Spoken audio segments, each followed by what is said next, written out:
Royal Commission is now in session. Please be seated. I'll take the day's appearances. If it please the Commission, I appear today with Ms Marsh. Yes. Mr Glover? If the Commission pleases, today I appear with my learned friends Mr Fitzpatrick and Mr Proscino. Thank you. Would you spell that perhaps? Yes, certainly. It's Pruscino.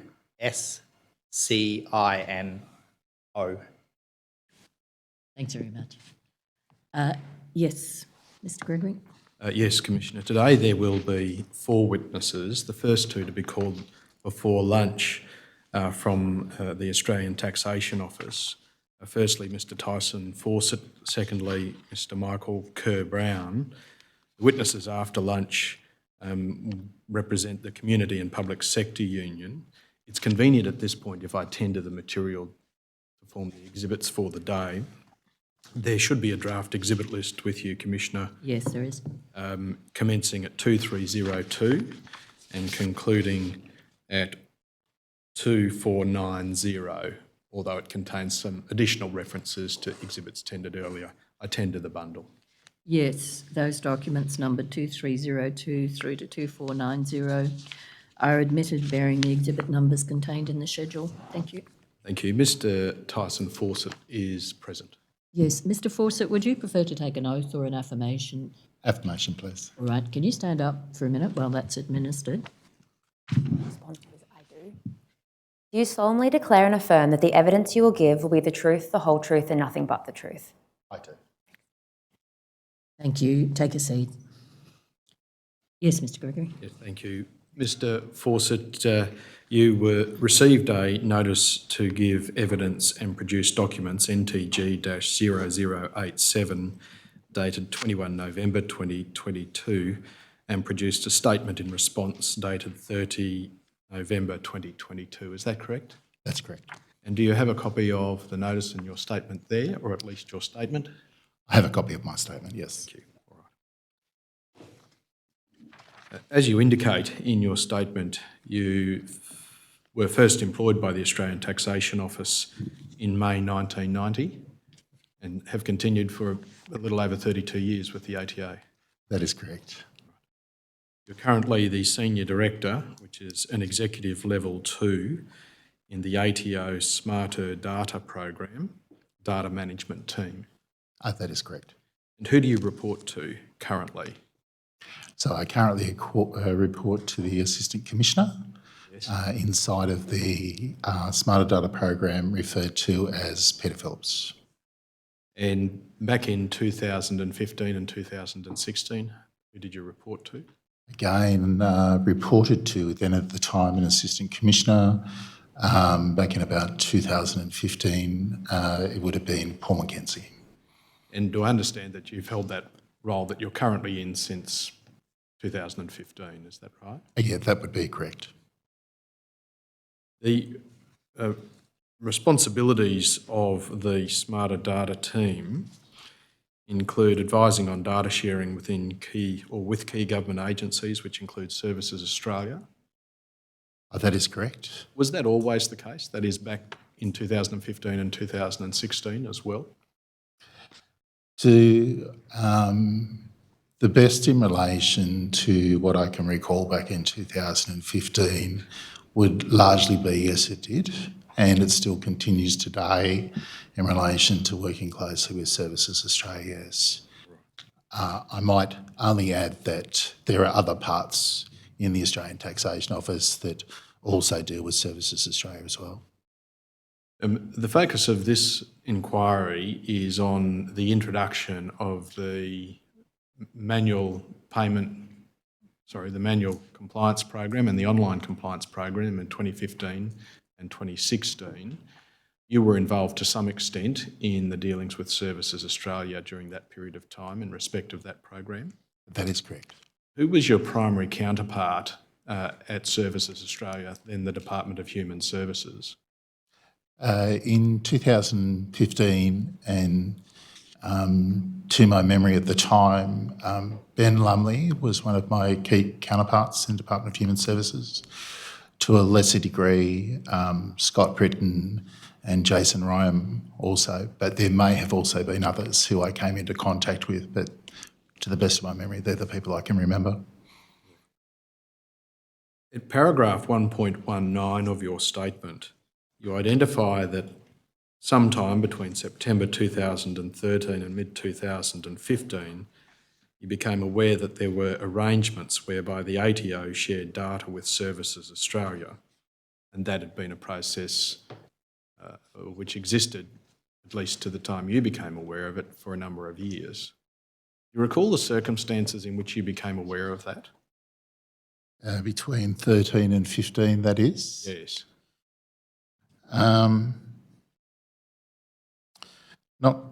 Not with absolute preciseness as to when I became aware of it, other than I might just qualify that and say in 2015, of course, I began to be copied in on certain emails as it directly related to the Department of Human Services and those sorts of things. And is that because the Smarter Data program was established within the ATO in about 2015? I might just qualify that in saying the Smarter Data program, to my memory, sort of occurred in sort of June 2015, but there may be copies of information that I'd received in relation to that Department of Human Services relation prior to June 2015. Right. So just to sort of provide that chronology in that line. Yes. And do you think it was just from being copied into emails in that process that made you aware that data was being shared with Services Australia? Yes, that is correct.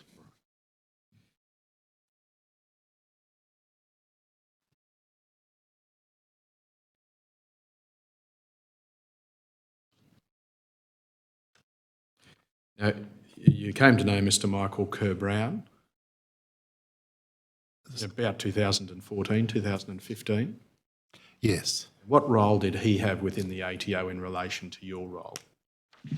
Can I just clarify, Councillor, is that in relation to the 2015 period we're talking about? Yes. Yeah, so best to describe that Michael had a role in relation to sort of reporting to me Yes. at that particular point in time. I might just sort of clarify that there was some organisational change going on between being the small business and individual taxpayer group moving to the Smarter Data group, which is that June 2015 period. So it was a sort of a movement between different things then. To your understanding, did Mr. Kerr-Brown have a more direct day-to-day role in the interaction with Services Australia at that time? That would be correct in terms of the information I've reviewed as well.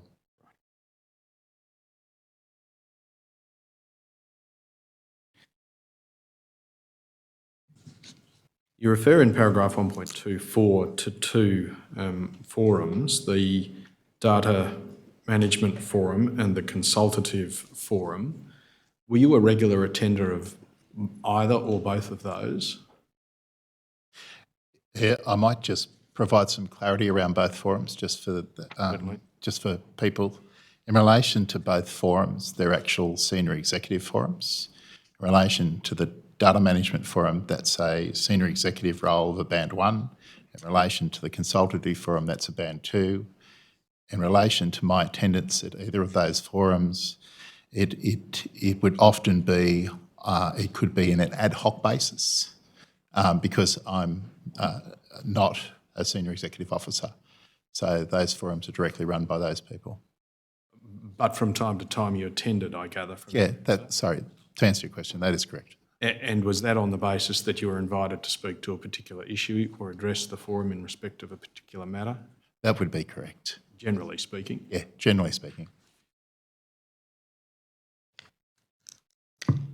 Now, as at about June 2015, what was your understanding of the legal framework in which the ATO provided its data to Services Australia?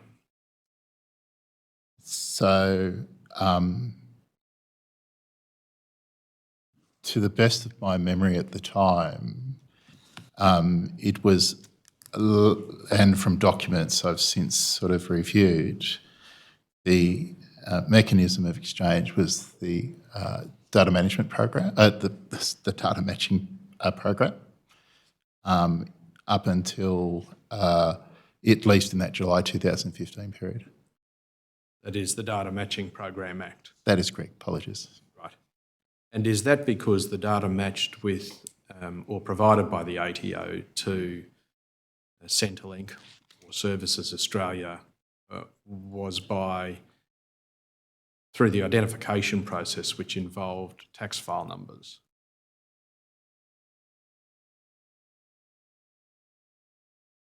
I'm unable to confirm whether that is the case in relation to the use of tax file numbers. Right.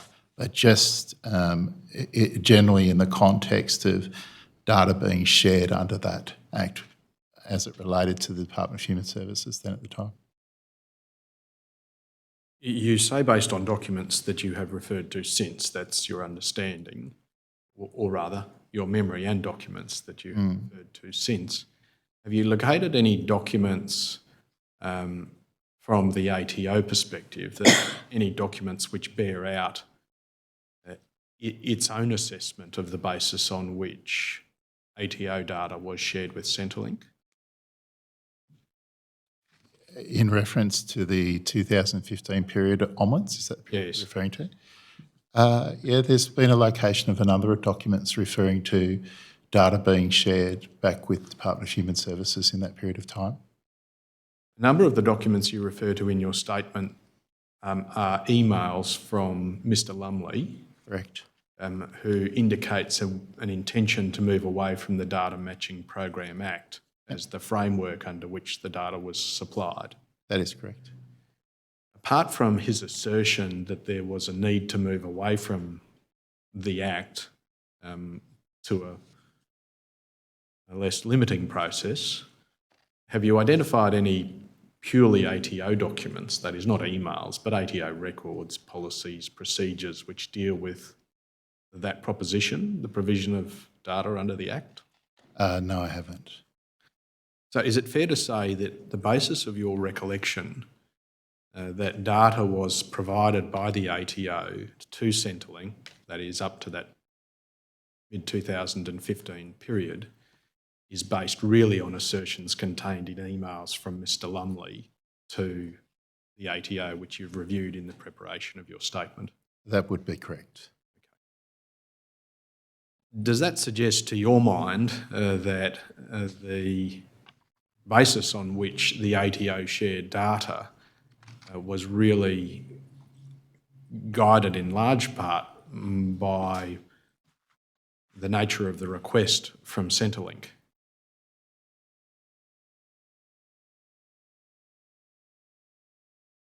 I might just ask you to repeat that question just so I understand what you're saying. I might go back Yeah. and deal with an earlier proposition. That is, if you haven't been able to identify any internal, that is ATO policy documents within the Smarter Data program, which deal with the basis on which ATO data is supplied, does that mean that really it was Centrelink who was identifying the basis on which it requested data and therefore the basis on which it was supplied? Well, I think that's a correct proposition. Right. I might just sort of add in relation to the lead agency sort of requesting as to the mechanism in which they want to collect that data, the tax office can be guided by that in that particular circumstance, yes. That is, the ATO adopted a rather passive role in respect of the requests by Centrelink for data and the purpose for which it would be used. I think that could be a correct assumption, yes.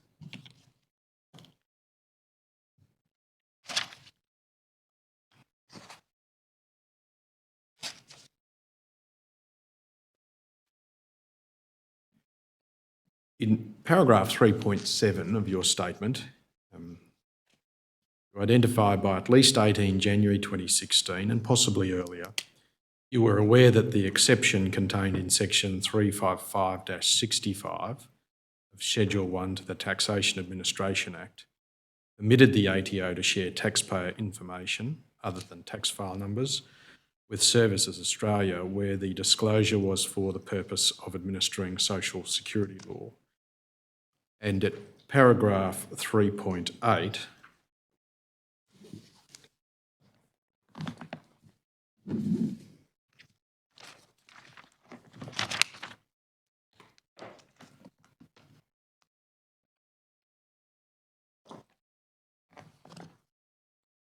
you continue that you were aware of this based on the advice from Simon Murray to George Holton, dated 18 January 2016. If I just pause there, who was George Holton? So George Holton then at the time was Assistant Commissioner to whom I reported to. And Simon Murray? Simon Murray, as I recall, worked in our General Counsel area in relation to providing advice.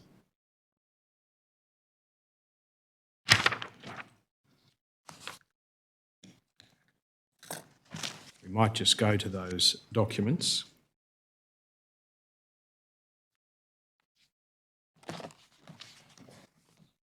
And the first is Exhibit 2237, ATO.001.622.3075_R.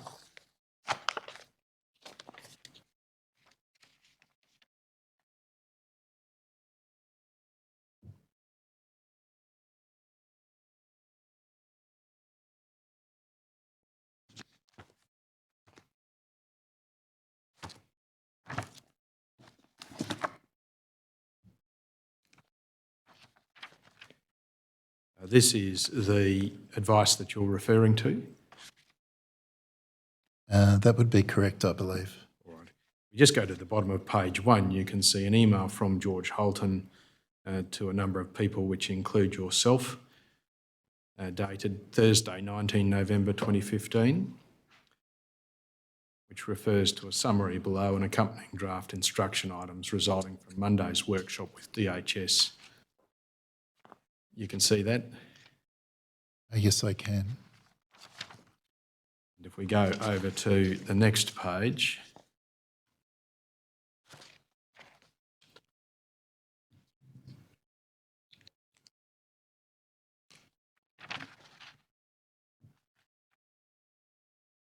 there was discussion, it seems, about strategic drivers for each agency and a significant degree of overlap, but at high level, there was a number of dot points that both agencies were working to deliver. You can see that?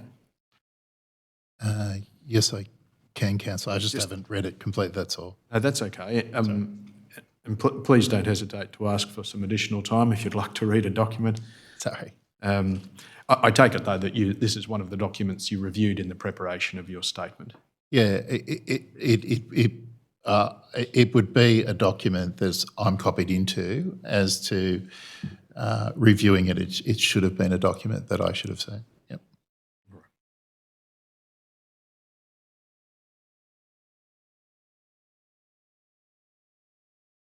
The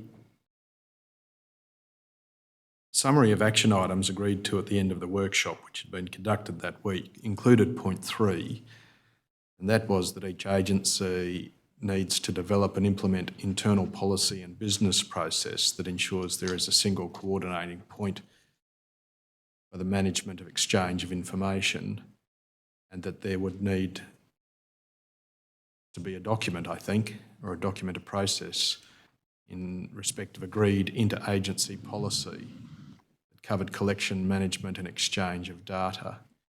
Now, if I just pause there, having refreshed your memory from this document in the preparation of your statement, do you recall whether there was, within the Smarter Data program, any step towards the formalisation of the framework and that is the legal framework and process for the provision of ATO data to DHS? Yeah, in recalling that, I can't recall at the time whether that was done. And you haven't been able to identify, I take it, any document which records this action item being implemented or the product of it? Apologies, no, I haven't. If we turn back to page 1 then,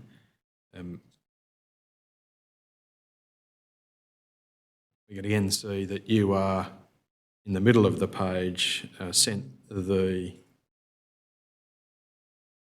summary by Simon Murray on Monday, 18 January 2016. Perhaps if the middle of the page could be pulled out there. Thank you.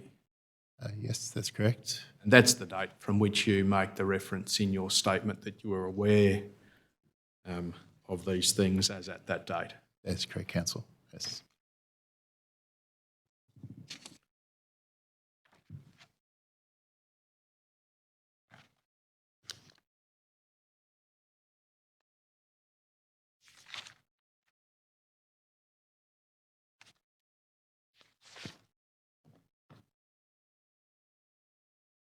I could go to Exhibit 2338, ATO.001.622.3077_R.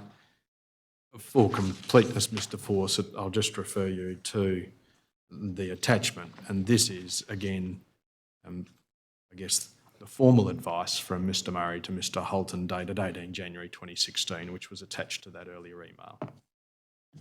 I know you're nodding, but it's being recorded, so you just have to give a verbal. Oh, yes. Thank you. Apologies. And it sets out a reference particularly to the Taxation Administration Act of 1953, identifies the general prohibition, the definition of protected information, and the exception contained in subsection 355-65 sub 1 of Schedule 1 to the Act. You can see that at the bottom of the page. That is correct. And that is that the general prohibition does not apply. If we go over to the next page, thank you, and call out paragraph 6 in the box below it.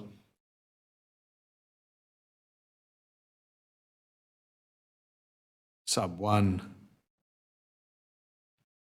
provides that the general prohibition does not apply, and this was your understanding at the time, where the disclosure is to an agency head, that would be a secretary of the Department of Human Services, dealing with matters relating to the social security law in column 2, and the record or disclosure is for the purpose of administering that law. That is correct. And again, that informed, in a technical sense or a legal sense, your understanding of the basis on which disclosure, which would ostensibly be contrary to the privacy provisions, was permitted by the Taxation Administration Act. That would be correct. Thank you.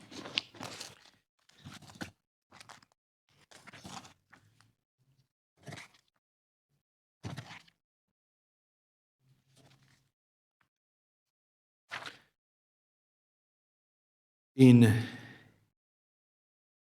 preparation for your statement, have you been able to identify any requests, that is, documents requesting ATO data for the purpose of administering the social security law, which refer to that provision?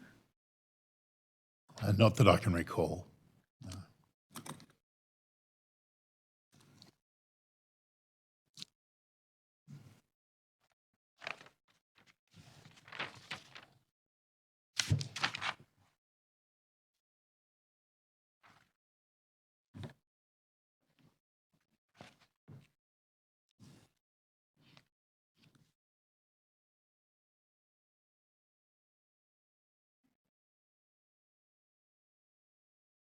If we could return to your statement at paragraph 3.11.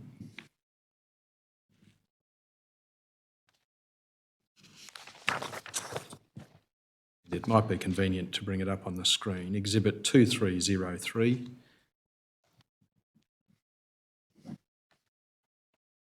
Thank you. Thank you.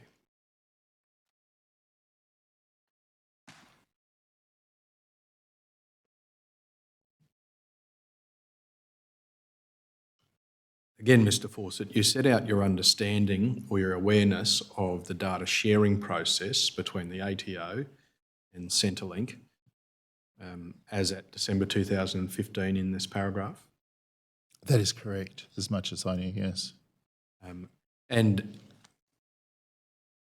in identifying that you knew these things by at least December 2015, is that based on your recollection at the time or your recollection in addition to documents you have reviewed?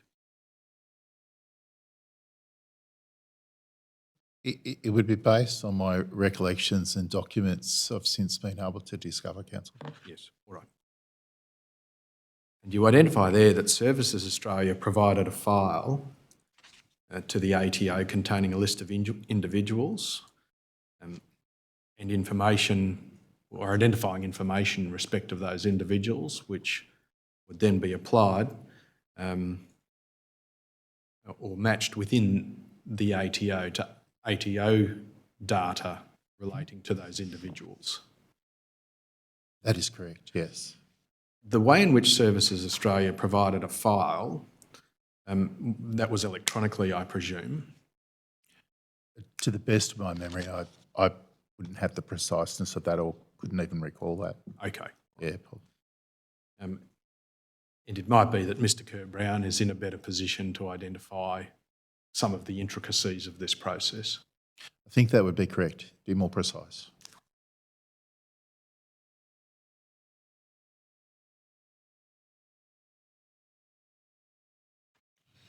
In addition to the bulk list or the multiple individual list you refer to in subparagraph A, there were also occasions which you identify in paragraph 3.12 of requests from Services Australia in respect of specific persons. You see that there in paragraph 3.12? Yes, I can. All right. It's not on my screen, but You've got the hard copy, Yeah. yes. All right. It's being brought up now. Again, you've not been able to identify anything in writing which communicates that these requests were made. It is a document from DHS or Centrelink saying, pursuant to some particular provision of an act, they require information in respect of an individual. yeah, that would be correct. I've been unable to locate documents to that effect. Again, given that you are not aware of the precise process, is it your understanding that this was generally done electronically? It would be unfair of me to say whether it was done electronically or not. It's not sort of I don't have the precise process. How was it that you became aware of these requests in respect of specified individuals? I can't recall specifically at the time, but it seems to have been some knowledge that I was aware of. I just can't tell you, Council, whether it was at that very specific time that I came aware of that. That's all. And if we go down to paragraphs 3.13 and 3.14, you again describe in broad terms your awareness of the purpose for which the information was requested as the identification of discrepancies and reconciling against benefit entitlements. Yeah, that's correct. And I think I used the term income compliance purposes at the time. But again, in your role, you had no understanding at any detailed level of how Services Australia underwent that process or undertook that process. That is correct.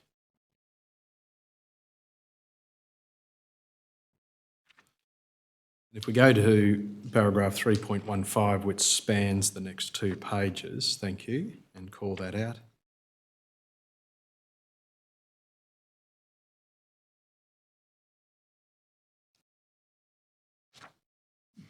Again, your awareness here that from July 2016, income data shared by the ATO with Services Australia was no longer being shared under the data management Program Act, and that the relevant legislation was the Taxation Administration Act, to which we referred.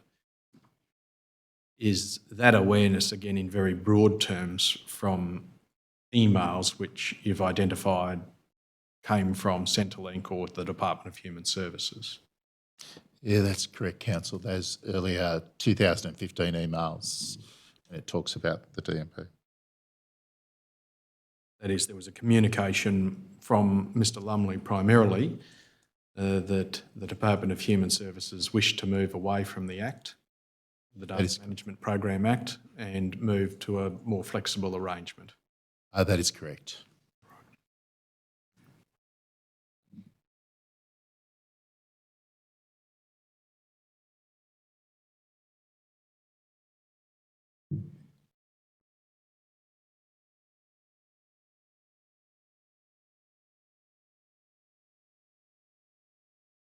Go down to paragraph 4.3.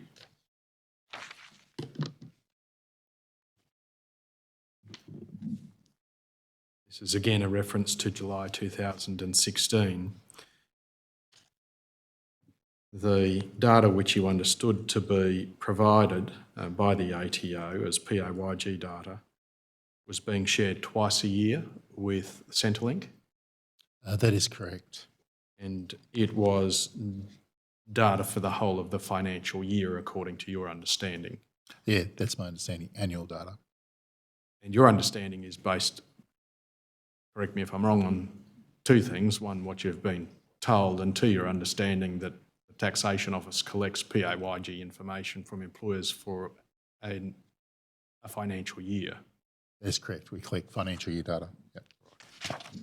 Were you aware of any occasions where data was provided, PAYG data related to a lesser period of time, that is a period of some months throughout a financial year?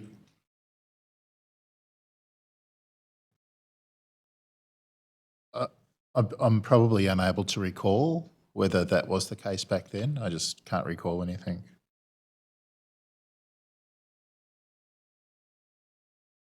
And again, if we go to paragraph 5.1,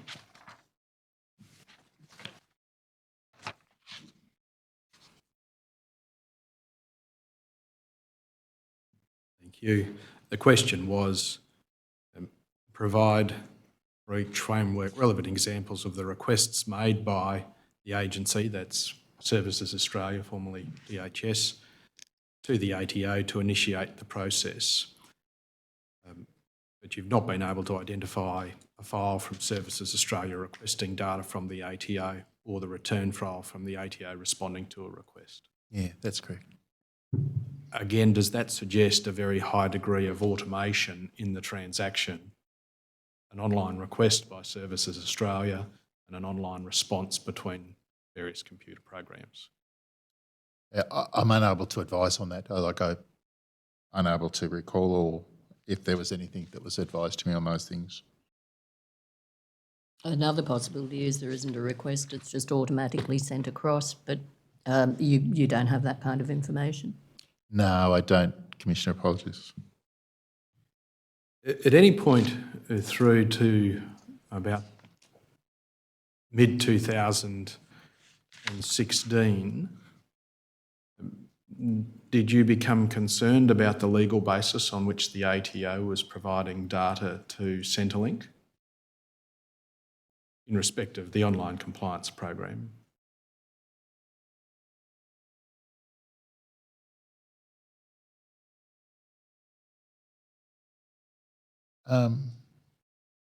There's nothing that I can recall specifically that raised any concerns with me. In your mind, were you assuming that because it had been done for a number of years in a particular way, that all of those questions must have been solved at an earlier point in time? In my mind, back in mid-2016, I am of the belief that the way I was thinking of it was that it was annualised income data being cross-checked with annual or income data being provided to DHS to then reconcile with the level of benefit that's being paid out. Very long answer, apologies for that, but yes. That's all right.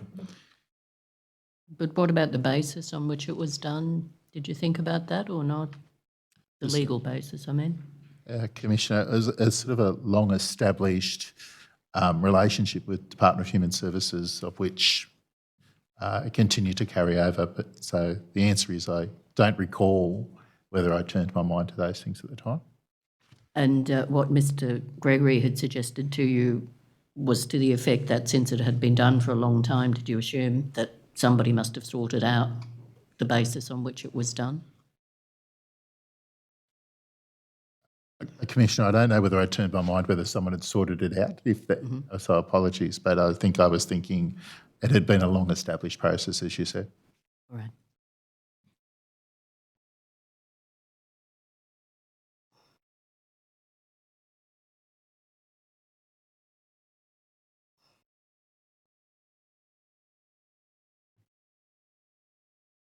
I might just take you to a particular document.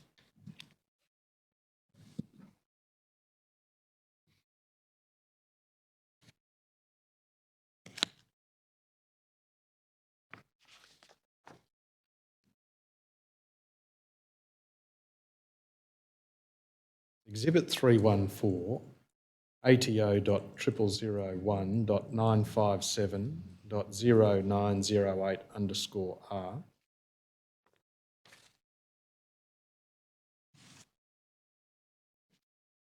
Now, these are minutes from the DHS ATO Data Management Forum held 8 April 2016. You can see that on your screen there, Mr. Fawcett.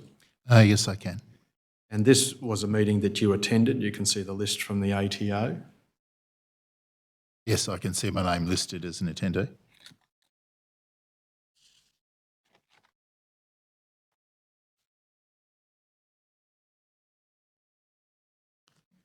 We go to the second page of the document.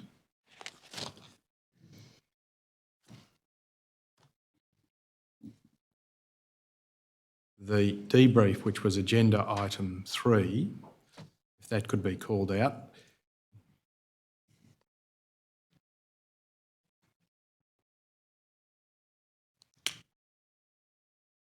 Oh, sorry, that's 2, just the one below it. Thank you.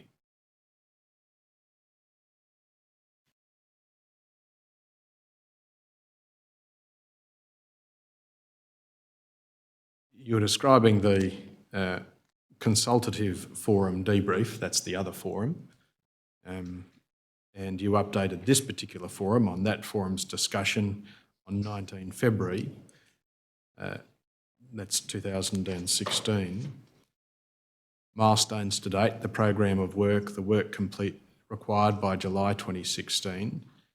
Can I just pause there? What's your recollection of what was being discussed at that consultative forum and what you were updating this forum about? I might just have a moment just to read if that's okay. Of course. Apologies.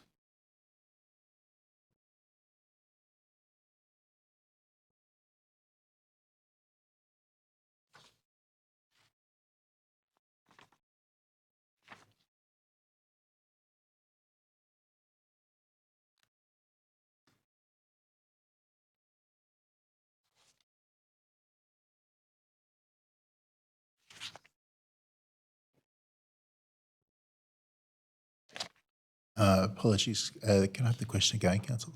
I was just asking you whether the optimisation plan, which was presented to the consultative forum on 19 February, related to, or whether what you recall that related to. Yeah, I'm actually unable to recall what the actual optimisation plan is related to out of the pieces, the action items that were being there.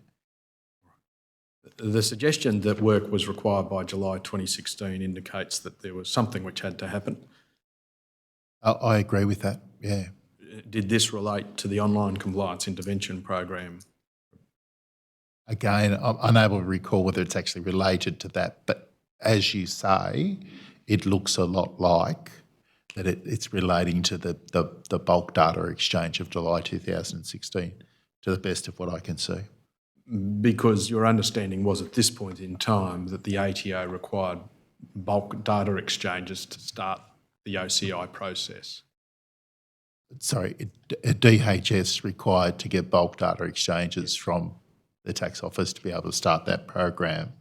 But I might just add, just for clarity, there are two topics of optimisation occurring in many of these emails, and it just takes me sometimes to distinguish between the two things, that's all. Not a problem at all, Mr. Fawcett. When there is a reference to people in Canberra from DHS taking an interest in the work, do you recall what that was about? Apologies, it's unclear to me who that's sort of referring to. And the consultative forum, I think you said that was an SES level forum? It's an SES Band 2 level SES forum, Band. actually. Yes. Yes, that's correct.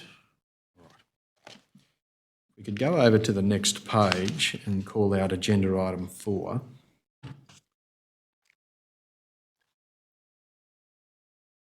The item was data to support budget measures. In the third line, you see that Tim Bergen from the ATO and others landed a file yesterday and it's progressing well. What does that mean? I'll just take a time just to read it, if that's okay. Of course.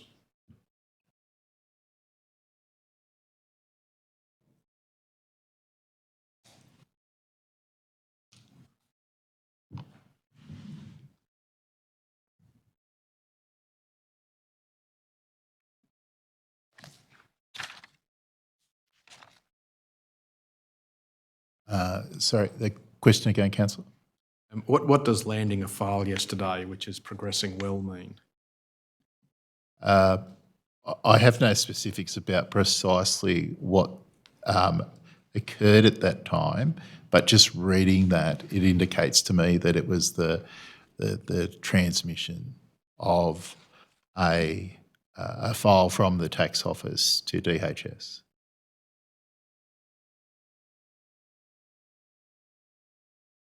That is one of the requests for data. Look, requests for data in the bulk file you're referring to, or? Well, you've described it as something from DHS. I'm unable to recognise. Sorry, from the tax office to DHS. Oh yes, correct. Sorry, misheard.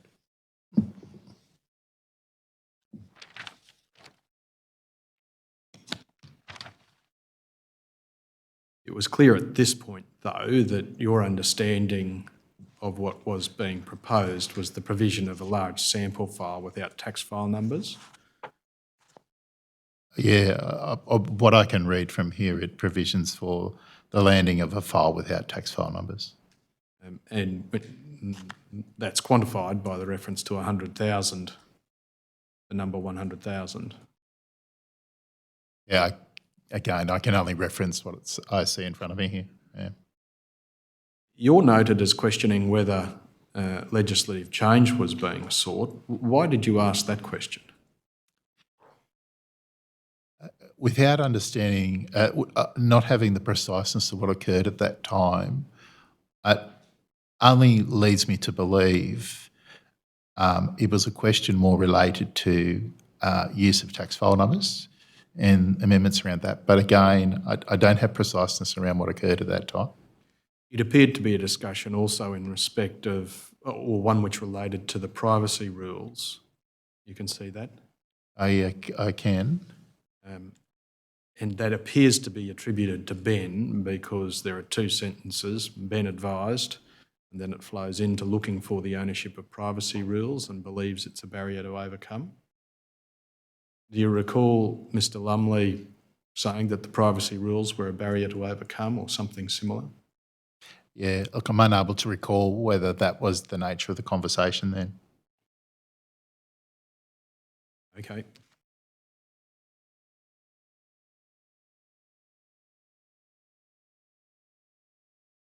We move then to Exhibit 318, ATO.001.957.1287. This is the Data Management Forum meeting minutes again from 29 August 2016, a bit later in the year.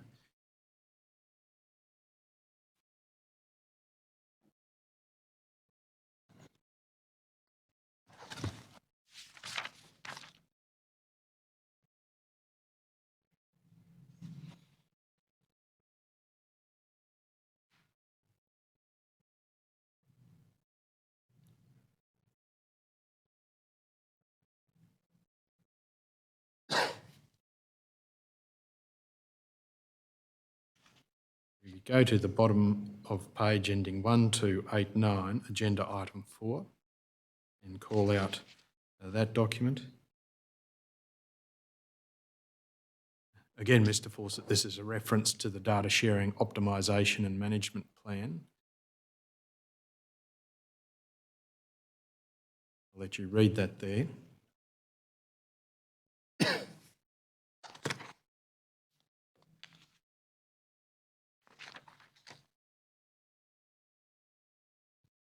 I finished reading it, Councillor. All right. Does that provide you with any assistance in respect of what was progressing well under the optimisation plan?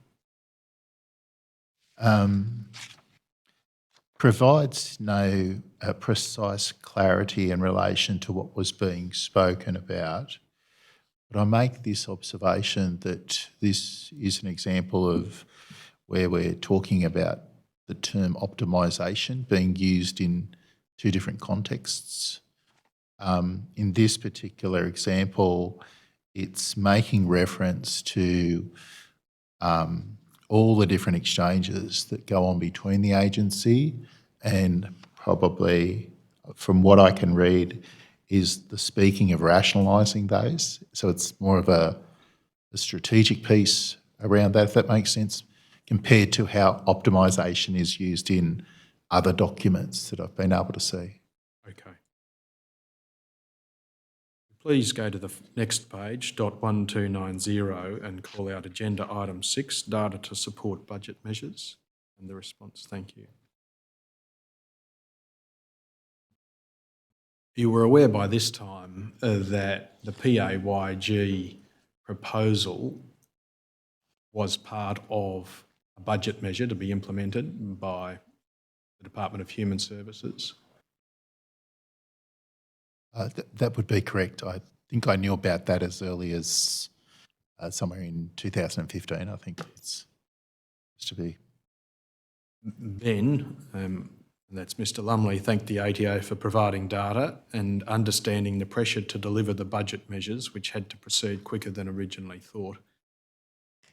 Does this refer to the large data file to be provided in the order of the 100,000 matches that is referred to in the previous minute?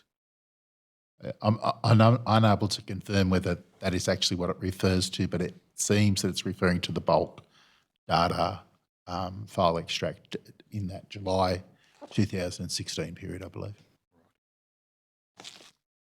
Do you recall that the original expectation for the implementation of the measure didn't involve the urgency that is referred to here? Yeah, look, I'm unable to recall that, so.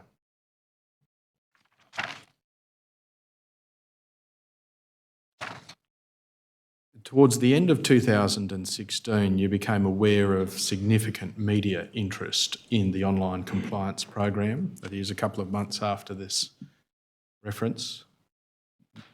You recall that? Sorry, that is correct. And then into January 2017, there was even more media interest in the online compliance program. Yeah, that is correct. There were, to your knowledge, a number of requests made by the ATO to DHS for information about what they were doing and what was the source of the media interest? Yes, that would be correct. Yes, in what I've reviewed. In what you've reviewed?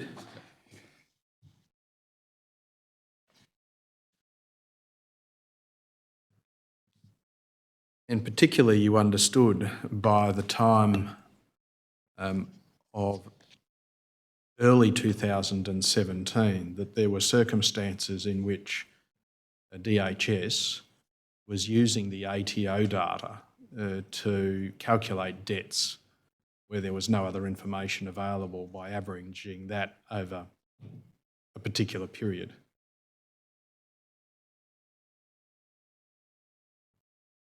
Could you just ask that question again for me, Council? Sorry, just making sure I'm clear on. I'm just talking about your awareness of DHS averaging PAYG data to calculate debts, and I'm suggesting you knew that by as late as January 2017.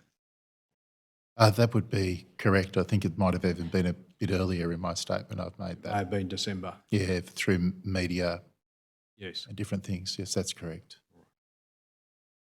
And by the time we get to mid-2017, July particularly, you have become quite frustrated with the DHS response to requests for information about how they were using the data. That is correct. That's correct.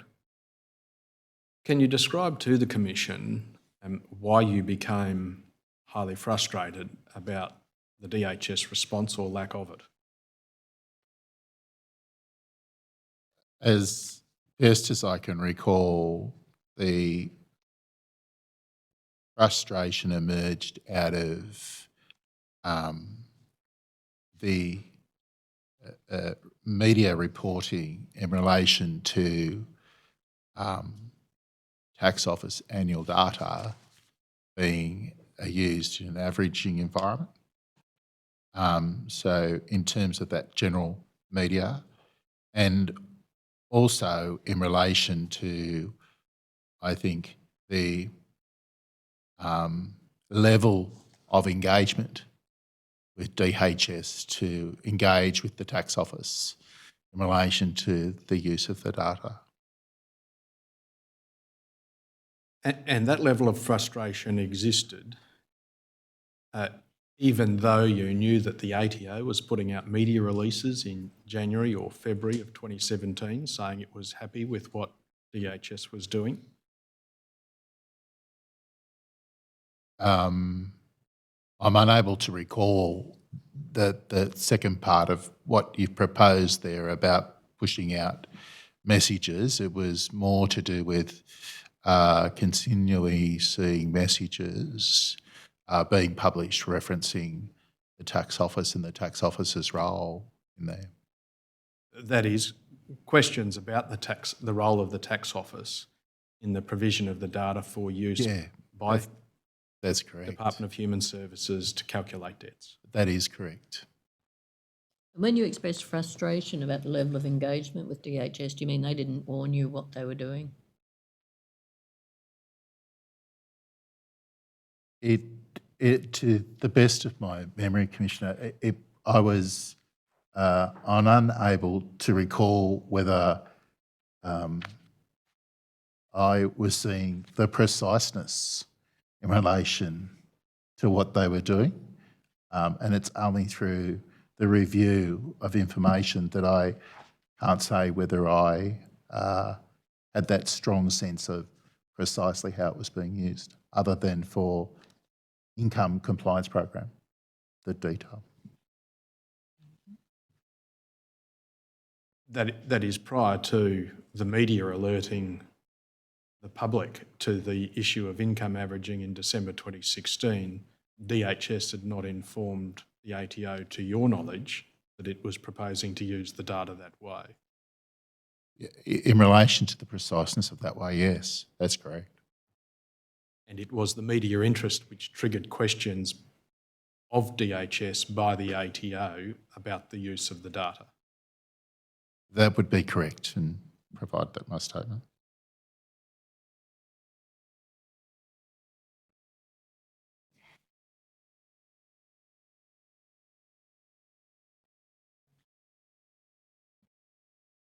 I could have Exhibit 283 pulled up, ATO.001.644.8921_R.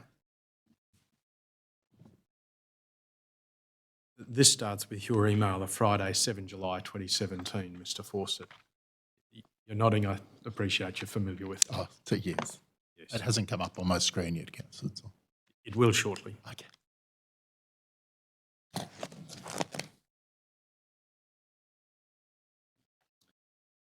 And if the document could be taken to page 28922, thank you, and the top half of the page could be called out.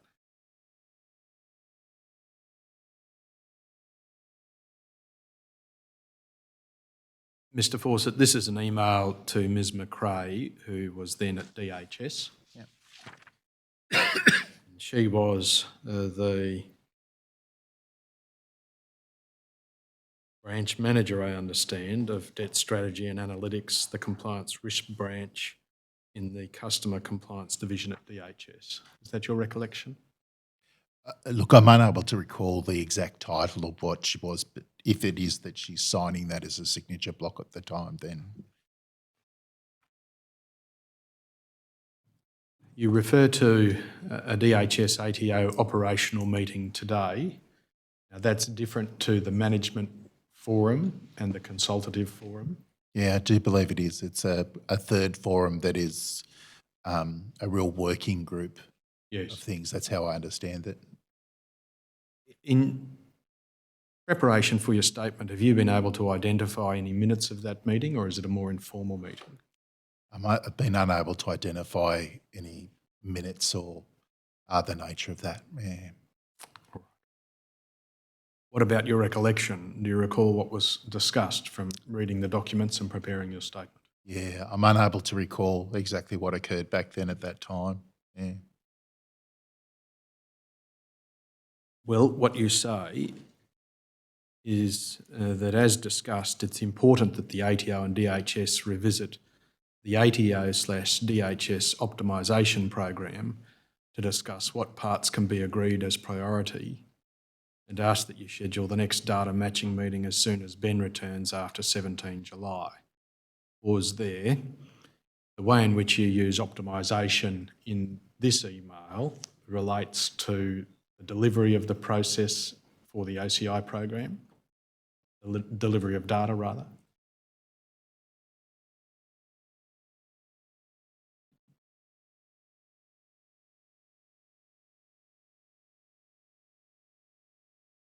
Yeah, look, I'm actually unable to confirm whether it actually directly relates to the online compliance initiative or whether it's actually making reference to a rationalisation of all exchanges. Both use the same word. Ben is Ben Lumley, That is correct, yes. who was the prime counterpoint at DHS in respect of the OCI program. In relation to my contact, that's correct, yes. Secondly, you say the ATO is seeking an assurance on the use of its exchange data provided to DHS on how it is being used with any future bulk compliance approaches, brackets lessons well documented. Now, your reference here is to data which had already been provided by the ATO as part of that the initial bulk data exchange in July 2016, and likely 2 further data exchanges, that is the biannual data exchange which you referred to earlier.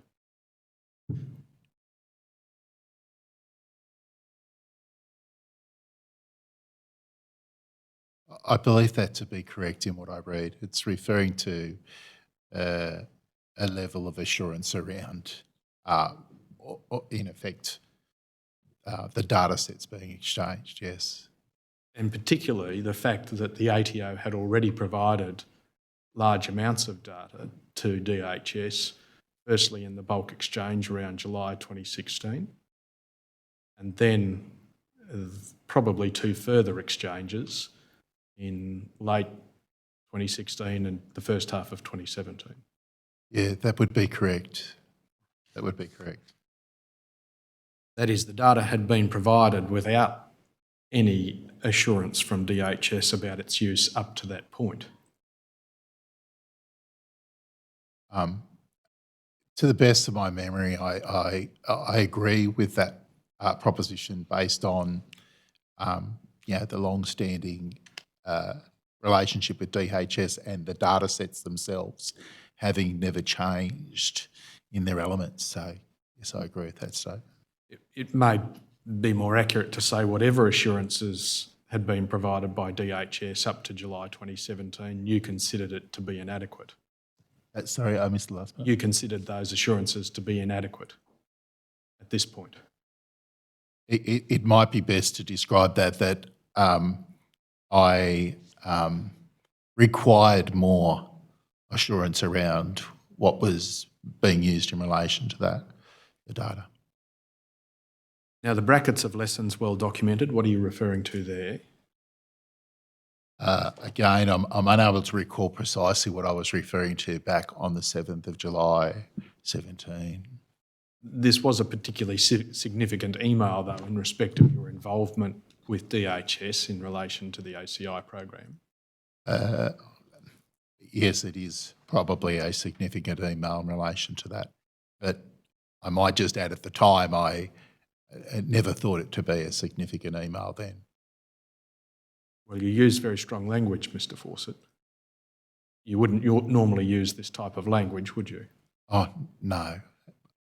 Well, you must have appreciated it had some significance at the time you wrote it.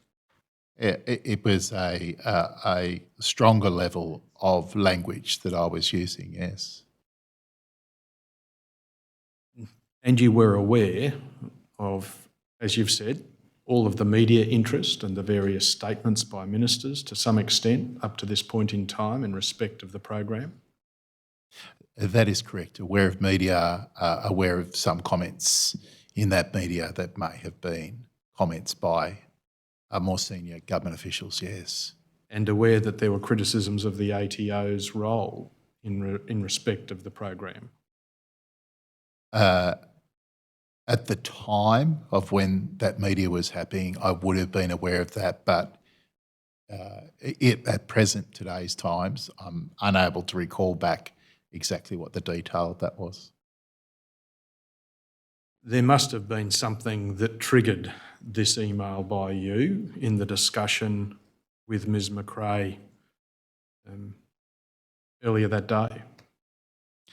I'm unable to actually recall the preciseness of what you refer to as a trigger, other than I think it is a continuation of things pre-July 2017 that are, could be drawn from that.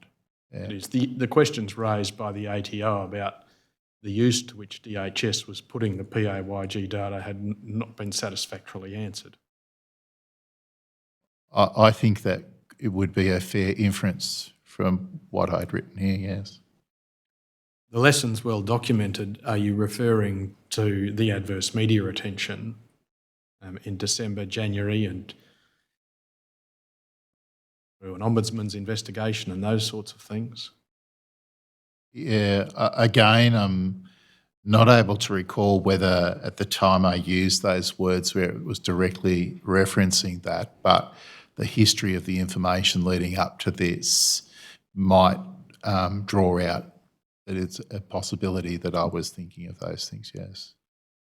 You haven't been able to identify any well-documented lessons written by the ATO internally in the preparation of this statement? No, apologies, Councillor, I haven't been able to. And similarly, you haven't identified any well-documented lessons that DHS prepared up to this point in time? Again, yes, I've been unable to. The absence of anything documented within the ATO, that is, lessons documented within the ATO or DHS, which you've been able to identify, rather suggests that you were referring to adverse media criticism and the inquiries which followed that earlier in the year. I believe that would be a fair assessment.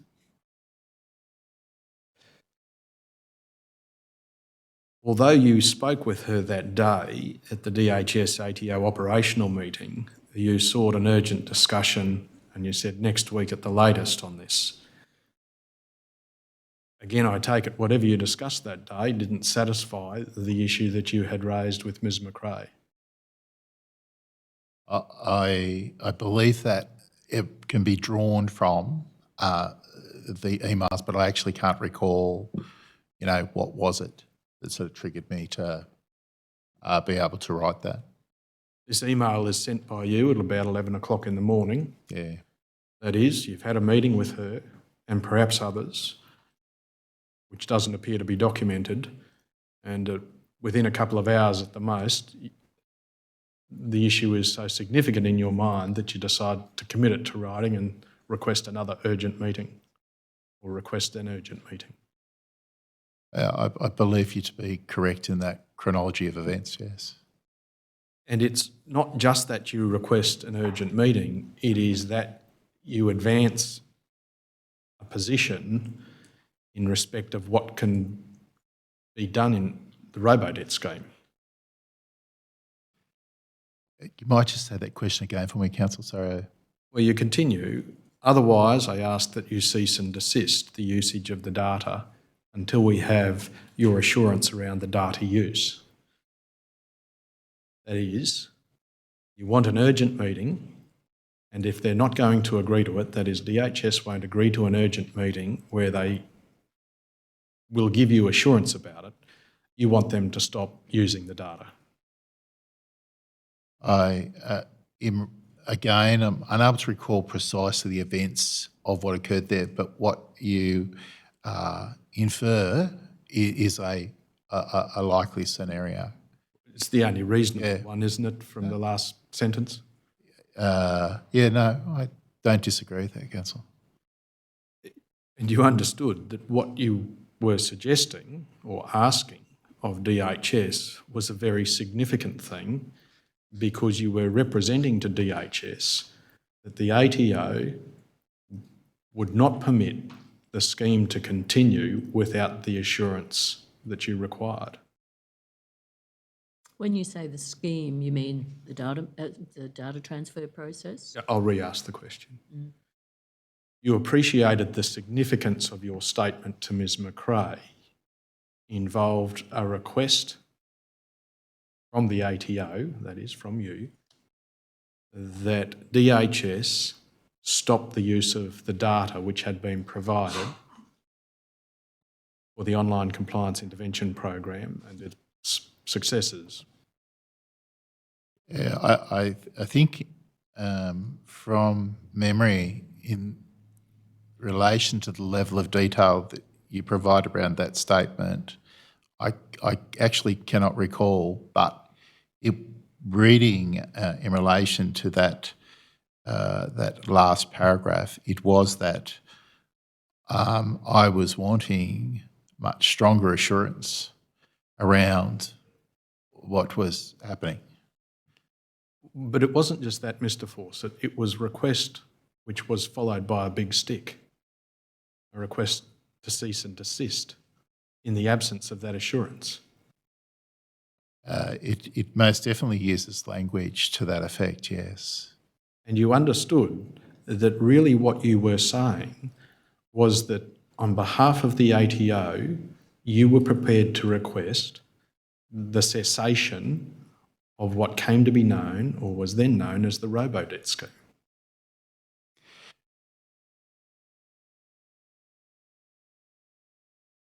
I think I think what I make the observation is I'm really unable to recall quite specifically at the time, but what you infer in relation to that was that I had concerns and wanted greater assurance around how it is that tax office data was being used, and more importantly, I wanted that urgently. Yes, and in the absence of that assurance, you were asking that they stop what was then known as the Robodebt scheme. I think it's fair to say that I was asking them to cease the using of that data, which we all understand to have been used in the ACI program, yes. It may have been renamed to the EIC program at this point in time, but it's still the one system or one scheme in respect of the use of PAYG data, to your mind. Could you say that question again? Apologies. I've referred to it repeatedly as the OCI program, but it changed its name over time. I think perhaps by mid-2017 it was described as the EIC program, but you at all times understand that I'm talking about the use of PAYG data to calculate debts by DHS. Oh, that's correct. That's how I've understood you. And that's what you're referring to. Yeah, that's how I've understood yourself. Can I just pause on the 7th of July 2017 for a moment and move forward in time? You must have become aware that there were challenges to the scheme in the federal court in 2019. Is that post after this period you're talking about? Yes, Councillor? yes. 2 years down the track, you became aware that there were challenges in the federal court in respect of the scheme, or aware that there was a class action brought in respect of the scheme? I became familiar with those things. I just can't pinpoint when I sort of understood those. But I think, again, what you infer is probably correct, I imagine. And what about when you, did you hear the government announcement that they were suspending the creation of debts under the scheme in late 2019? Look, again, I'm unable to actually say I can recall quite specifically, but it would not have been uncommon for me to have heard that, or even there could be documents in which someone may have sort of sent to me informing me about that. Yeah. It of itself attracted some significant media interest at the time. It is. Late 2019, the government announcement. You recall that? Again, I would have been familiar with that there was media, but whether I thought it was significant or extreme from an agency perspective, from the ATO, it would, in my mind, as best, would be different to what it was like over in DHS. So I don't know if I would classify it as something really significant, that's all. What about in 2020, May 2020, when the government announced that it would refund the debts that had been collected from people under the scheme? Surely that caught your attention. Again, I can't recall whether it did catch my attention, but it would not surprise me that if there was documents that, or there was people who may have written to me and said, have a look at this, which would have taken me back to 2015, 16 and 17 periods, that's all. What I'm getting at, Mr. Fawcett, is that there must have been a time when you looked back on the moment when you asked the Department of Human Services for assurance about the use of the data, and in the alternative that they stopped the program but didn't follow through. There must have been that point in time in your mind.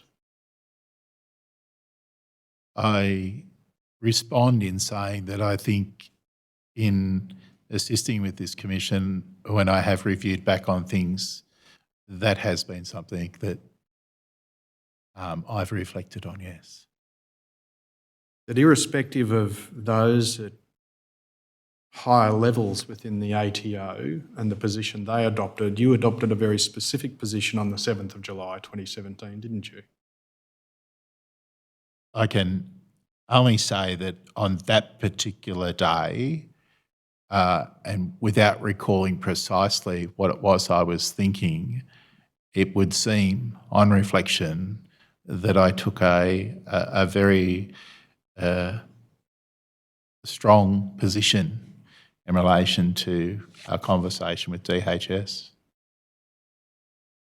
If we can go back to the first page of the email, 8921, and just call out the email at the top of the page commencing, "Thanks, Sally," thank you.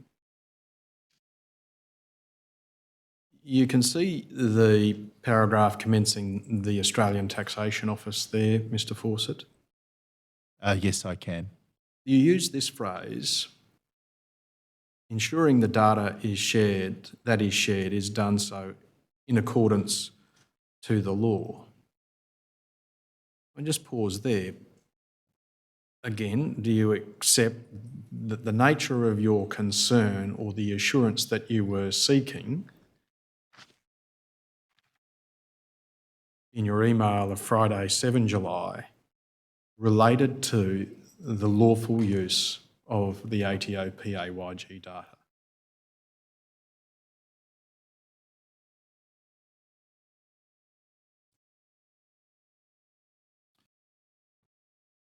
I think, Councillor, it'd be fair to say that I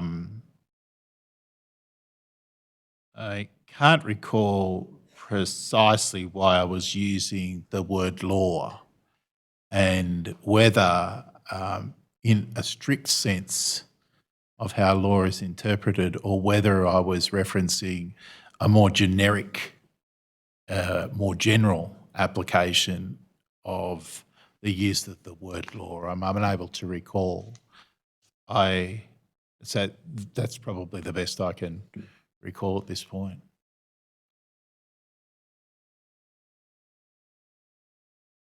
Well, you don't identify any other basis for your concern, do you, from the email the Friday before? No, but I referenced the second line, which is, should DHS require insights to the data, please provide my details to Craig Storen for contact, as me making a representation to the application of the data in the context of what had been shared. So that's what I'm uncertain as to my recollection of why I used the term law there. What do you mean by the application of the data in the context that it was shared?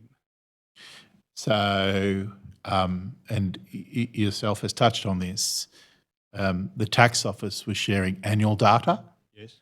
to the Department of Human Services, who would then check the annual data with a person who has lodged for a benefit, taking an approach to averaging that. It ignores the limitations around annualised data in the context of one simply applying a mathematical calculation to make it a weekly or a fortnightly payment, because it's an annual process. We collect it. It's not fit for calculating actual fortnightly income. It's not fit for purpose. No, that is correct. So, And if it wasn't fit for purpose, you obviously had some concerns about it, which were significant.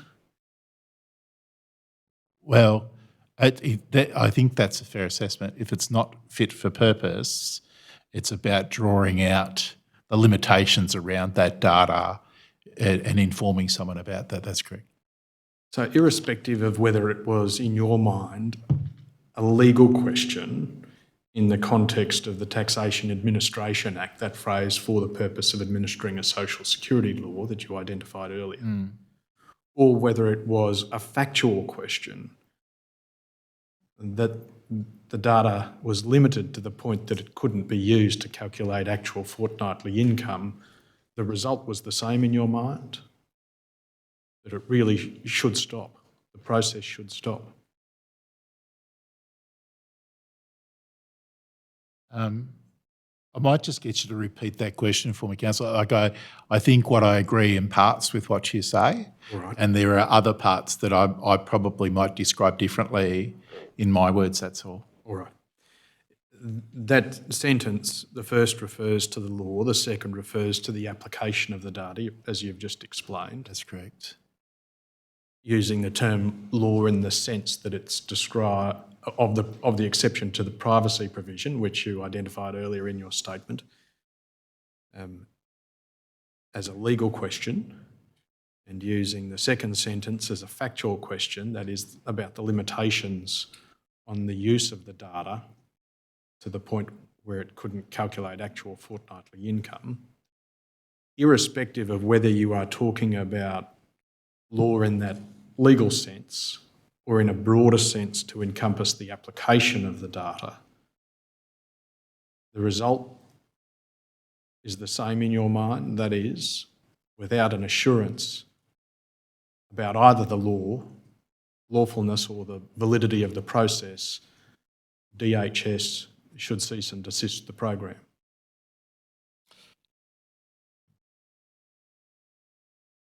I can't recall precisely whether that's what I was thinking at the time, but past these observations, and that is when I reference the law, I can't recall whether I'm referring to 355-65. I can't recall whether I believe that it's directly referencing the administration of the Social Security Act. The second part of that sentence to me is really calling out should DHS require insight to how to use the data, that is, that it's annual data and it's a little bit, its limitations is that it's annual data and you can't, in effect, sort of work it is a little bit probably not well understood if that is the case. That's all it is. I would think it's probably me saying that should they require insights to how to use annual data, we should have a talk really quickly because I'm concerned. To be clear about the limits that you described there, you're saying that the annual data, the PAYG data, is incompatible with calculation of actual fortnightly incomes. That would be correct, but it wouldn't be incompatible. It wouldn't be, by way of its nature, something that couldn't be used in relation to determining hypothetically whether someone should receive a benefit. Just in the way that it was being used is obviously on reflection is, And you understood at this time that it was being used to calculate debts? In some cases. Yeah, I don't recall the preciseness of the word sort of debt ever arising in my head, but that's not to say that I wouldn't have seen that in media articles that, it could have been someone was informing. It seems like a logical step, I think. Have you identified any records, documents, file notes, other emails, which follow from Monday 10 July 2017 about any assurance you received which satisfied you?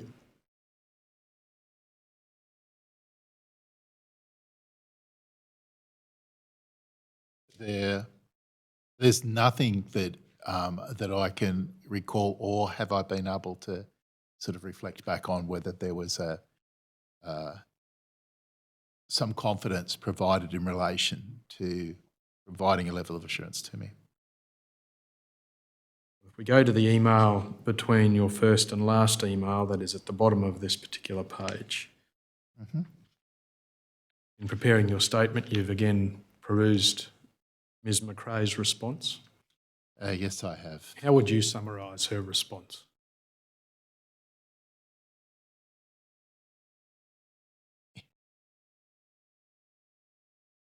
I think it's probably best to ask Ms. McRae around her response. At the time, I really can't recall how I reacted to that, other than obviously I responded to it too. Effectively, it disregarded your request for assurance and said this is an important scheme to the government. Again, I think what you infer in what has been written there would be a correct assessment. That is, there is some government pressure or some political pressure to continue the scheme, and that was the imperative at the time. I have no awareness of any of that in terms of what was happening in another agency. but it wasn't something that was at the forefront of my. It looks very much as if she's telling you to back off because this is what the government wants. Again, Commissioner, I'm sort of unable to pass any comment on that as to what, but as you infer, if I read it as it is, it definitely could imply that. How did you take it? Do you remember? In terms of what I can remember, Commissioner, I sort of can only rely on that I provided a later response, which was somewhat shorter on the 10th.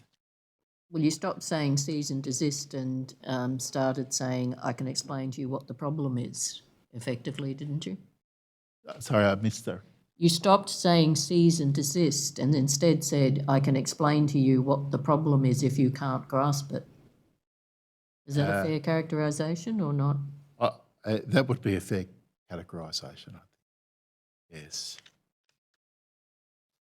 And you don't recall any further follow-up where you obtained the assurance about the use of the data, either in terms of strict lawfulness or in terms of the limits of its application? There's nothing else that I've been able to discover that otherwise suggests. That is, despite the bold step that you took on 17 July 2017 in an attempt to gain Assurances. some assurances, you didn't receive those and the scheme rolled on. There's nothing that there's nothing that I've been able to discover that provided me further insight to that. And to your knowledge, from your attendance at various fora, information within the ATO, discussions with Michael Kerr-Brown, discussions with DHS, the scheme rolled on. In reality, I just don't have any further information that suggested otherwise. Those things, as you say, didn't sort of just continue. Did you consider taking this issue to your superiors, taking it up with an assistant commissioner or someone at that level? Well, I believe in relation to best of my memory, I believe that I might have provided a copy of this to my then at the time assistant commissioner anyway, but there was no additional follow-up specific to those things. Yes, I have seen a document where there was a forwarding of this email. Can you recall who that was to? It would have been, I believe, Assistant Commissioner Nadine McBain at the time. And can you recall or have you identified anything which flowed from that? No. Was it your practice to forward emails to someone at assistant commissioner level where you considered the matter to be of significance? I believe that to be, in many cases, the situation. If it was for your information or something that I thought may require the awareness of a more senior person. And do you recall whether you forwarded it to her because you wanted to let her know what you had done independently or because you had followed her request? Look, I'm unable to recall whether it was for either of those purposes or for both those purposes. On your review of all of the documents in preparation for giving your statement, has it occurred to you that you may have been the lone voice in the ATO questioning the lawfulness or application of the purpose for which the data was being used? That is, to this level? Sorry? To this level? To the cease and desist level?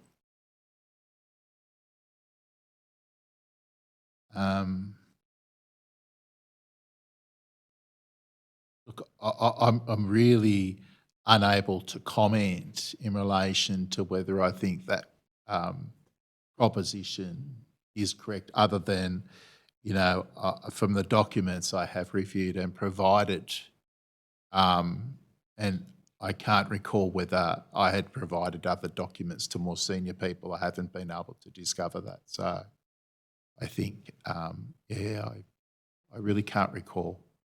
I can't infer from that whether I think that is a correct proposition. I don't know. And you can't recall whether your position was something you discussed with people at Assistant Commissioner level in the ATO, or was just off your own bat? Look, I'm unable to recall precisely what was happening on those at the time of those events because of the time frame, that's all. And you can't now recall whether you acquiesced to the pushback from Ms McRae of your own volition or because of the view of those held in more senior positions? Again, I'm sort of unable to recall at the time when I might have received these emails as to what it was that I was feeling at the time or how I was reacting at the time, directly related to whether I believed it was pushback, whether I believed that there were other supplementary conversations. Like, I'm just unable to recall those things, that's all. It was a very significant point. Yeah. Are you sure that you are entirely unable to recall anything surrounding this email where you threatened to shut down the Robodebt scheme? I am sure that I'm just unable to recall the preciseness of those events back then, that's all. Not even the preciseness, but there's some general concepts about the approach taken at Assistant Commissioner level within the ATO and whether you were standing alone on this.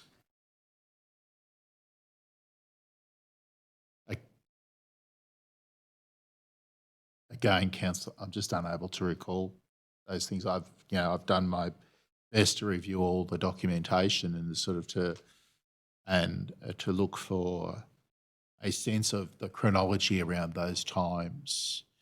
And unfortunately, I'm just unable to sort of find anything that presents or reminds me more of what was occurring back in those times, that's all. Throughout your 32-year career, can you think of an occasion which was more significant than the one that you adopted on 7 July 2017? You took a personal position which had whole of government consequence?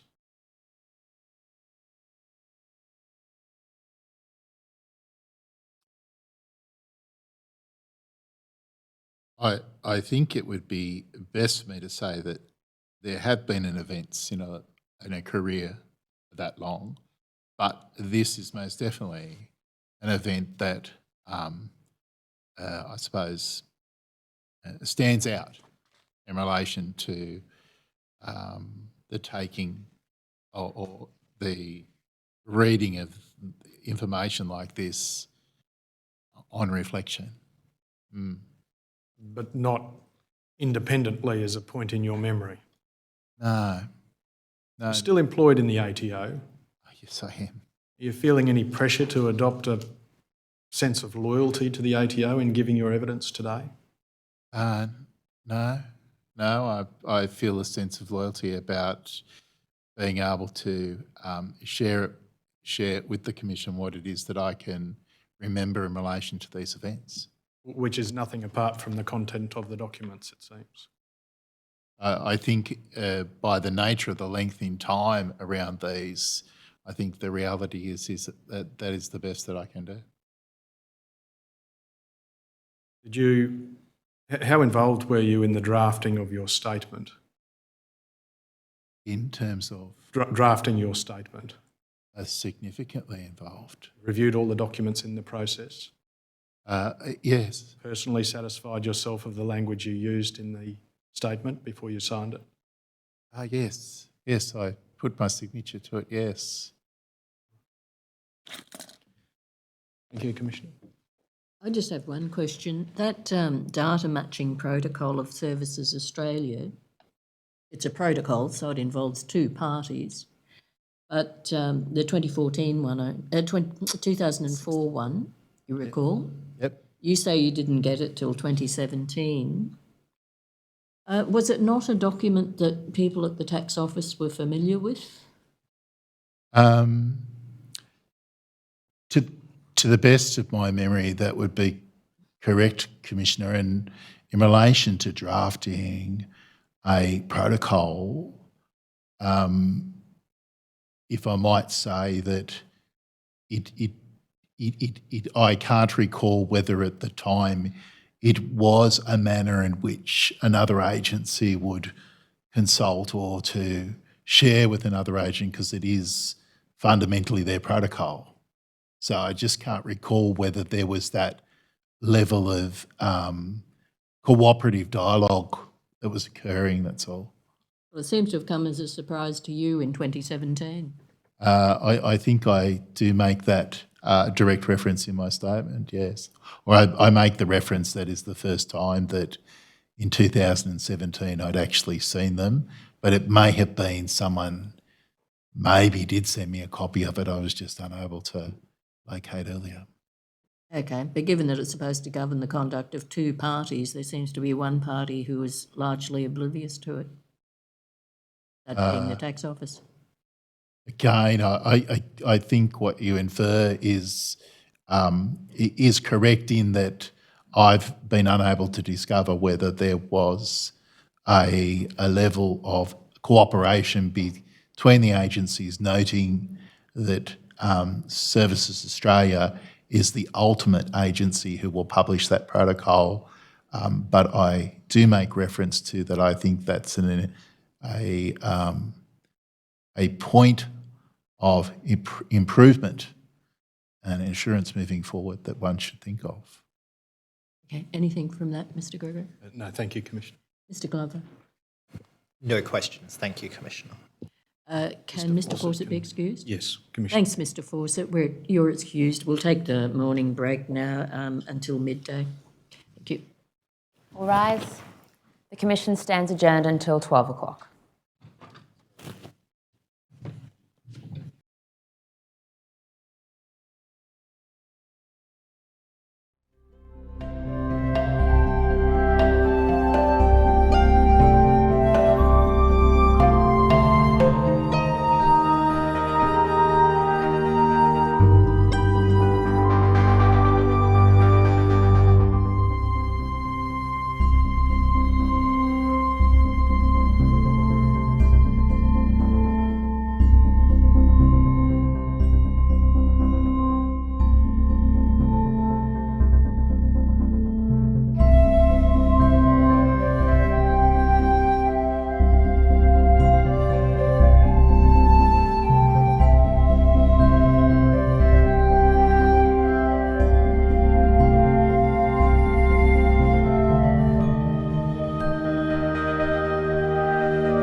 The Royal Commission is now in session. Please be seated. Yes, Mr Gregory. Yes, thank you, Commissioner. Mr Kerr-Brown is present and able to take the oath or affirmation. All right. Which do you prefer, Mr Kerr-Brown? An oath, please. All right. Would you stand and that will be administered? Just place your hand on the Bible. Your response is, I do. Do you swear by Almighty God that the evidence you will give will be the truth, the whole truth, and nothing but the truth? I do. Thanks, Mr Gregory. Thank you, Commissioner. Can you tell the Commission your full name, please? Michael James Kerr-Brown. And Mr Kerr-Brown, did you receive a notice to give a statement and produce documents NTG-0086 dated 21 November 2022? Yes, I did. And did you produce two statements in response, the first dated 3 December 2022 and the second dated 9 December 2022? That is correct. Thank you. Could you identify your current role within the ATO, please? I'm an Assistant Director in the Data Availability and Transparency Act implementation team within Data Management Smarter Data. And who do you report to? Currently, my manager is Alan Ho. Was there a period of time when you reported to Mr Fawcett? Yes, When was that? from approximately 2013 through to March this year. The statement that you provided, the first one, outlines how you became involved in what you describe as inbound data. How did you describe inbound data? That was where the ATO would approach third parties to obtain data that would assist with particular compliance risks. So that might be insurance companies, might be financial institutions, more recently your gig economy type companies, Uber, Airbnb, to obtain data from them to ensure that there was compliance with the tax risks associated with those types of transactions. You, more recently, but still some time ago, became involved in outbound data. How would you describe that? Outbound data is where we provide data that's been collected by the ATO, usually under a legislative regime in the form of a return, to specified other Commonwealth, state and territory government agencies. One of the government agencies was the Department of Human Services, now Services Australia. Correct? And your involvement in outbound data commenced in approximately 2013 Yes. and continued at least up until recently. Yes. And in September 2014, your job title changed to that of Data Matching Gatekeeper. Correct? Did that have any significance in terms of the work you were performing, that title?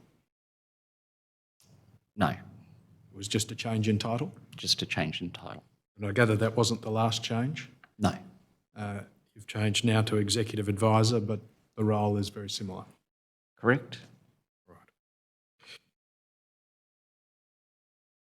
In about 2015, that is mid-2015, Smarter Data was established within the ATO Correct? and you were absorbed into that area. Yes.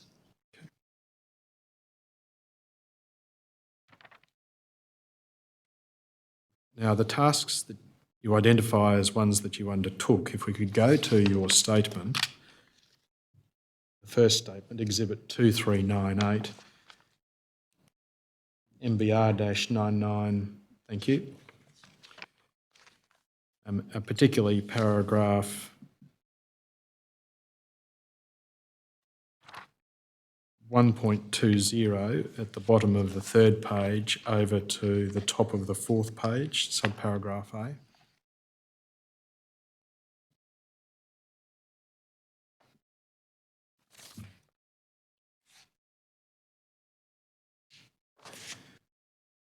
Now, in that role, one of the primary tasks, I assume it's primary because it's the first one you've listed, was managing and coordinating requests for ATO data from Commonwealth, state and territory agencies, including the basis on which the ATO could provide the data, seeking legal advice where required, and considering other factors such as data security and privacy arrangements. Correct? And was it in that context that you had dealings with Centrelink, or the Department of Human Services, now Services Australia? Not quite. Services Australia was, and I inherited that work. There was already an established data sharing arrangements and patterns where most of those activities had been undertaken by predecessors of mine. Right. So when you came into the role mid-2015 in the smarter data area, were you relying upon processes which had been in place for some time? Yes, And did you assume the validity in terms of those processes, in terms of the legality of it, and data security and privacy arrangements? yes, That is, you didn't take any additional measures to satisfy yourself of those aspects of the existing processes at that time? no.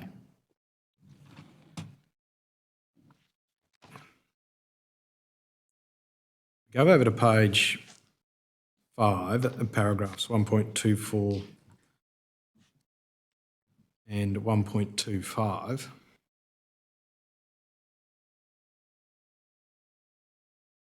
Thank you.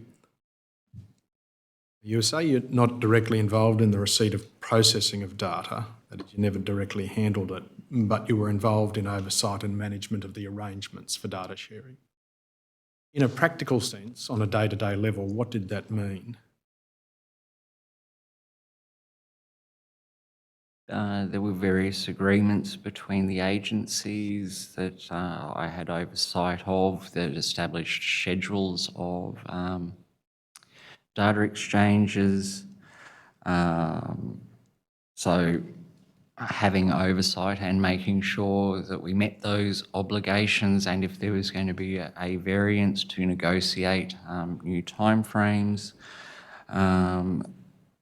The agreements with the other agencies had other obligations, so we would go through a conformance process on a periodic basis to ensure conformance with those agreements. We were a primary point of contact in the event that something didn't appear right with the data that we'd provided for some reason. Day-to-day operational matters on the relationships between the agencies. I could have Exhibit 4, well, before I come to that, you refer to a services schedule there from April 2014 and an abridged agreement which was treated as being in effect from April 2014 but not formally executed until August 2017. We go to the first of those documents. I'll ask that it be brought up on the screen. Exhibit 459, ATO.001.957.4068. Thank you. This is the services schedule to which you refer in that paragraph. That's correct. It's dated on the front page 2014. You can see Yes. that. And if we go to the page ending 4079,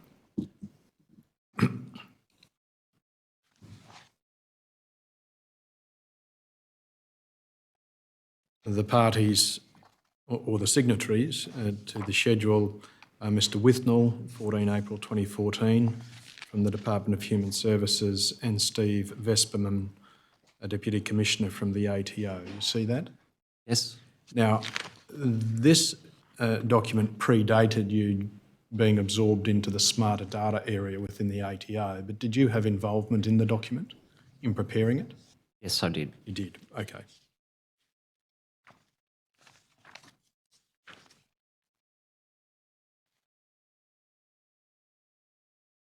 Can we turn please to page 8, the page ending 4076, which is page 10 of the document. Thank you. The document in this part deals with information management and risk management. Paragraph 15.1 sub A, if that could be called out, thank you, identifies perhaps the obvious starting point. Would you agree, Mr. Kerr-Brown, that each party is responsible for acting in accordance with and meeting obligations imposed on it by this service schedule and the law? Correct? And the law that is being referred to in this document relates to the various privacy provisions to which may attach to ATO data. My reading would be applicable tax laws, applicable privacy legislation, and any laws relevant to Services Australia. Okay. And again at paragraph 17 at the bottom of the page and over to the top of the next page, it might be that what is referred to briefly in 15.1a is dealt with more explicitly there. Yes? That's what you're talking about? Yes. There isn't a reference here to the Office of the Australian Information Commissioner's guidelines on administrative decision-making, automated decision-making. Do you recall in 2014 that the Office of the Information Commissioner issued a guideline? Is what you're referring to the guidelines on data matching That's in correct. Australian government information? Yes. Yeah. Administration. Administration? Yes. Yes. Yes. You were. Is there any significance to it not being referred to in this document? Yes. It might be that it hadn't been brought in at the time. No. But undoubtedly, the ATO, to your knowledge, kept in mind the Information Commissioner's guideline once it was introduced in about mid-2014. Yes.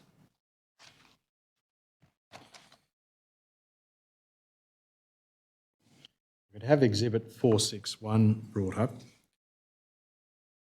ATO.001.957.4082_R, thank you. This was the second document you referred to in the paragraph of your statement, which you described as being treated as in effect from 2014 but only executed in 2017. Correct. How can you explain in practical terms how that was the case?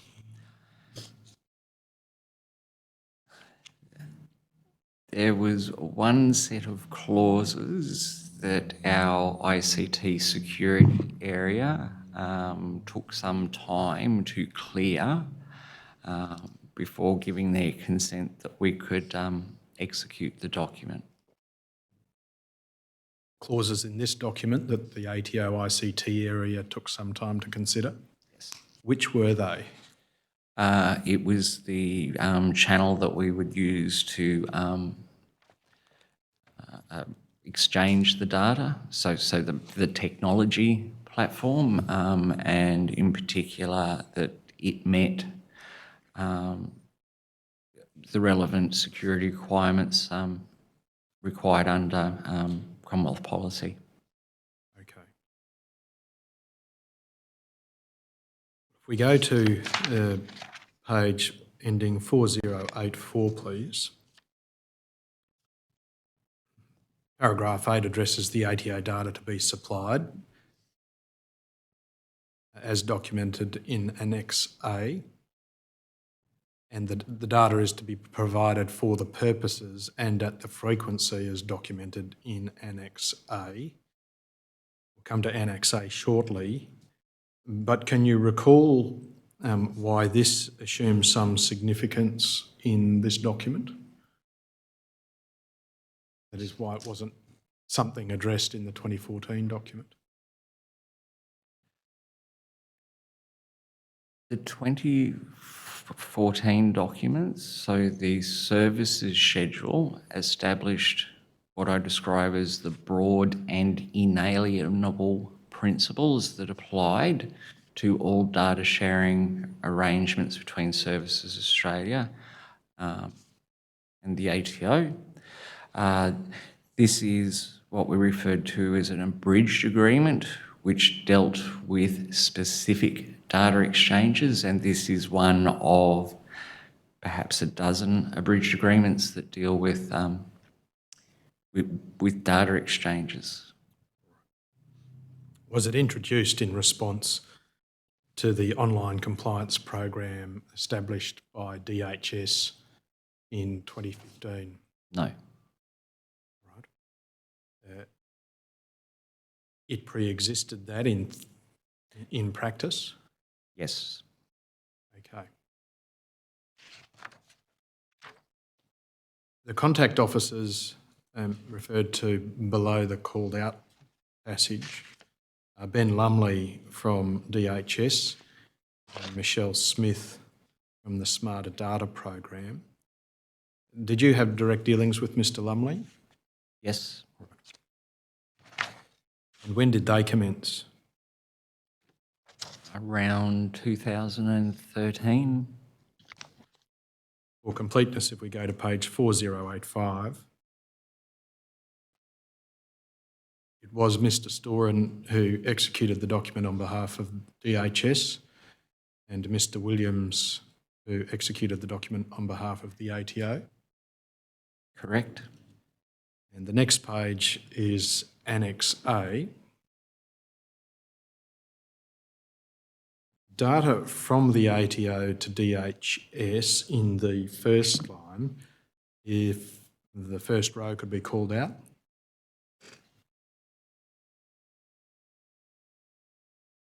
You can see it's income tax return data. Centrelink used the information for income/benefit reconciliation data in electronic format. Now, Social Security sections, or rather sections of the Administration Act are referred to. To your knowledge, or did the Department of Human Services ever issue notices under section 196 of the Administration Act to the ATO to produce the data referred to there? Not to my knowledge. Can you explain why not in the circumstances where that section's referred to?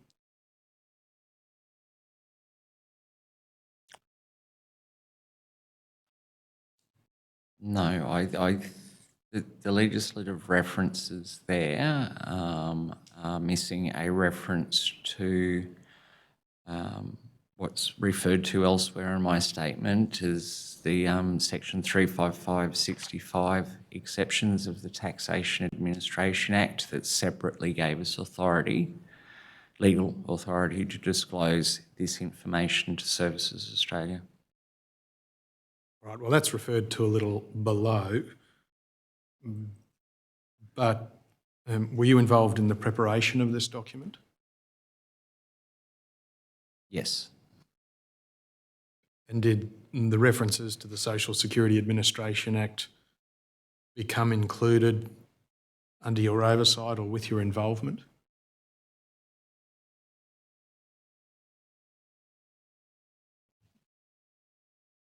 Yes.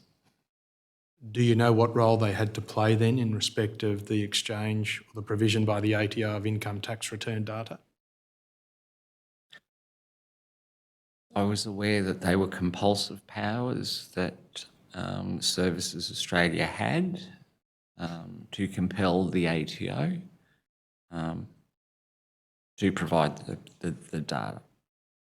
But to your knowledge, in the area from at least 2013, DHS never exercised those compulsive powers in respect of ATO data.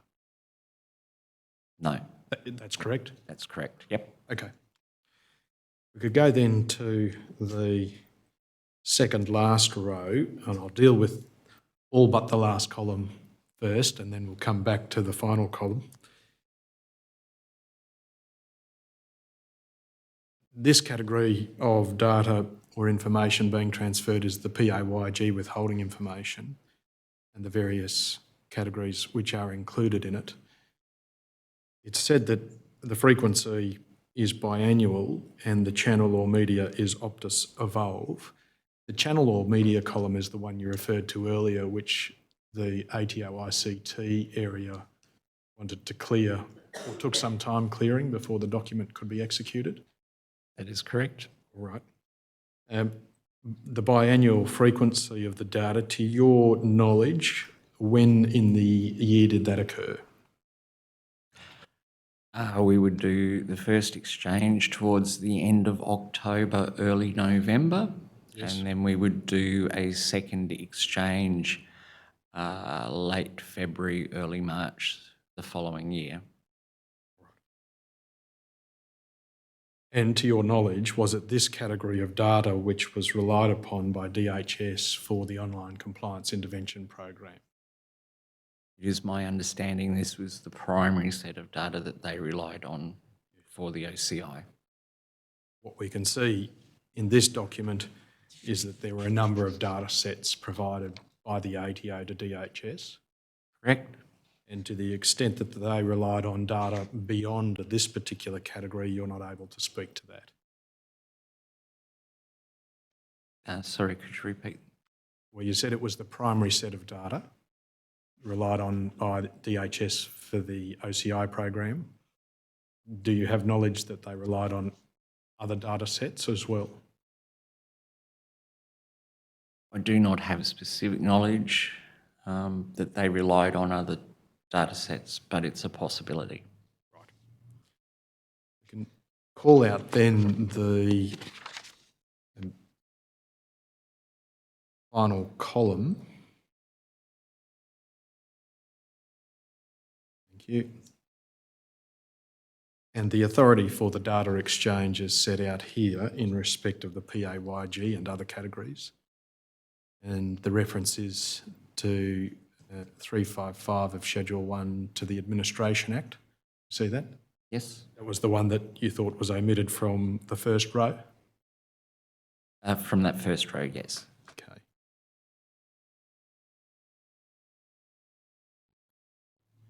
And is what is set out in this column the agreed understanding between the ATO and DHS about the legal basis on which data was exchanged for the OCI program, particularly PAYG data?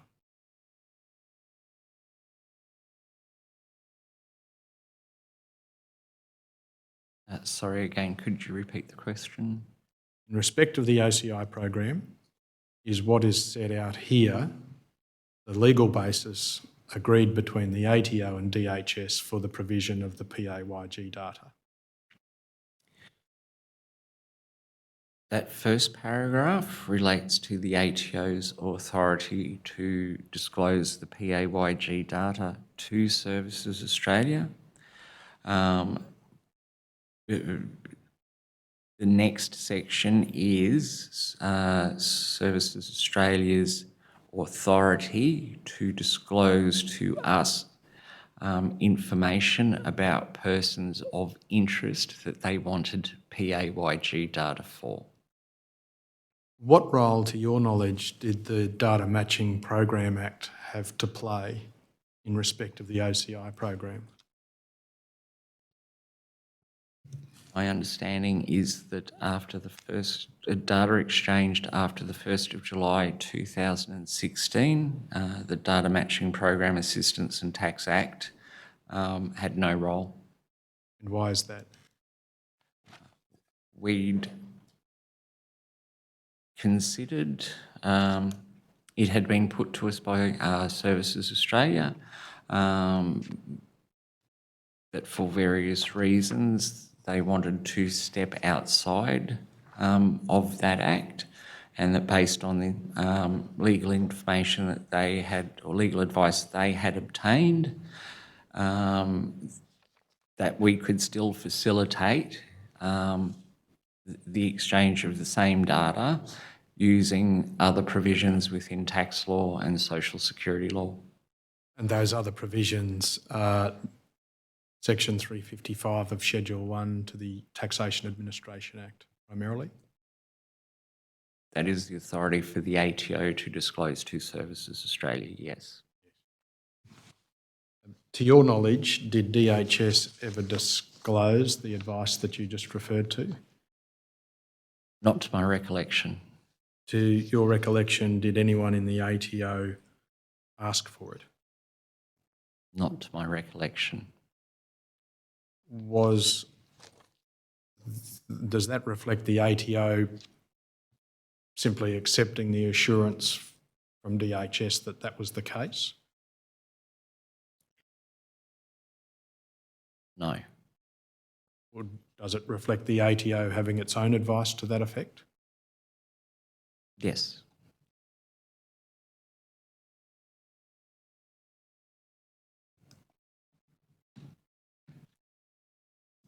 I could have Exhibit 2402 produced, ATO.003.697.3205_R.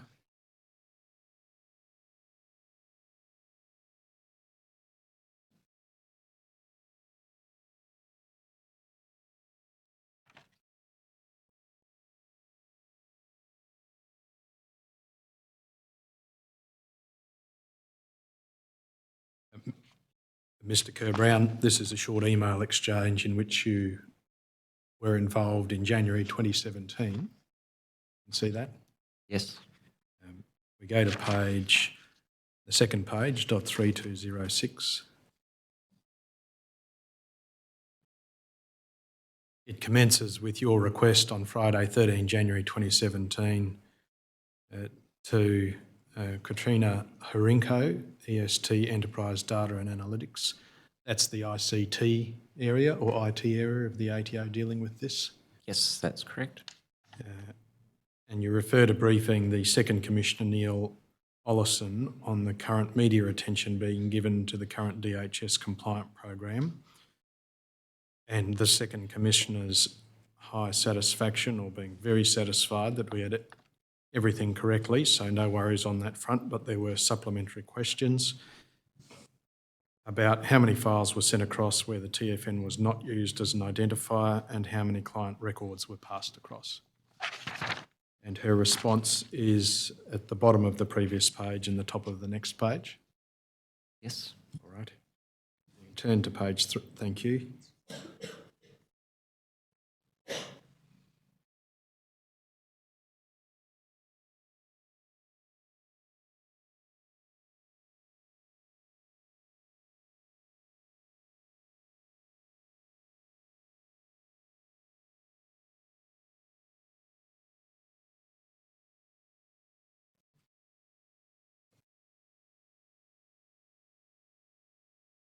This was, as at 13 January 2017, the information that the ATO had about the volume of data that they had provided in respect of the DHS Online Compliance Intervention Program. Correct. There were income tax reports, 2011 to 2015, 5 of those. And the explanation that the report is compiled based on income tax return data held by the ATO. PAYG reports, again, 5 files for the 5 financial years based on PSAR information held by the ATO. If I pause there, PSAR is? Payment Summary Annual Report, which is lodged by employers at the end of each financial year. What's commonly described as a PAYG summary.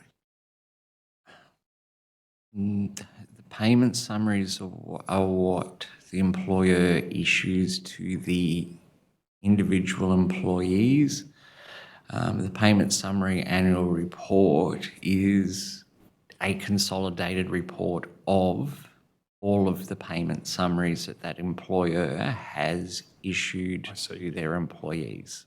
Right. And the AIIR report? Annual investment income report.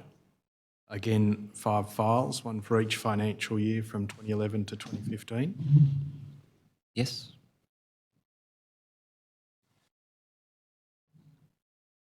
Ms Horinko indicates that none of the reports contained tax file numbers, although tax file numbers were used for the internal ATO identity process, but were removed prior to transmission of the data to DHS. Yes. That's right.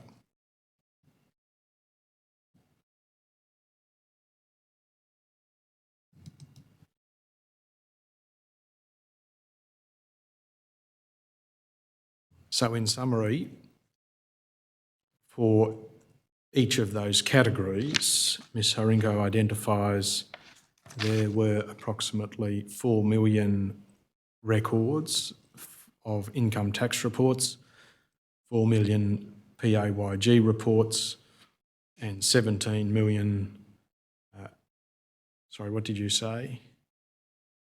AIIR? Annual investment income report. Thank you. Provided by that point in time under the OCI program. As an ad hoc exchange, yes. When you say ad hoc exchange, are you referring to the biannual data transfer or something else?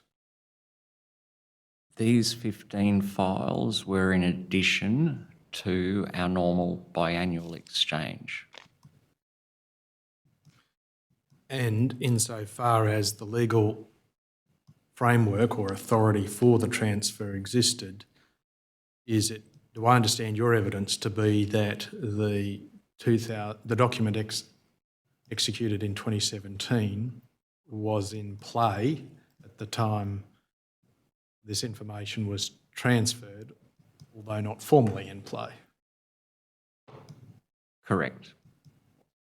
That is, the ATO relied upon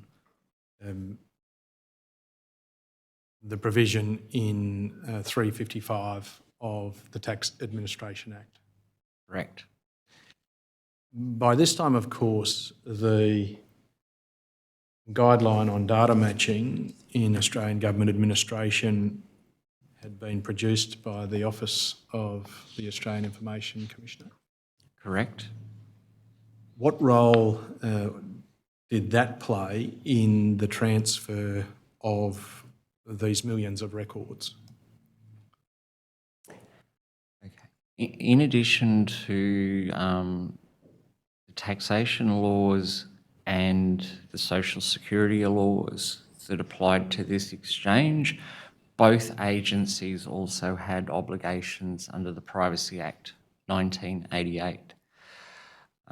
If you look at the preamble of those guidelines, it indicates that they're voluntary, but represent the best practice view of the Office of the Australian Information Commissioner on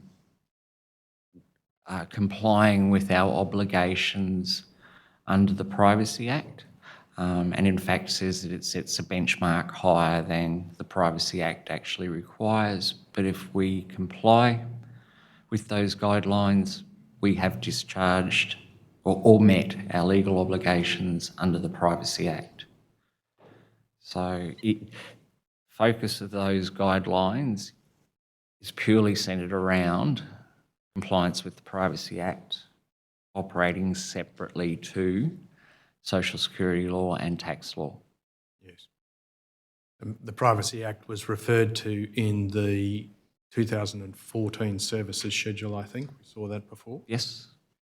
And as you've indicated, the guideline is one produced or prepared by the Commissioner pursuant to Section 28 of the Privacy Act?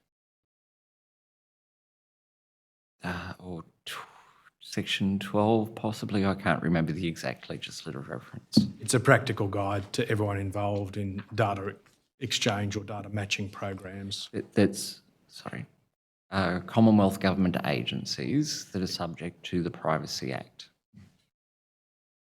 Now, it's clear that the introduction of the online compliance program in terms of a manual intervention process from 1 July 2015 and then from the online process from 1 July 2016 occurred without DHS or the ATO engaging in the process identified by the guideline.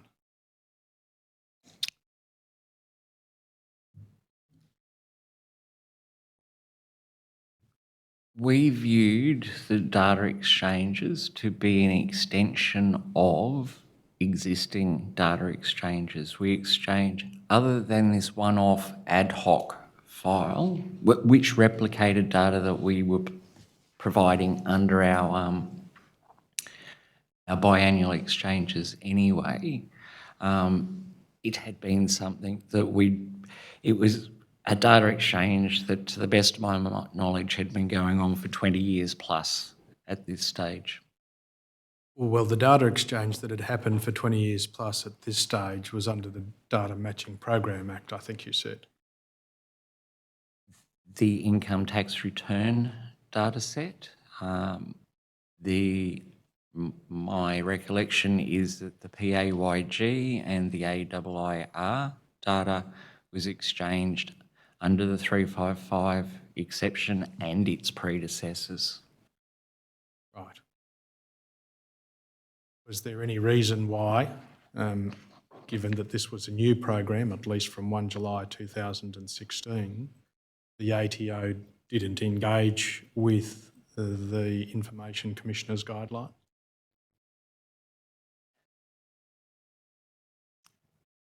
We had no reason to believe that it was a new data exchange.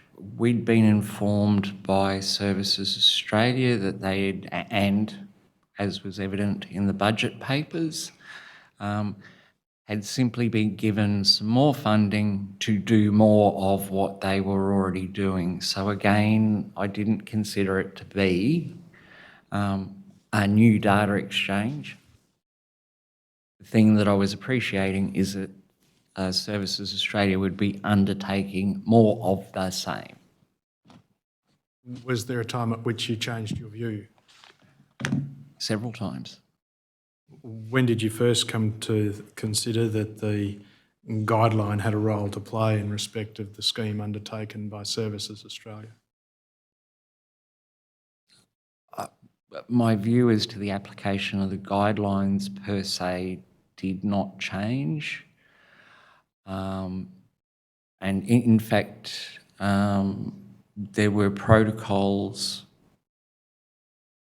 in place as required by the guidelines in existence, at least for the PAYG data set. There may have been data matching program protocols in place for the other data sets.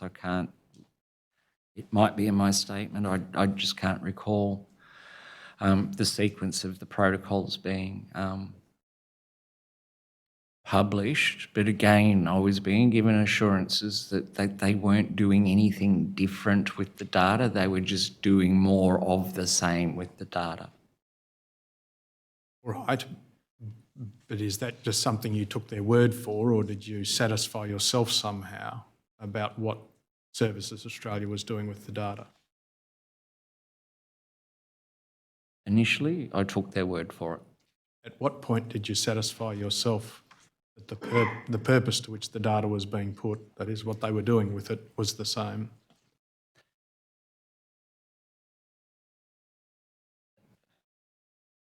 We started to see media reports later in the year to suggest that how they were undertaking their reviews had changed. We were trying to engage with Services Australia to get some more certainty or clarity around the veracity of what was being reported in the media as to what they were actually doing. We kept being assured it's the same thing, just more of it. And that line from Services Australia was consistent over time. It's the same thing, just more of it. You're talking here about a period of time of late 2016, early 2017, where the reports in the media surfaced. Yes. And in January 2017, Ms Golightly had a teleconference from DHS, had a teleconference with members of the ATO to explain what DHS was doing with the data. I believe that was early February 2017. All right, early February 2017. But in terms of what she said then, it fell into the category of your earlier answer where you said they were doing the same thing. Yes, and in my statement I refer to some contemporaneous file notes that I made. We'll come to those shortly. But surely the ATO would have been concerned to ensure that these millions of records were provided to DHS lawfully in the latter half of 2016.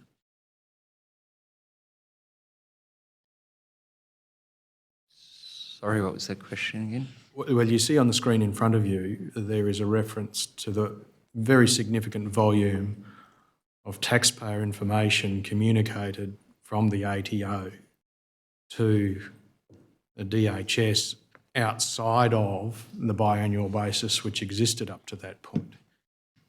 Surely the ATO took some steps to satisfy itself that what it was doing was lawful. Are you aware of any proactive steps taken before that information was handed over? I am aware that there was some correspondence with our General Counsel area, which again I've referenced in my statement, but looking at different aspects of the lawfulness of the exchange. One of those from the General Counsel's office was an advice from Ms Kim relating to the use of tax file numbers. Correct? Her advice was that DHS couldn't provide the tax file number to the ATO and vice versa. Correct? That is outside the Data Matching Program Act. Yes. Is there some other advice you're referring to?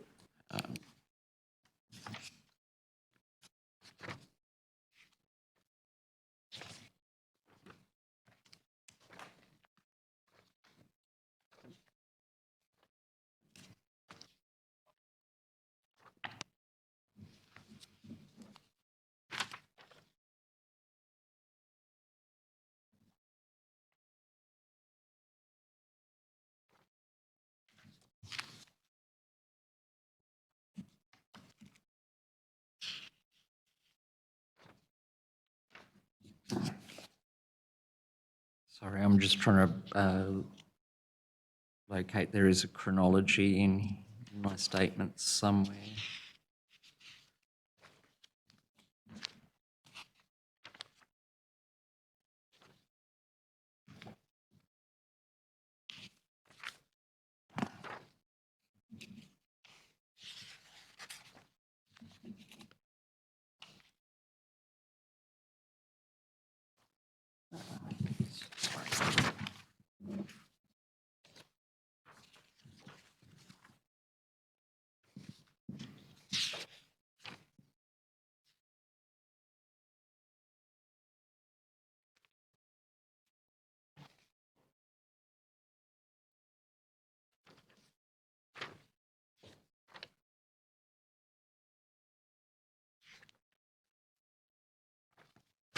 At 20.1, you talk about legal advice. That's at page 42. Thank you, Commissioner.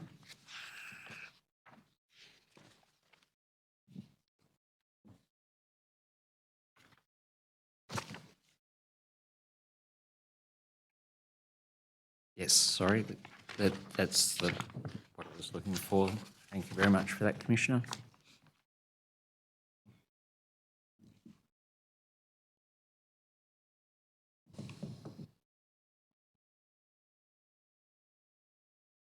So as you can see at 20.1, I've detailed 5 instances where we sought legal advice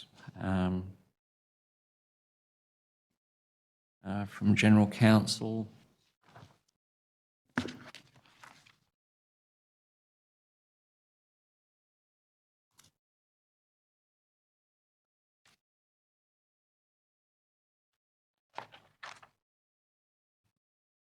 We could have Exhibit 2440, please. ATO.002.761.5324.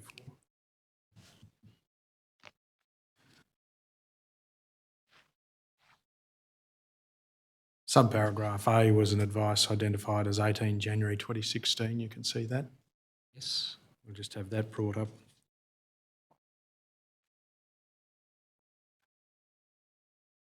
You can see that on 18...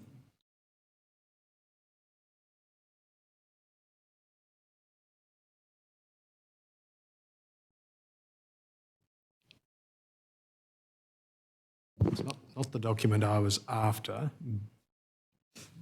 Not sure if the error's mine. ATO.002.761.5324.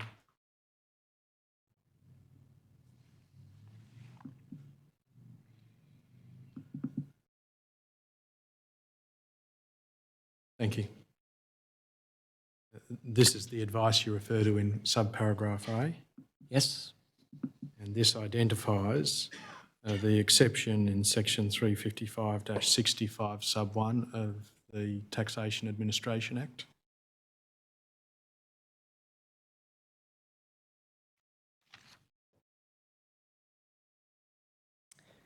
Uh, 35565 sub 1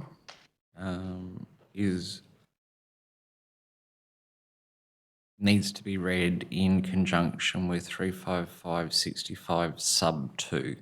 65 sub 1 says if something subsequent in this section applies, then the general offence under 35525 does not apply.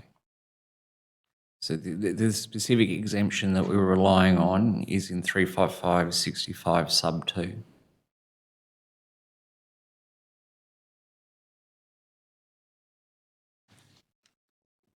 We could just go to the second page of that document. See what's set out in paragraph 6 at table 1 is 365-65 sub 1 and following. Okay, that is a typographical error. That table is actually at 35565 sub 2.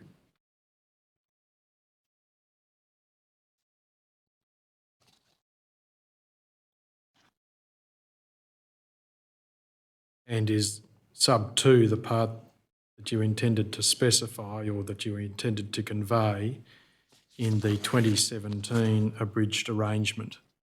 Yes, correct. Rather than sub 1? Yes. Right. In any event, the phrase, for the purpose of administering that law, deals with the ATO purpose. Is it the DHS purpose to your... It's the DHS purpose, and it's referring to that law being the law cited in the second column, which is the Social Security Act 1991.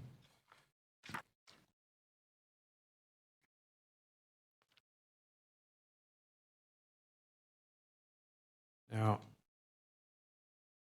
what steps did the ATO take, apart from accepting DHS assurance that what they were doing was administering a law, that is, administering a law according to law?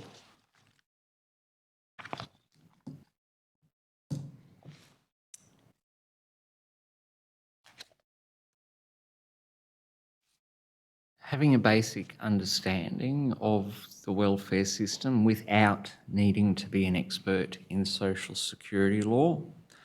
I was aware that a person that was applying for a welfare benefit could not earn above a certain threshold. And if they earned below that threshold, the rate of payment was based on the amount that they were earning. I could see the nexus between the income information that we were providing to Services Australia and how it interacted with the welfare system. Well, it was annual data relating to fortnightly entitlement, wasn't it? That was the nexus. Yes, but in the absence of us having data available for shorter periods at this point in time, that was the best data that we could supply to Services Australia. I don't think there's any question about that.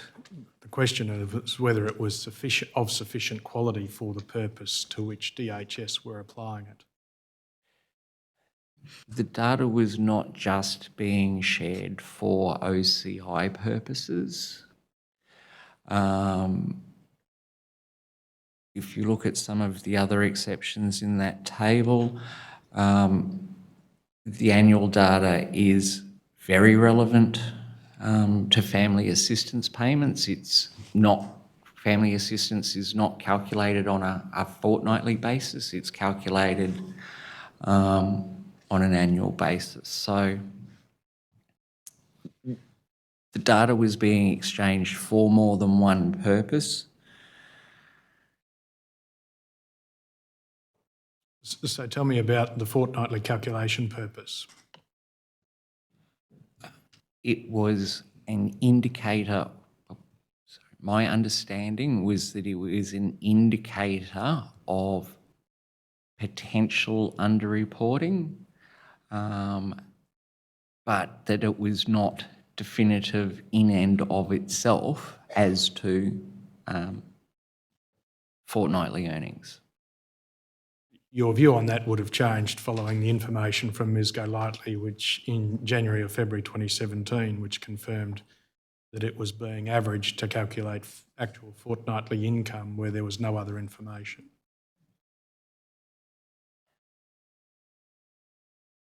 Yes, my understanding of Ms Golightly's comments was that as an absolute last resort, if the information was not forthcoming from the individual after repeated attempts of engaging with them, they would resort to that. Still not fit for purpose though, is it? Whether it's a first resort or last resort. Look, I'm not familiar enough with, at that time I was not familiar enough with social security law to know whether that was a legitimate use of the data or not.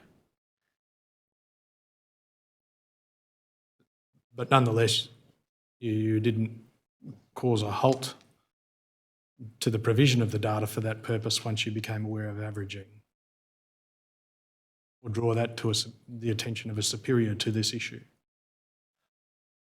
I was certainly flagging internally that we had concerns with the averaging.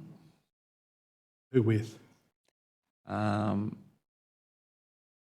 Most immediately, my manager, Mr. Fawcett, Yes. but I was certainly engaged with SES officers to the point where I was involved in authoring a briefing note that made its way to the Commissioner of Taxation. Who were the SES officers? Assistant Commissioner George Holton, Deputy Commissioner Greg Williams, Second Commissioner Neil Olison, Commissioner Chris Jordan. We bring up the briefing note, Exhibit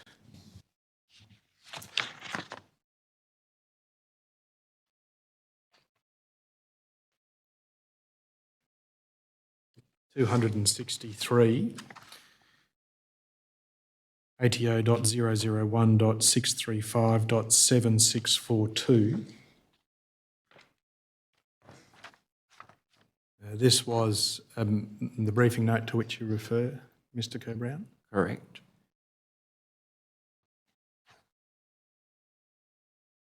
And it was attached to an email that you sent to Mr. Fawcett on Thursday, 12 January 2017.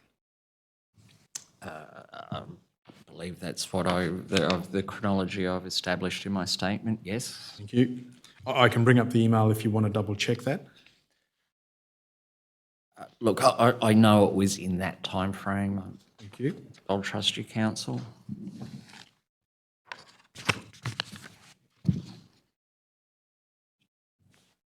Under the heading, what has changed since July 2016, if that passage could be, second half of the page could be called out.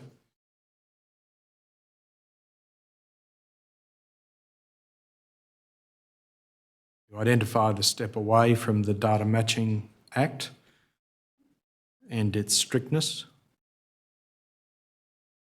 Yes. and the removal of the ability to exchange tax file numbers in the identification process. Yes. And in the third last point, that DHS have now chosen to undertake the program under the OAIC's guidelines on data matching in Australian government administration. If I pause there, at this point in time, that is January 2017, were you aware of any protocols that DHS had published in accordance with that guideline? I cannot specifically recall. And what about the ATO? Did the ATO have any involvement with the development of protocols under the guideline at that point in time?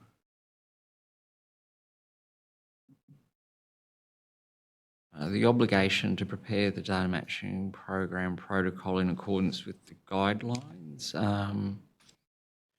rests with the primary user agency, which in this instance was Services Australia. Are you saying that the ATO had no responsibility under the guideline for any involvement in the development of the protocol? We still had obligations under the Privacy Act that I believe we discharged without direct reference to the guidelines. I'm not sure you're answering my question. The guideline imposes an obligation on the ATO as the matching agency in the production of the protocol, doesn't it? We were not the matching agency. You weren't the primary user, were you? No. But you did match identities and provide financial information as a result.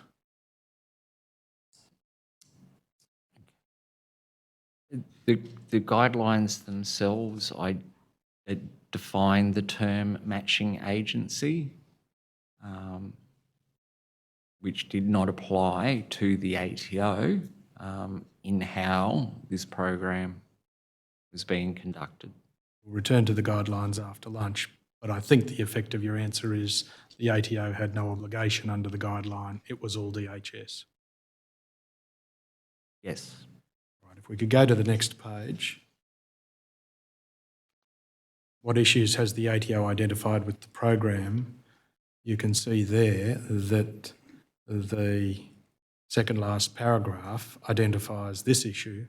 DHS are averaging income equally across an entire financial year, or a person may have worked for only part of the year, and their hours/salary varied between pay periods. We've seen this even in circumstances where the PAYGW summary information passed to DHS clearly indicates the person only worked for part of a year. Now, in preparing this briefing, Mr. Kerr-Brown, what you were identifying was a fitness for purpose issue with the information. Based on a limited number of case studies that I'd personally reviewed. How many had you reviewed?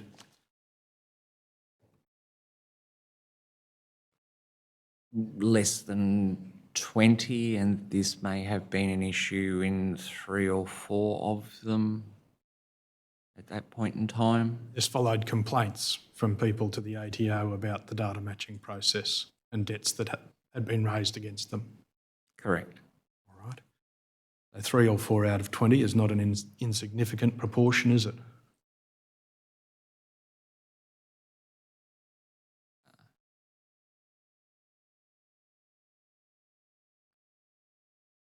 Uh, 20 is overall is insignificant when we're dealing with millions of transactions. Well, your statistical sample might have been insignificant, but you thought it was significant enough to add to a briefing to Assistant Commissioners and the Commissioner of Taxation, correct? Correct. Right. It was an obvious flaw in the program in terms of fitness for use of the data for calculating debts. Yes. Is that a convenient time, Commissioner? Yes, 2:30. All rise. The Commission stands adjourned until 2:30 p.m.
The Royal Commission is now in session. Please be seated.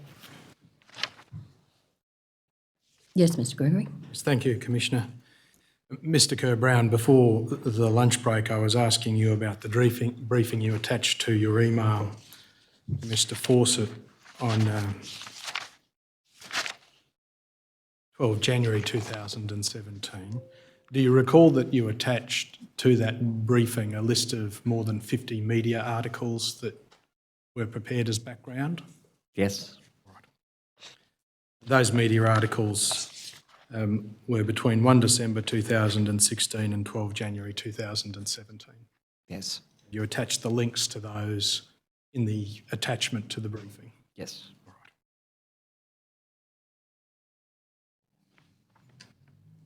If I could have Exhibit 505 produced.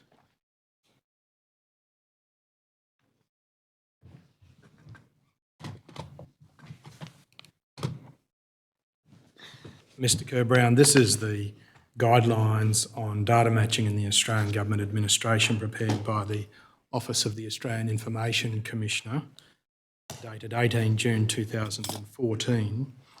Do you agree that they are the guidelines referred to in the briefing you prepared attached to the 12 January 17 email? Yes. If we could have the word agency called out in the definitions. It's about 8 lines from key terms. Thank you. Mr Kerr-Brown, you would agree with me that the ATO falls within the definition of agency? Yes. As far as the guidelines concerned. If we go down now to matching agency on the same page. Mr Kerr-Brown, you were familiar with that definition as at January 2017? Yes. All right, it provides that the agency whose information, technology, facilities or resources are being used to conduct the data match comparison. Would you agree with me the ATO fell within that definition as well? No. All right.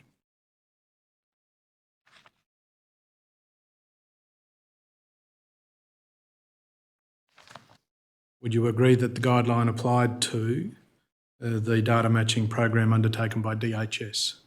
Yes. We could go to the 4th page. Should appear with guideline 2. Sorry, the previous page. If guideline, thank you.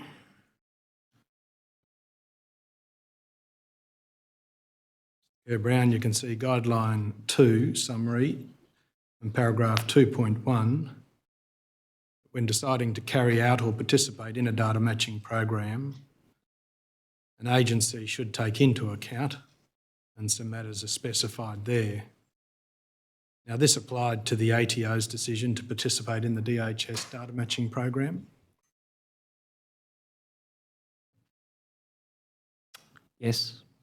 If we go down to guideline 3, prepare a program protocol and call out, thank you. Again, guideline 3 is summarised there. The primary user agency referred to in 3.1, you understand that to apply to DHS in this circumstance? Yes. In paragraph 3.2, each entity involved in the data matching program should ensure that its participation complies with the program protocol. You would agree with me that applied to the ATO in respect of the DHS data matching program? Yes. And if you go down to paragraph 3.4, please, thank you. Actually, it might be convenient if only paragraph 3.4 at the bottom of the page and subparagraph A to the next page is pulled out.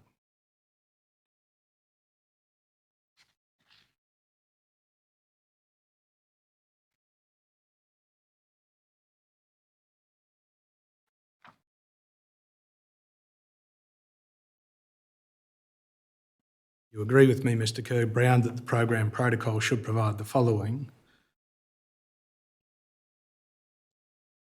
Yes. Subparagraph 4, A4, a description of the data to be provided and the methods used to ensure it is of sufficient quality for use in the program. You see that? Yes. And if the ATO had participated in the program as it was recommended to do by the guideline, it would have been able to identify what you conceded just before lunch, that the calculation of actual fortnightly income by reference to annual PAYG data had the result that the PAYG data was not of sufficient quality for that purpose. Would agree with that? No. Well, you had identified separately to this that there was a fitness for purpose problem with the use of annualised PAYG data for actual fortnightly income. Why wouldn't you have come to the same conclusion if you participated in the development of a data protocol with DHS?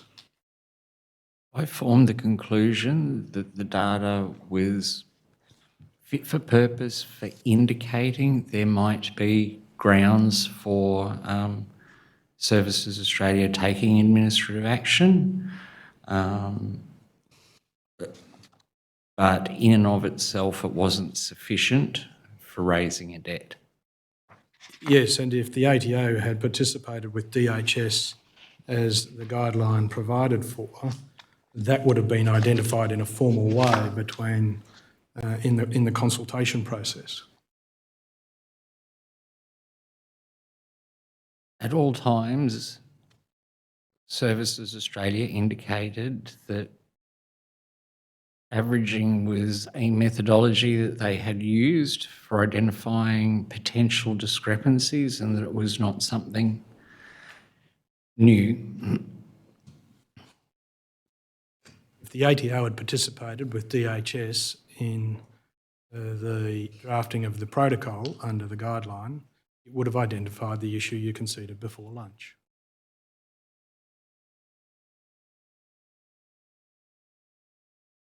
Yes.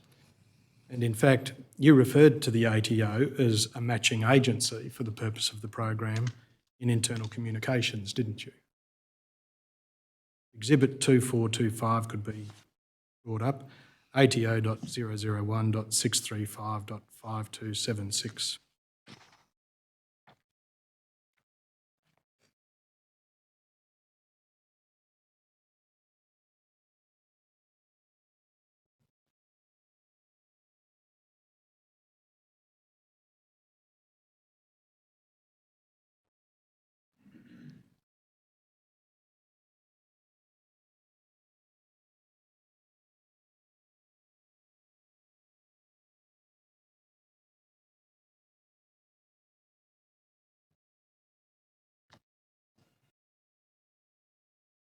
Mr. Brown, you can see, sorry, Mr. Kerr-Brown, you can see your name as the author of the last email in the sequence there on 6 January 27, where you identify an exchange with a journalist and investigations which were being undertaken by various statutory bodies.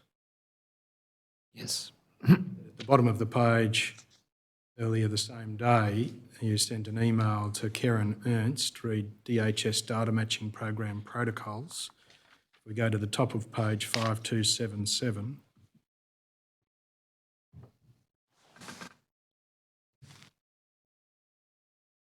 that is the next page. Thank you. I take it, what media interest, am I missing something, was a light-hearted comment by you, Correct. given the 50-plus emails you'd attached. Yes, all right. Or the developing list of media that you were aware of. In the largest paragraph there, you say, we are the matching agency to the extent DHS sends us an input file. We ID match, extract the data, remove the TFN, reinsert the CRN and send back to DHS. We then take the data at face value and attach it to the client record without further checks or validations. That way they can simply point the finger at us saying if there is an issue, it's the ATO's fault. very simple strategy on their behalf. All I've done this week is deal with the fallout from this. The fallout involved adverse media attention to the ATO and the complaints the ATO was receiving, didn't it? Yes, but this was in relation to one specific issue. Which was? We discovered that Services Australia, in the input file that they were sending us, were sending us details of both parents and children, but attaching the same CRN.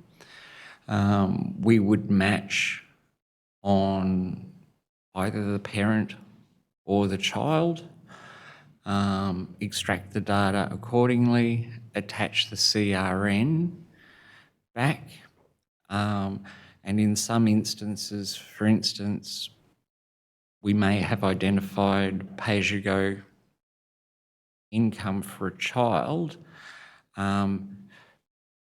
but Services Australia were attaching that to the record of the parent who hadn't earned that income. What happened in December 2016 was that there were complaints about the wrong identity. That is correct. Debt letters being sent to the wrong person of the household. Yes. Right. Your description of the matching agency there seems to fit the definition in the Information Commissioner's guideline. Would you agree? No, again, I was using shorthand here. Well, the ATO engaged in identity matching within its own system, didn't it?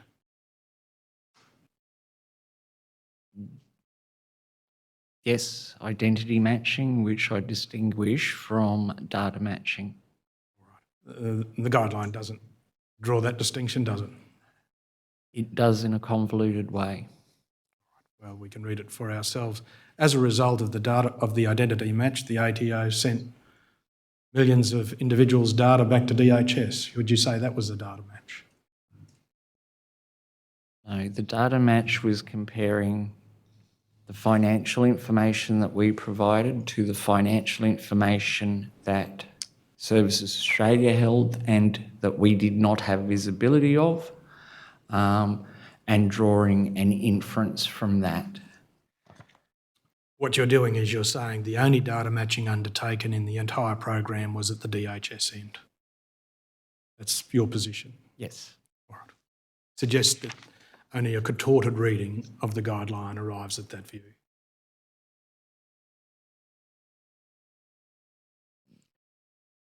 I would say the guidelines,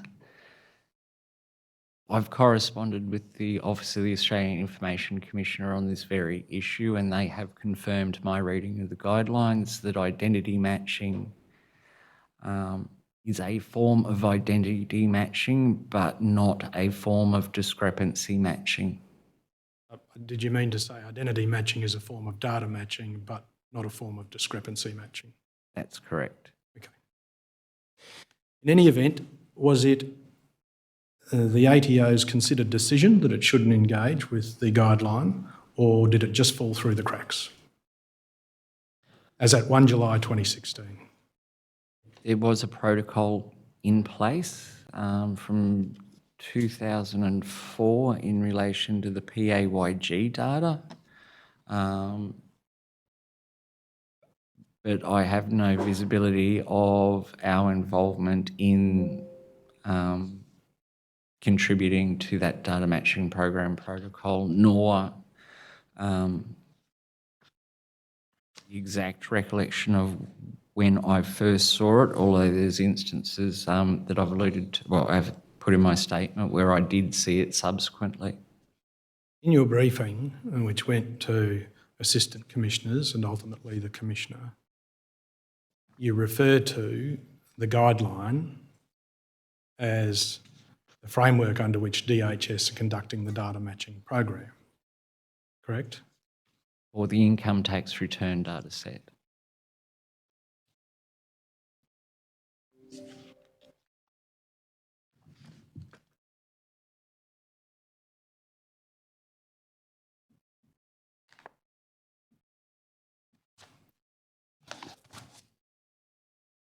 So if we go back to Exhibit 263, ATO.001.635.7642.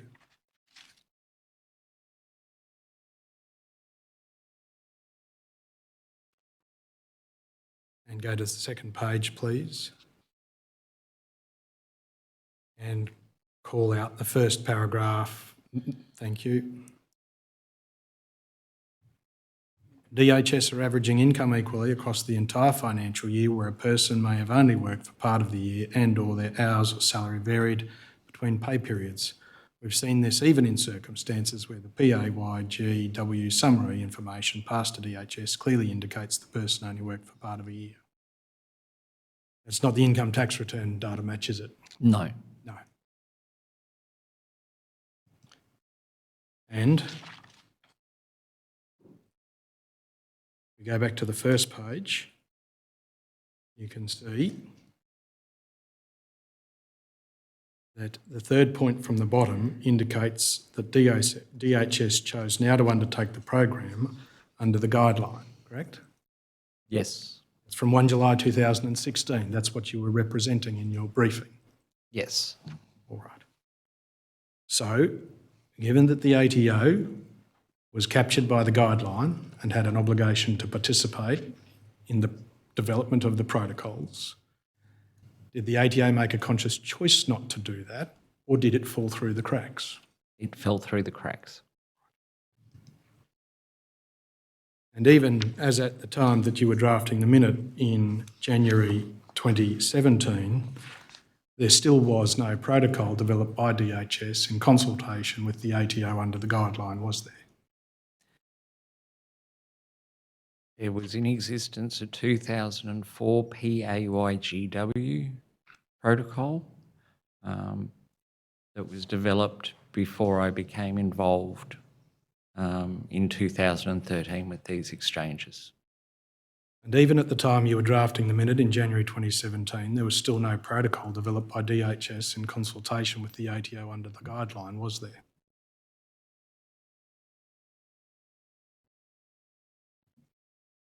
There was a 2004 protocol in place that I have no... Guidelines 2014. The guidelines superseded the 2009 guidelines. And I do not have any visibility of the history of the data matching guidelines prior to 2009. You drafted a minute which referred to the 2014 guideline. As at January 2017, when you drafted that minute, there was still no DHS protocol under the guideline, correct? There was not a protocol under the 2014 guidelines. The one you referred to in the briefing. Yes. Right. How could you represent that it was done under the guideline if there was no protocol?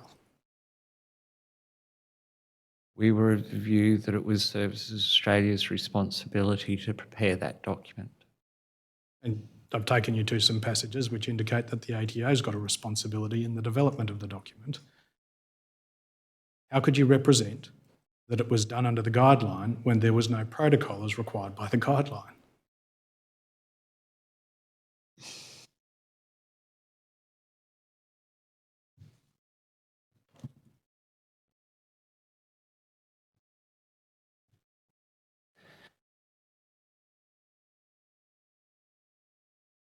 But don't have an answer to that question.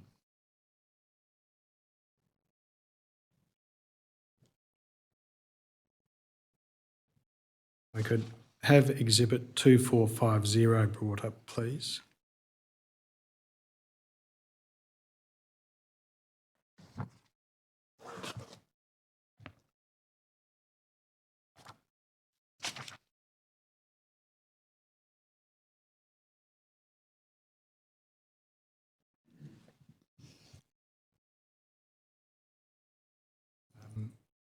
I've given the wrong number one way or the other.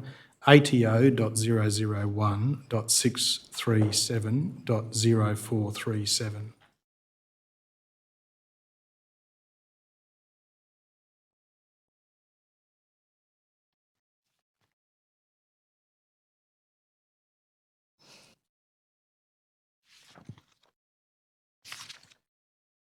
By 13 February 2017, almost a month after you sent the briefing to Mr Fawcett, you sent the briefing to George Holton. You recall that? Yes, It had been reworked in the intervening 4 weeks. correct. And if we go over to page 0438,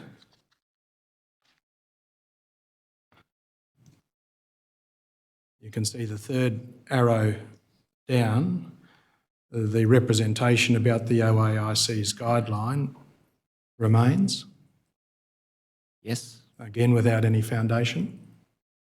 yes, And if you go down to the heading, what issues has the ATO identified with the program, you'll see that the fourth arrow refers to media reports also identifying the following issues.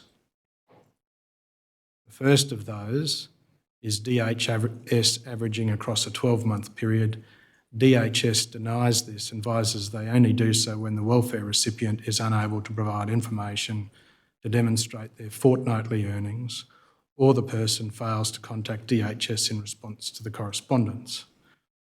How was it that an issue that in the first round of the minute in January was identified as an issue the ATO had identified with the program, the one you conceded before the lunch break, had suddenly become something that the media were reporting that DHS was denying?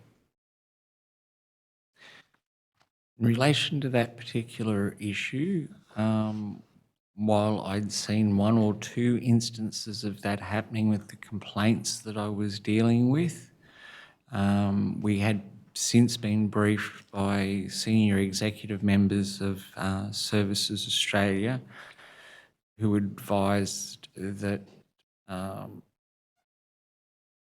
they'd only done so as a last resort. To summarise what I've said, that it wasn't standard practice. But the fitness or the unfitness for purpose of the data remained, whether it was a last resort or a first resort, correct? Just a question of maths. Yes. So what you had confirmed to you by senior executives from DHS was that, in fact, where people did not respond at all or did not update information to demonstrate their actual fortnightly earnings, there was a maths problem with the program. Yes. Well, how is it that, given that the ATO, you particularly, identified the problem, did you end up attributing it to the media?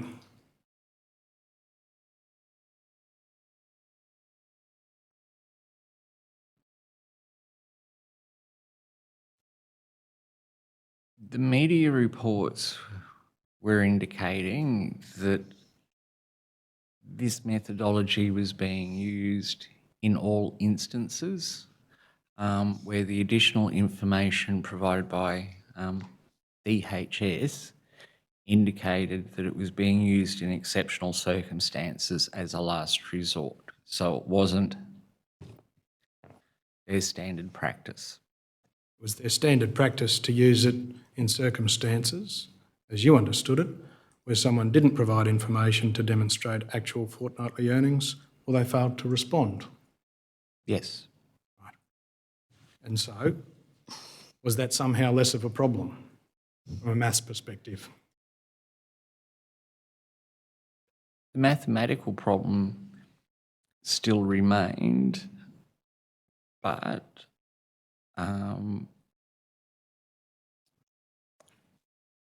I assumed that there was a lawful basis for them adopting this method. There was a lot of data to disclose on an assumption, wasn't it?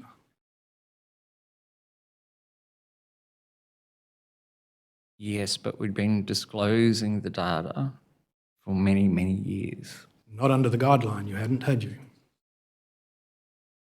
In terms of the PAYGW data, we had been. And as I indicated, there was the 2004 Data Matching Program Protocol in place. It plainly didn't apply to these circumstances, though, did it?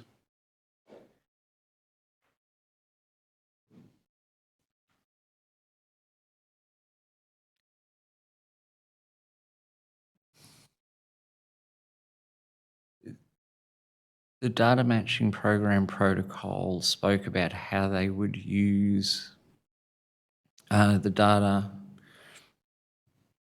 at a high level, but not down to the specificity of averaging.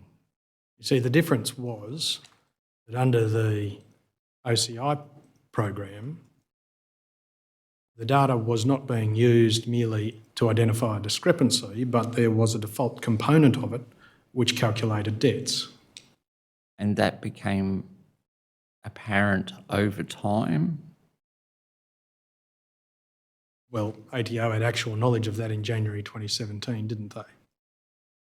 But again, we were assured that it was not their default method for calculating debt. It was used as a last resort. What you're saying is that the ATO continued to provide data even where it realised that the calculations didn't add up. Yes, but we had no basis to think that the methodology that Services Australia was using at that point in time was unlawful. But you didn't ask to see their advice about whether it was lawful or not, and you didn't obtain any of your own advice about whether it was lawful or not.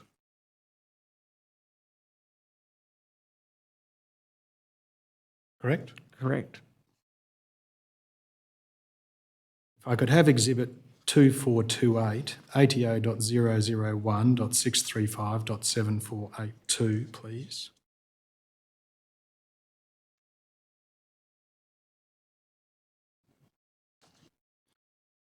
Mr. Brown, this is an email from you, 11 January 2017, as you were preparing the first draft of the brief, which was referred to earlier. I want to draw to your attention the sentence which is about a third of the way down, reading between the lines. You can see those two lines there.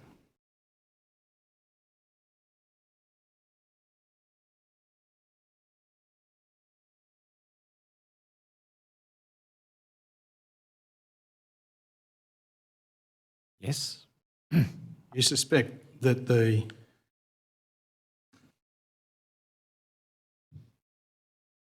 OCI scheme was being driven by government rather than DHS themselves.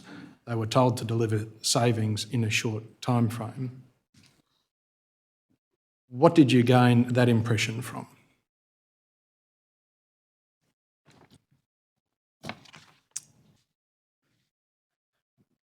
There were comments made on the sidelines of meetings that I had with them that indicated that there was ministerial pressure being applied and that the government had an agenda and obviously there was funding provided to Services Australia and the ATO in relation to this measure that would realise overall savings to the budget. So just recalling the rough numbers off the top of my head, overall the program would raise $1.8 billion. It would cost $600 million to deliver, delivering a net saving to the government of $1.2 billion.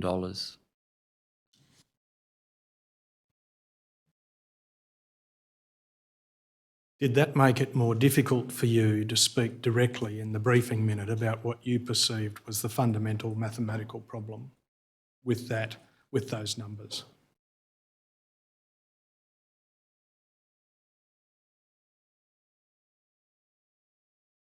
To the extent that as a public servant, I need to remain apolitical and not express an opinion as to the validity or otherwise of a particular government policy or program. I accept that, but you also have a duty to give full and frank advice as a public servant where you can see an obvious flaw in the program. That is, the use of averaged income to calculate fortnightly earnings for the purpose of raising a debt. And we constantly raised that issue with Services Australia. It wasn't working though, was it? Services Australia continually rebuffed the ATO, didn't they? Yes. And then you get to a point where you have to brief an assistant commissioner or a commissioner about the issue. And I suggest the approach you adopted in February 2017 was to sort of pull back from that issue. Not sort of, but actually pull back from that issue. Was that because you understood there was ministerial pressure involved? Or did someone suggest it to you? No, nobody suggested it to me. You did it of your own volition? Yes. Why?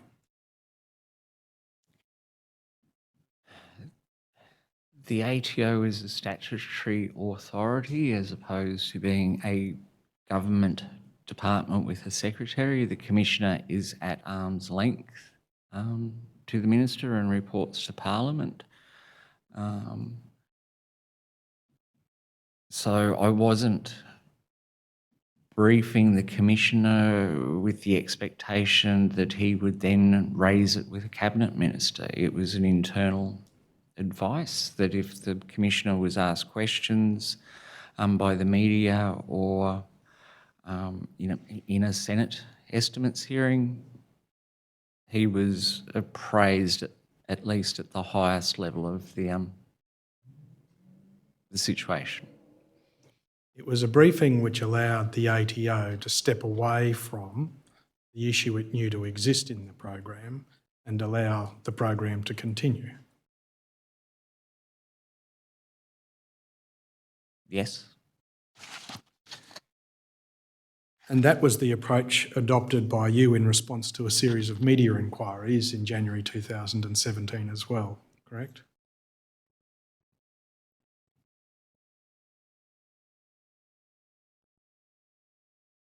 Qualified, yes, in that we were encouraging the media to direct their inquiries to DHS regarding the methodologies that they were using. Surely the independence of the ATO made it the perfect voice to stand up to the pushback you were getting from DHS.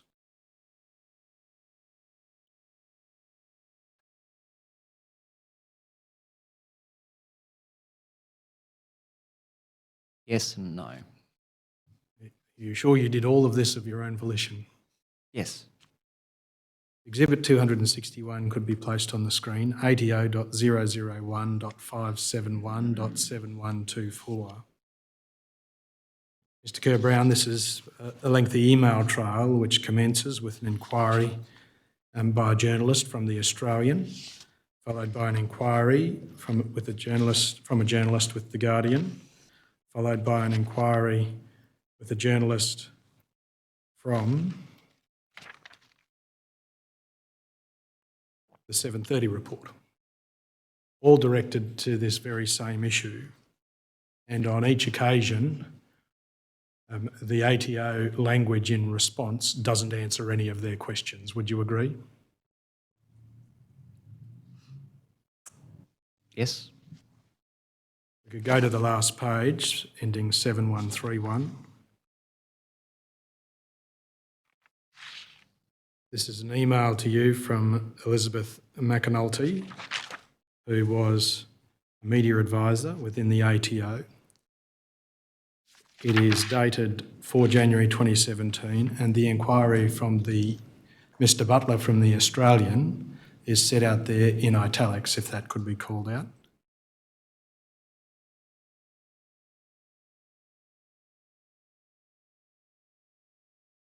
Very directly, the ATO was asked questions which went to the heart of the OCI scheme. Would you agree? Yes. The second one was whether the ATO supported the use of the data in that way. The third is the ATO concerned about non-reporting because people no longer trust the integrity of the system. The fourth is what advice, if any, has the ATO given to Centrelink regarding the proper use of the data. You see those? Yes.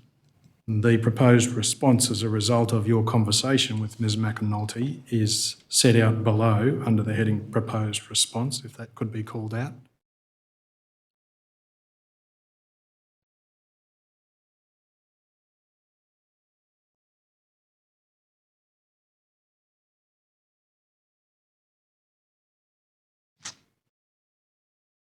That is the passage below, the currently called out passage, please.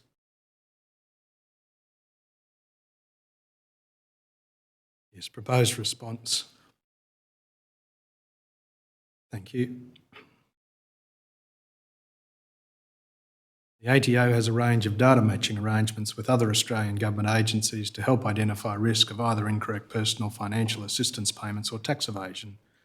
We provide this data under the provisions of the Data Matching Program, Assistance and Tax Act 1990. More information is available here on our website. We collaborate with our DHS colleagues on an ongoing basis regarding our various data matching arrangements.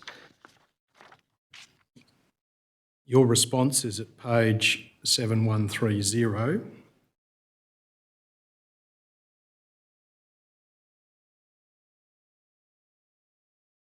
And if the section in the middle of the page from "Hi Lizzie" to "Regards" could be called out. You correct the misunderstanding about the Data Matching Act and assert the guidelines were the authority under which DHS did it. And you refer to the requirement to prepare and make publicly available the data matching program through Gazette notice. You said you have seen that I've spoken with and written to our counterpart at DHS seeking their permission to provide a copy of the protocol to the media. Who had you written to?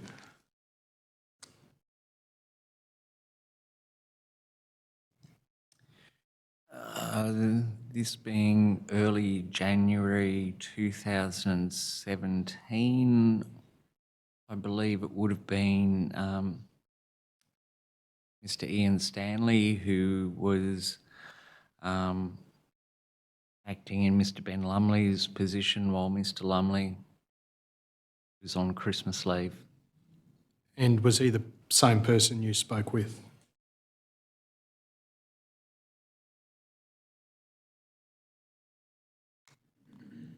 Yes. In anticipation of the response being affirmative, you slightly redrafted the proposed response to say that the information or the data was provided under the protocol prepared by DHS in accordance with the guideline and a copy was attached to your reference. Was it about that date that you realised that there was no protocol prepared under the guideline?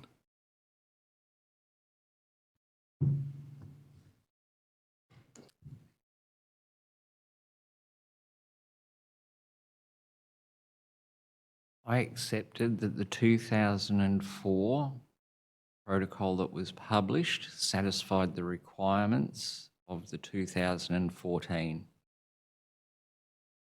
guidelines. Well, why didn't you refer to the 2004 protocol and attach a copy of that?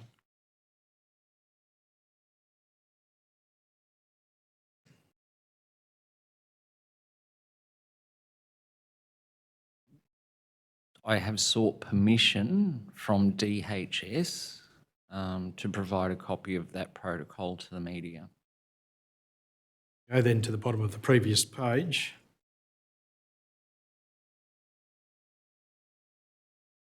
There was an indication from Ms McAnulty that she thought your response looked great and she would provide it to the journalist once she heard back from DHS. Correct.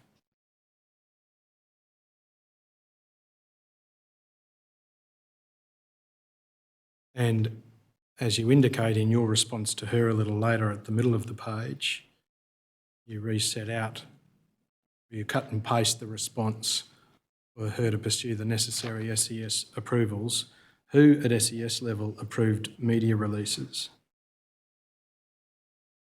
It would have been somebody at the Assistant Commissioner level.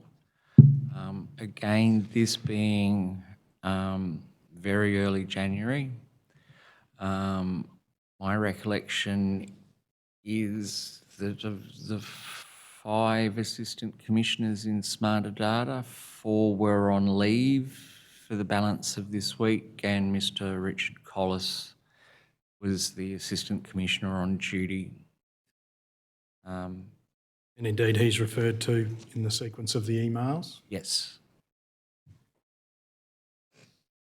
And he indicated that, subject to a couple of clarifying questions with you, he was supportive of the proposed response and would approve it for release. Correct.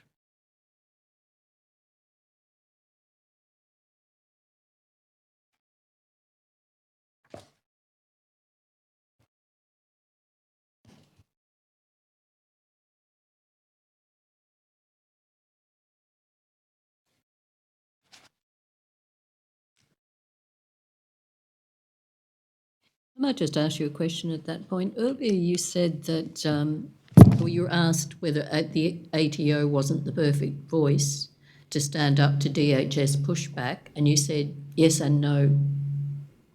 What was the yes and what was the no?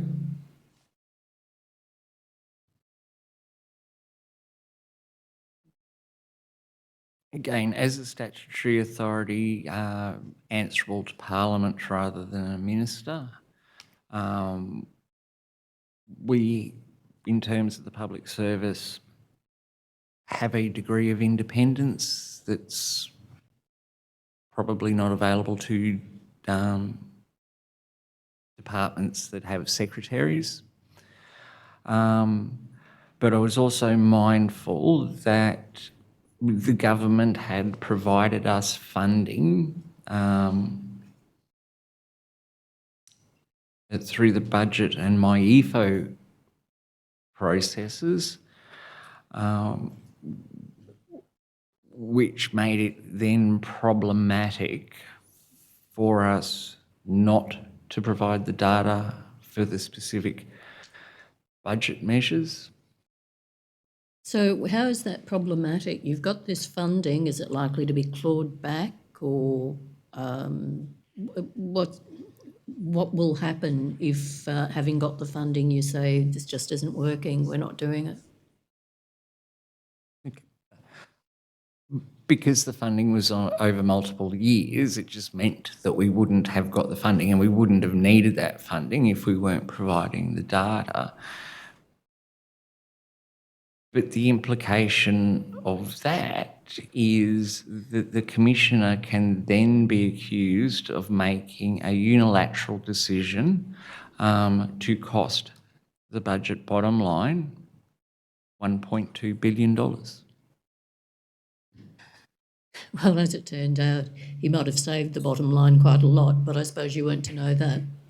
In retrospect, yes, it would have saved the Commonwealth a lot of money, but...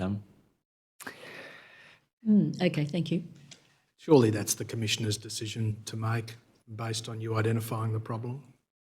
Yes, that's the... All right. As it turns out, DHS provided its response to the draft media statement by the ATO to the Australian. If Exhibit 2422 could be produced, ATO.001.571.6908,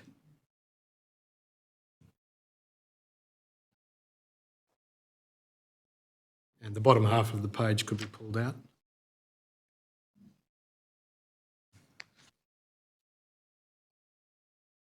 Ms McAnulty wrote on the same day at 2:58 p.m, media team at DHS have been in touch and have asked us not to include copies of the documents in this response and have asked us to amend the statement slightly as follows.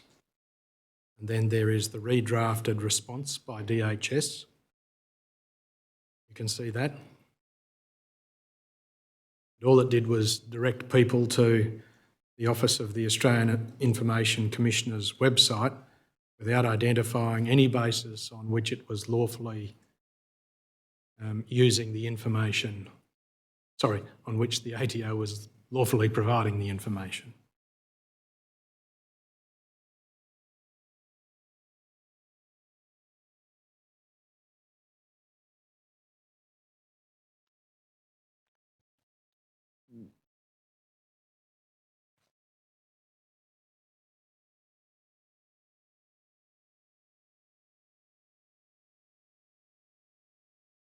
My reading of that was that the data matching program protocols were available on the Office of the Australian Information Commissioner's website, and those documents would have made reference to the legal basis for sharing the documents. That's one of the requirements of the data matching program protocol.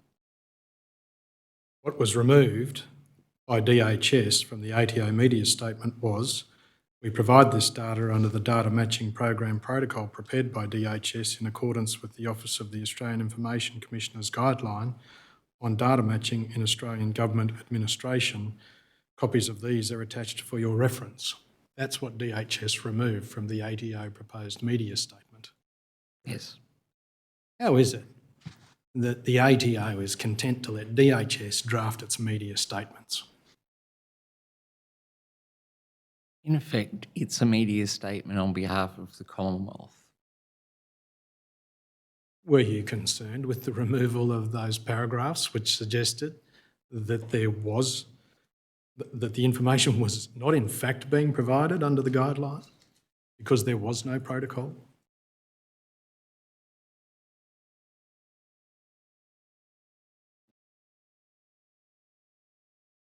I was placing trust in our media advisors in liaising with the media advisors of DHS to make the best call on how to respond to the journalist. Well, media spin is one thing, surely, Mr. Kerr-Brown. Another is just factually accurate information. Why did this response from the ATO be reduced to the point where it didn't respond to a single inquiry by the Australian? That was the prerogative of our media unit. If we go to the top of this page, we can see not only was it the prerogative of the media unit, but it was yours as well.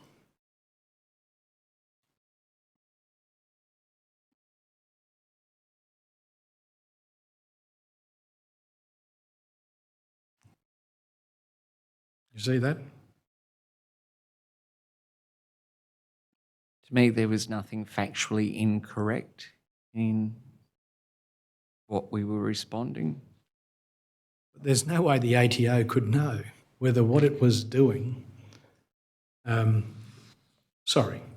was no way the ATO could satisfy itself at this point in time that the DHS was lawfully using the data, could it?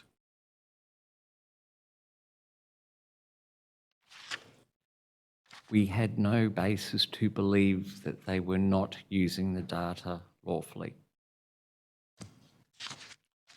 What were your opinions on the DHS response that you were being silent about? You can stop being silent now. Could I review what the DHS response was, please? Yes, if we could go back down to the second part of the email, and thank you.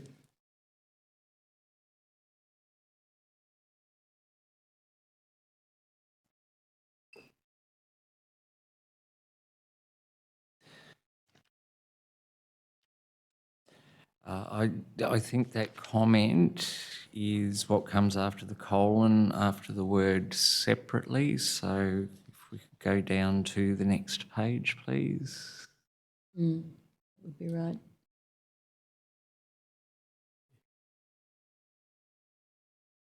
Yes, if the next page could be brought up as well. So when I've said I'm comfortable, it was with that black text there on that first page. And I think my second comment was yes.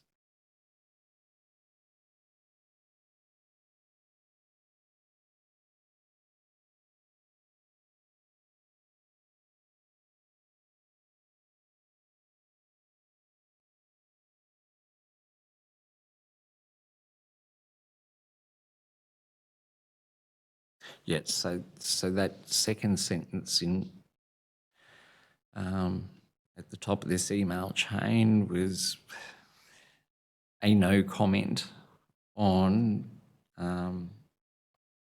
what DHS were going to respond. But you had some opinions about it. What were they?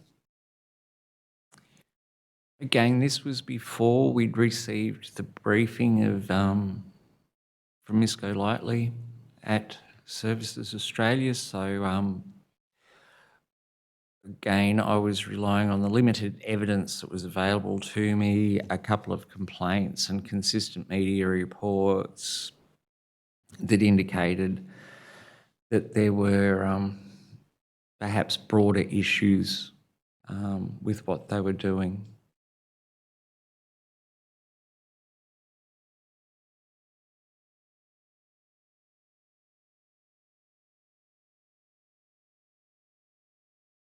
All right.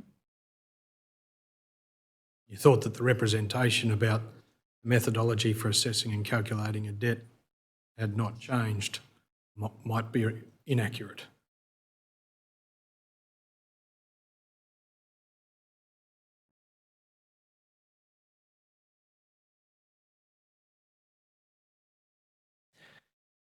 And the media were also reporting at this time as well that the only channel that individuals had to interact with Services Australia was through an online portal. And if people were attempting to contact DHS via another channel such as phone or attending a shop front, the wait times were excessive. Fair to say then what you are getting at is that you were highly sceptical of the accuracy of the DHS media comments.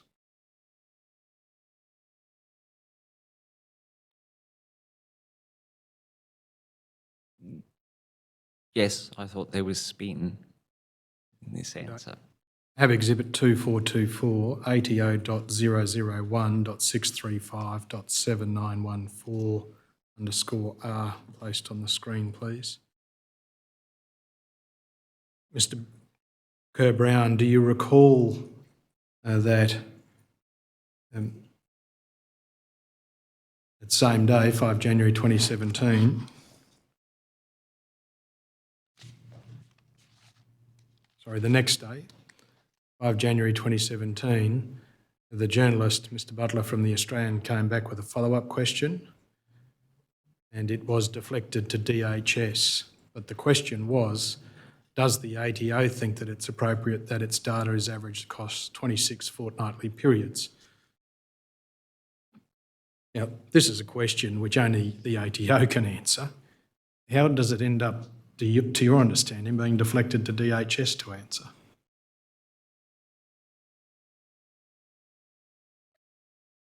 Again, across the Commonwealth, our media units engage with other agencies when there is a query that impacts both agencies. Doesn't it just mean that the ATO was prepared to let DHS speak to its mind?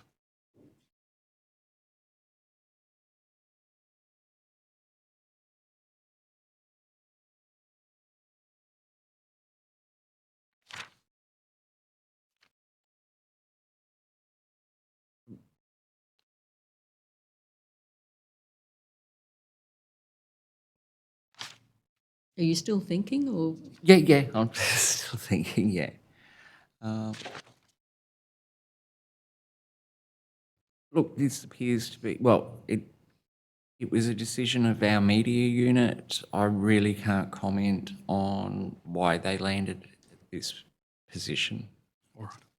because a frank answer would have been absolutely not, wouldn't it? I don't know the reason that the media unit made this call. All right. So I was advised of the outcome. I wasn't asked for to contribute to the decision. But what do you say to the proposition that the fact was that if you're representative of the ATO, you would have said, no, it isn't?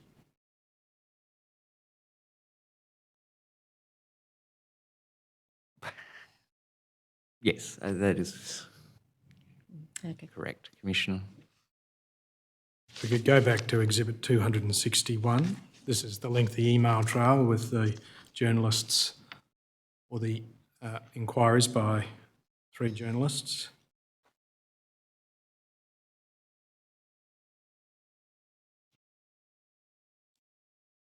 If we go back to the last page then to pick up on your most recent answer.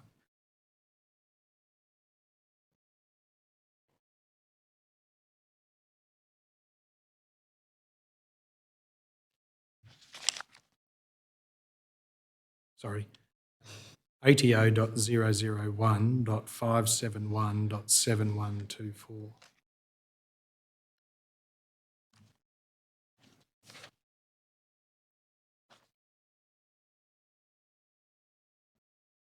Thank you, yes, the last page, .7131.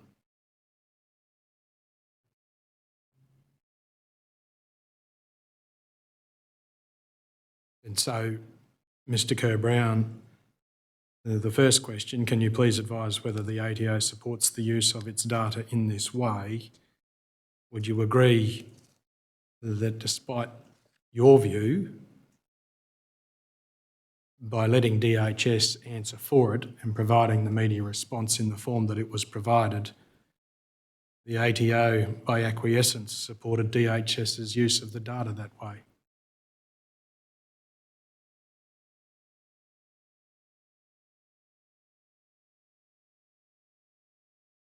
That would be one reading. We can go to page .7126, Mr Kerr-Brown. This is the inquiry from the journalist at The Guardian, Mr Nouse. His inquiry is there, if that could be pulled out together with the proposed response. Has the ATO sought any assurances or raised any concerns with DHS over the use of the data? Now, the responsive answer would be yes, but has not received any assurances. Would that be right?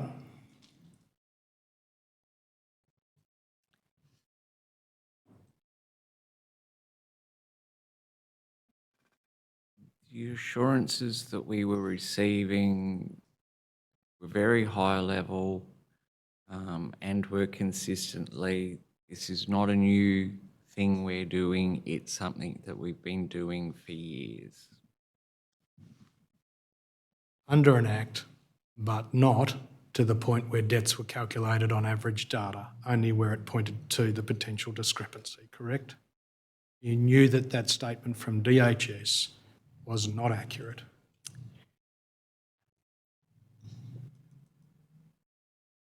No.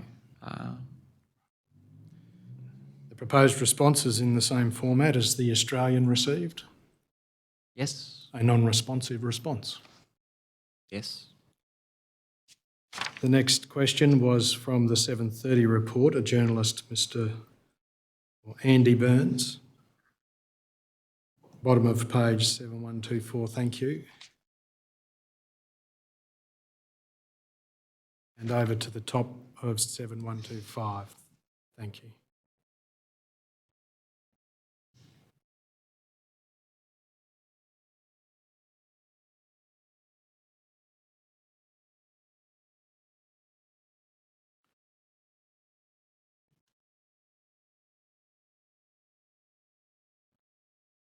The third question from the 7:30 report, has the ATO requested Centrelink check their algorithm to ensure it is correlating with fortnightly income reporting, not just a yearly income figure? You can see that question there. Yes. And the question, related question about whether the ATO holds individuals' fortnightly income payments to accurately match Centrelink payments. Can you see that? Yes. And they got the same response as the Australian and the Guardian. Yes. Can you explain why the ATO embarked on a course of conduct to not address the issue that was being asked of it by the media? I cannot comment on that. And in doing so, avoiding any scrutiny of the issue that had been identified within the ATO? Again, you'd have to put to our media unit the reasons for them choosing to respond this way. The organisation is too big to ask everyone in the ATO. Mr. Kerr-Brown, I'm asking you, what do you say about the reason why the ATO embarked on this course? I could... You were there at the time, you participated in the process.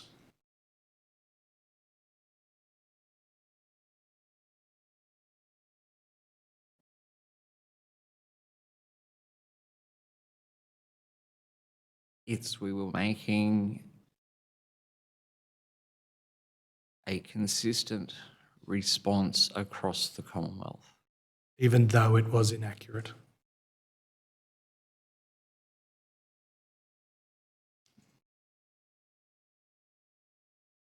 As you've said, Council, it's a non-answer. So it's not accurate, it's not inaccurate, it's not really saying anything. Why wasn't the ATO prepared to say anything?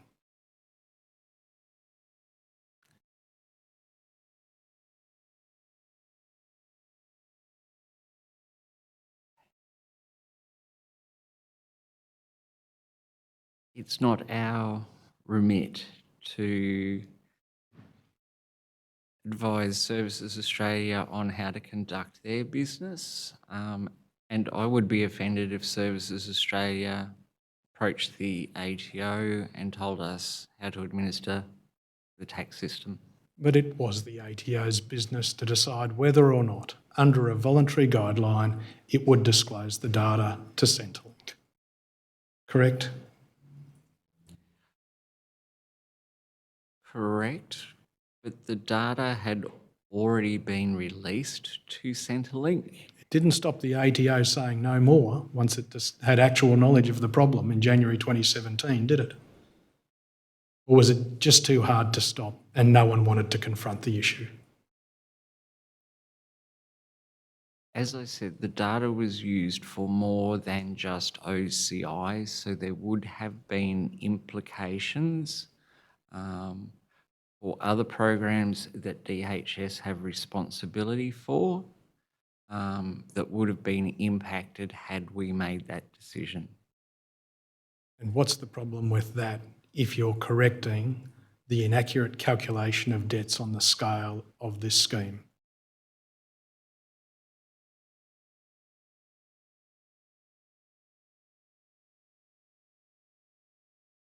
We probably would have impacted millions of people in relation to family assistance payments,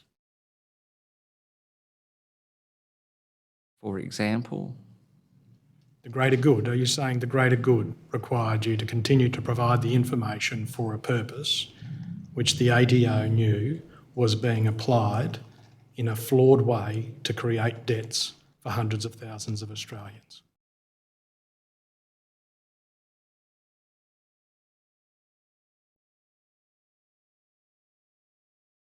We had no basis.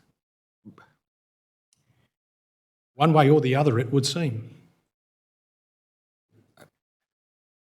Our concerns were more ethical rather than legally based.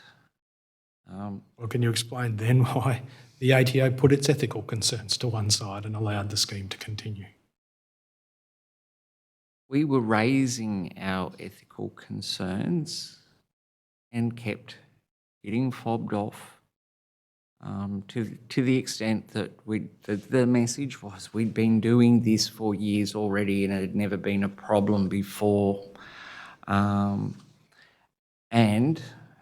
that their view was the only reason this has come to the attention of the media now is because we have increased the scale of what we're doing rather than what we are doing.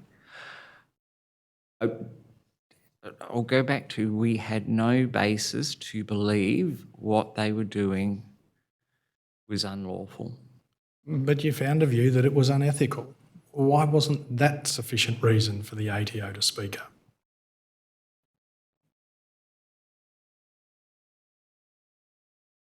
And as you can see from my statement and the correspondence, we were attempting to raise those issues with Services Australia.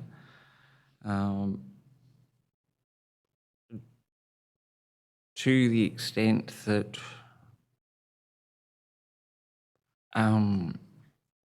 we got the attention of Services Australia that resulted in a Deputy Secretary of Services Australia coming in and briefing at some of the highest levels in the ATO on the program. So there was only so much at my seniority that I could do. I'm not suggesting that you, in a position of an executive level officer 1, was in a position to direct the ATO. But you are here at a critical point in time, that is here to give evidence about a critical point in time when it's clear that the ATO embarked upon a media strategy of avoiding the issue and letting DHS speak for it. And I'm asking you to provide insight into how that unfolded within the ATO, plainly at a higher level. I appreciate you still work there, but you have to answer the question.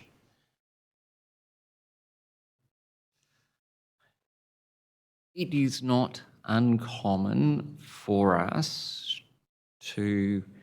I've been involved in media inquiries in relation to other matters, totally unrelated to this, and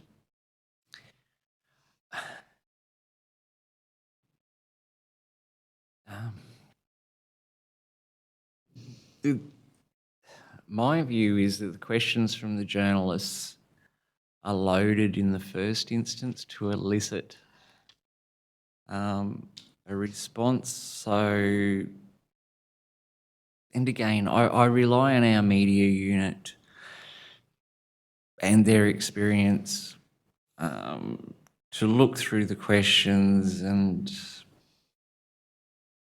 craft a response, which is what they're paid to do.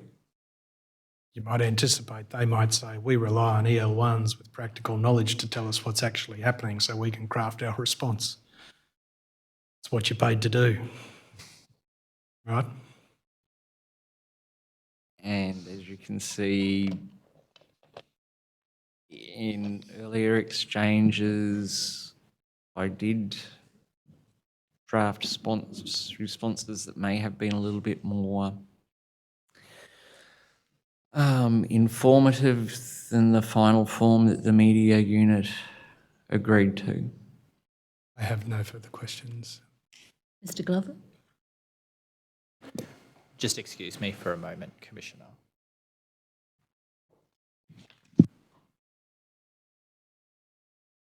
Thank you, nothing arising. Right, Mr. Gregory, do you prefer Kerr-Brown or Brown? Kerr-Brown. Okay. It's just a lot of your emails seem to say Brown. I changed my name in 2018 when I was married. Okay. May Mr. Kerr-Brown be excused? Terrible feedback. Thank you very much, Mr. Kerr-Brown. You're excused. Commissioner, Ms Marsh is taking the next witnesses. Thank you. Jeez. Can you do anything about that?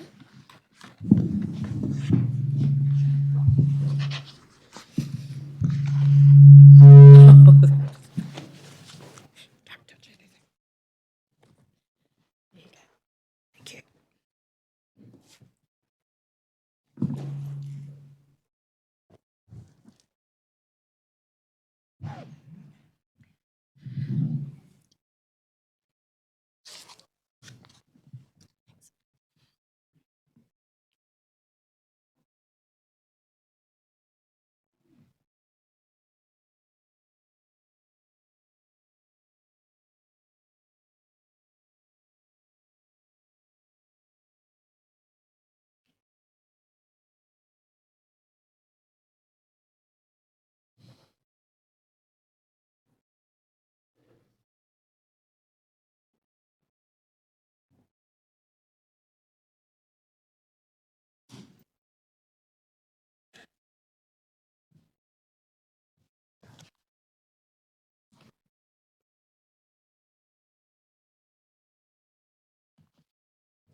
Yes, Ms Marsh. Thank you, Commissioner.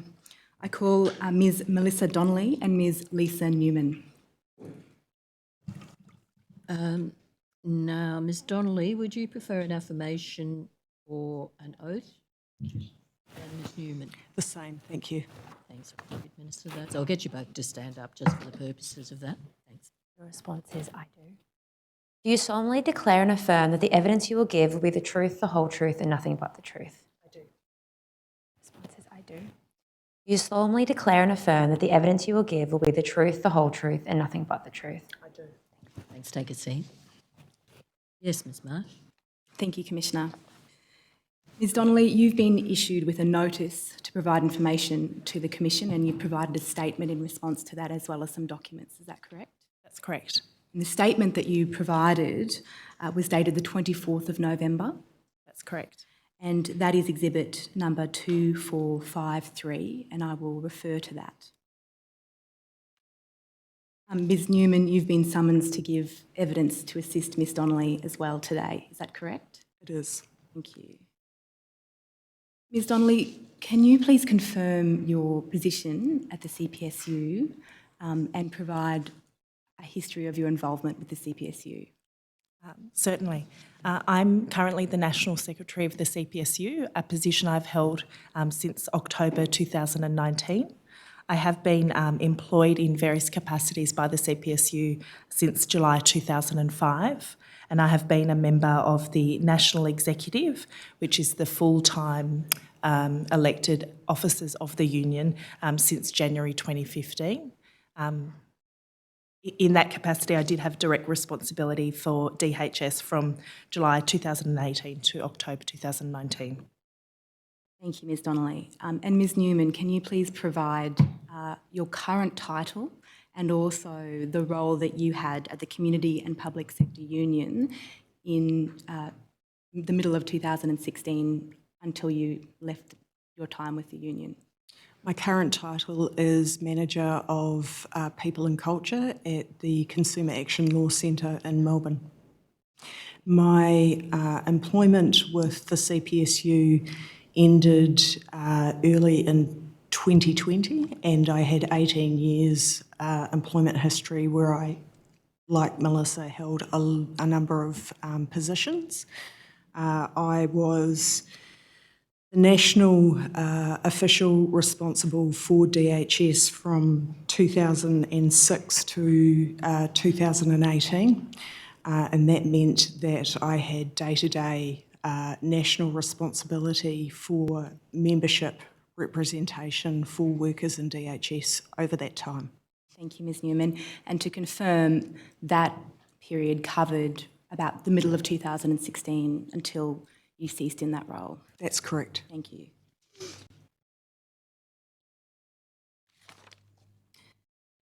Ms Donnelly, could you give me an indication of the purpose, role and functions of the CPSU? Certainly. We are obviously a trade union with coverage across a range of sectors, but the largest of those is the federal public sector. We have coverage in the territory sectors and some areas of the private sector. And as a union, our role is to represent members on industrial matters, bargaining, workplace health and safety issues, and advocate for our members' workplace circumstances and terms and conditions and pay, etc., in various forums. And am I right in saying that Centrelink staff form a significant proportion of your membership? That's right. DHS, or Services Australia as it now is the largest APS agency and is the largest single enterprise of membership within our union. And has that been the position since broadly 2016 onwards? That's correct. Thank you. Ms Donnelly, you've prepared a statement for us based on your review of documents within the organisation, is that right? That's correct. And also your experience in your role, which involved responsibility for DHS? Yes. From about 2018? That's right. And Ms Newman, your evidence today will be from your direct experience? That's correct. Thank you. Ms Donnelly, in your statement, you identify the roles of Centrelink staff who had interactions with the Robodebt scheme. Could you give me an indication of some of those roles? Certainly. So we have identified in my statement is a range of roles that had intersection with the Robodebt scheme. There are debt compliance officers who are compliance officers specialised in raising debts, compliance officers who deal with other aspects of compliance that don't link to debt, customer service officers. These are employees who work in customer service centres, Centrelink offices, or smart centres and deal with customer queries. Trainers who would have had a role briefing and training staff required to implement the scheme. Subject matter experts, which was a higher escalation point to seek advice for staff if they were unsure on a particular matter or a particular case they were working on, and authorised review officers that deal with reviews.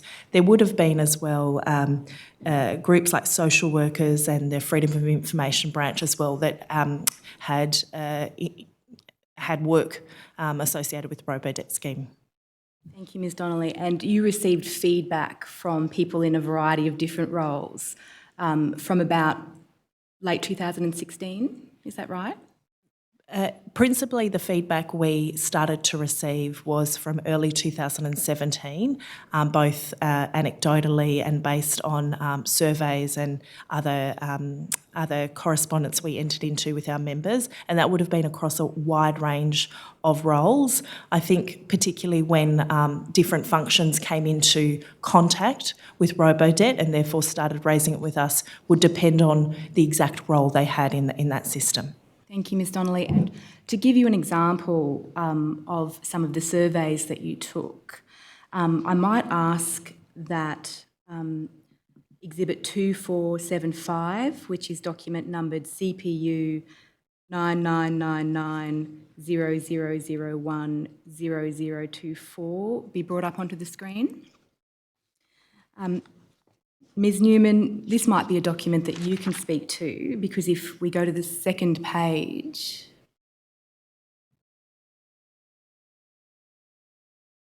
on the next page, if the signature block on the next page could be called up. So Ms Newman, that's your signature block.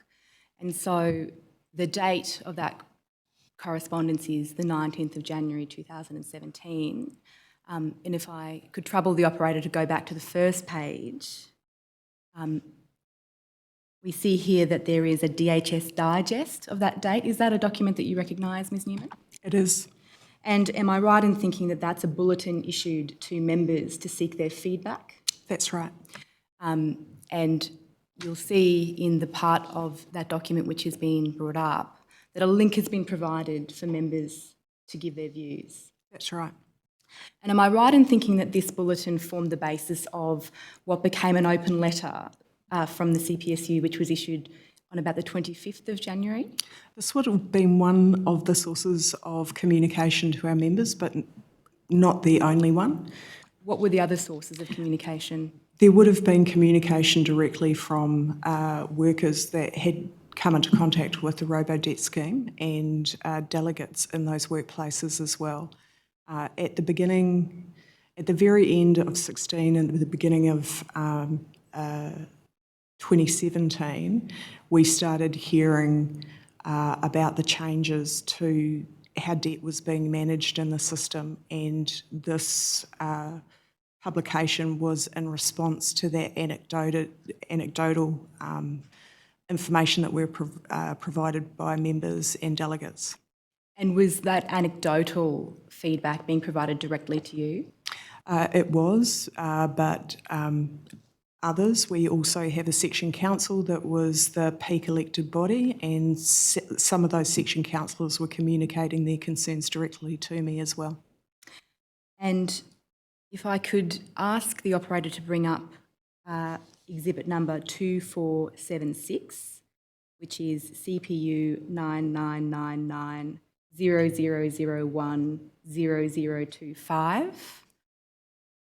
Ms Newman, is that some of the feedback that you received in response to that bulletin? Yes, it is. And I might take you to some examples. Sure. So if I could trouble the operator to go to page 2 of the document and to call out the second row. We see the words, I work in the Freedom of Information team, and we've received over 200 requests for information since December 2016 from customers dealing with the OCI implementation. This has caused quite a bit of stress on the team as we're quite small, approximately 40 staff. So is your understanding of that comment that Centrelink customers were seeking access to their file to get more information? That's right. We became aware in 2017 that over the course of 16-17 there were tens of thousands, and subsequently we learned 170,000 letters that were issued. So, conservative estimates at the time put the error rate in those letters at 15%, which on my calculations is really comes down to 25,500 errors. Not all of those clients or customers would have made inquiries to the department, but a significant number did. And in terms of the feedback that you were receiving via other channels, is this sort of feedback consistent, or does it represent a consistent theme? Yeah, I think that this characterises one stream of feedback that we got. This is from a specific team dealing with freedom of information, but we would have got very similar feedback from debt management teams as well, who were reporting that they were similarly overwhelmed. Okay, and I might go now to page 4 of the document to provide another example, and to call out row 4. You'll see the words, this situation is horrendous, largely for our customers, for staff. Staff overall want to help and care for our customers, but this situation is demoralising and we are unable to adequately assist vulnerable people. Customer aggression is understandably rising, causing staff to be at risk. We need to better this situation sooner rather than later, and whistleblowers need to be protected as they are only coming from a place of concern for those we are meant to be serving. So, am I right in understanding this comment as an indicia of a decline in mental health of staff? We were really concerned about client aggression. Client aggression in Centrelink offices has been a concern, an ongoing concern for many years. The impact on clients of this process and the way that the business processes had been so poorly designed around it had a material impact on workplace health and safety. So yeah, we were really concerned about this, and this comment to me, I received a number of similar types of comments over the course of, I would say, the first half of 2017 particularly. And I'm conscious that customer aggression is a broader problem for the CPSU and for your membership, but did you notice a particular correlation between customer aggression and the OCI scheme? I think I can't comment on the actual statistics from the department, but certainly that was reported from our members. So anecdotally, I would say that was an experience they were reporting to us. Okay. And I will now go to page 6 of the document, and I'd like to call out the final row, which then goes on to page 7. And perhaps if we could just go to the second paragraph of page 7. If we could start at the first paragraph of page 6 and go all the way through to the second paragraph of page 7. Thank you, operator.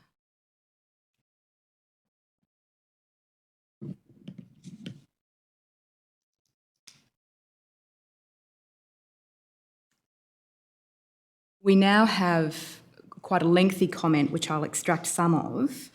And if we start at the first part of that, it says, I'm lucky enough not to have had to deal with any inquiries in regard to this online compliance debacle yet. I've had no instructions from the organisation as to how these debts are being calculated, other than it is through data matching with the ATO. So I can only go by what's all over the social media.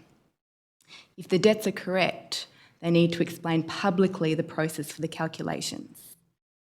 This is another comment, and I wonder if you could speak to whether this was representative of other feedback you were receiving.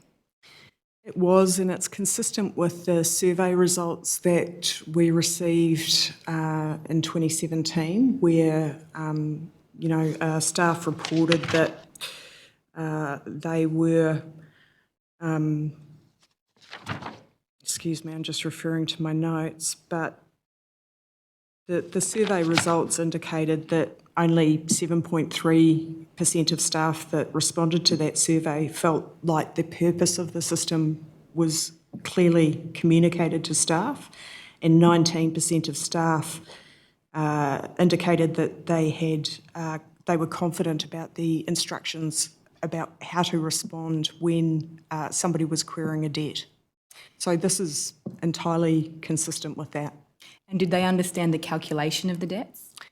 I think depending on where the person was in the system and the contact that they had with Robodebt, their understanding would have flown from that. So, for example, authorised review officers, the arrows, would have had a significant understanding, as would the subject matter experts.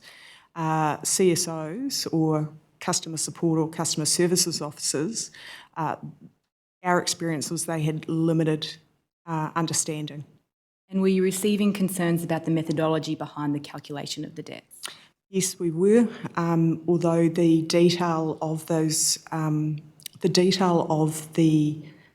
data matching was becoming more apparent through the course of 2017.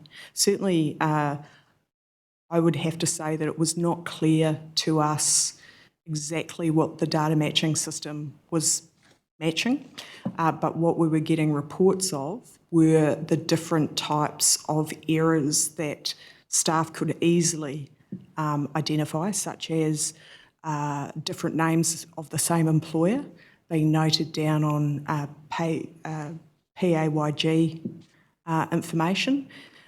They were able to pick that up at a glance, but were directed not to fix it. And when you say they were able to pick that up at a glance, does that suggest that if there was human intervention, those errors might have been avoided more easily? As it was explained to me by members who were in debt teams, there was a person that was responsible for reviewing anomalies. And when an anomaly was identified, i.e. that there was earnings at the same time a welfare payment had been received, they had the discretion to contact that client and, if necessary, the employer to get clarification of that earnings data. That happened before any formal contact with the client might have occurred, so there was some sort of review process. What then occurred was that was truncated, so basically an automated system occurred through what has been described by some as fuzzy data matching, and that person reviewing was taken out of that process. And can I ask, when you say that person reviewing was taken out of that process, is that the distinction between debts raised by Centrelink staff as distinct from debts raised by the Robodebt methodology? Yes, that's right. So staff prior to the Robodebt scheme had a lot of discretion about how they treated the data that they came into contact with. They also had the ability to identify vulnerable clients, and through the debt management process prior to the Robodebt scheme, they had a lot of discretion in dealing with those vulnerabilities to ensure that there wasn't unnecessary financial hardship as a result of debt repayment. And I'll take you back to something you said a little earlier, which was that it took some time to understand the methodology, but But as it became clear that that methodology was to use averaging, did you receive feedback on the appropriateness of averaging? Yes, people were alarmed at its use and of the circumvention of staff reviewing that data before a debt was raised. And I think that there were two implications for that, one at the start of the process, but the other at the back end of the process when debts that were raised were subject to another automated process to forward them to outsourced debt management agencies. And so would I be right in saying that as early as January 2017, your members were reporting a number of concerns, and I'm going to list them and I just want to confirm that my understanding is right. So at that time, there had been concerns raised about the correctness of the debts calculated by the OCI program? Yes, that's correct. The lack of explanation for it? Yes. That there was a rise in customer aggression? Yes. And customer distress? Yes. And an inability to deal with vulnerable customers? Yes. And that was having an impact on your members? Yes. And their mental health? Yes.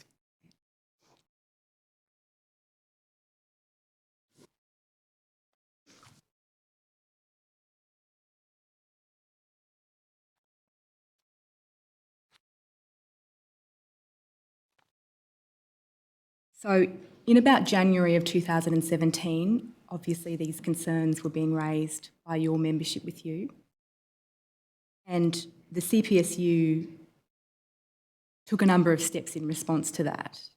And some of those steps are the steps that you've identified variously in the evidence that you've provided to the Commission. If I could ask the operator to go to Exhibit 2489, which is CPU 999900010038. Ms Donnelly, is this an annexure to your statement? It is. And am I right in understanding this annexure to list out media articles which quote the CPSU? That's correct. So that's just a small subset of the media articles on Robodebt? Absolutely, and it's probably not a complete reflection of everything, all the media the union did at that time as well. But if I can take you,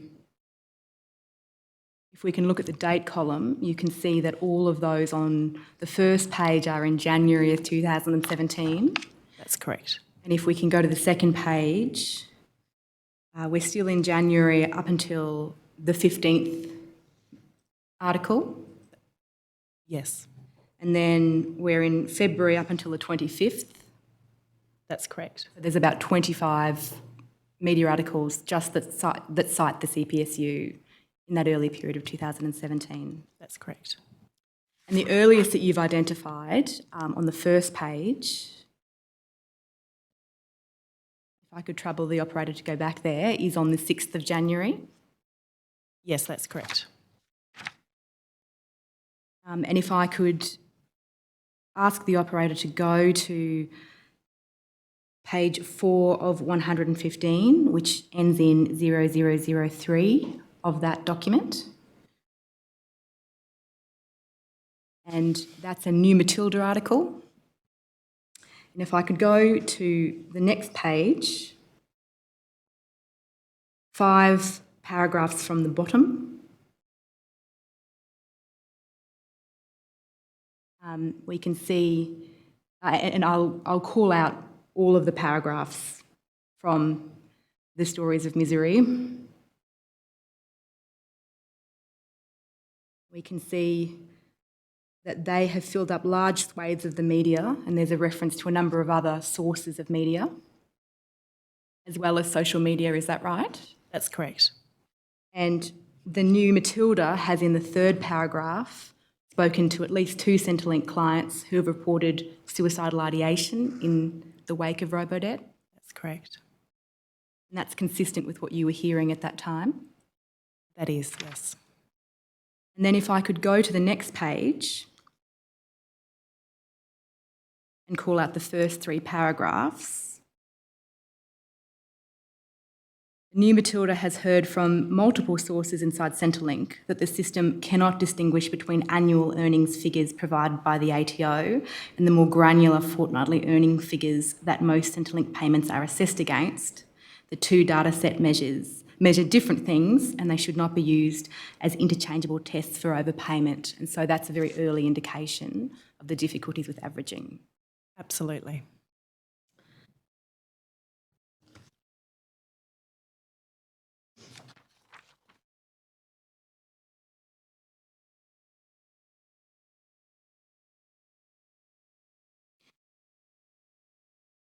I'll carry on to another article, which is on page 36 of 111, and that page ends 0035. And this is a 19 January article in the Canberra Times. And if I can call out the two paragraphs above the picture.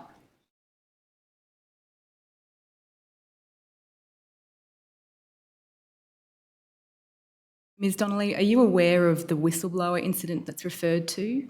I am. And can you tell me from your review of the records about that incident?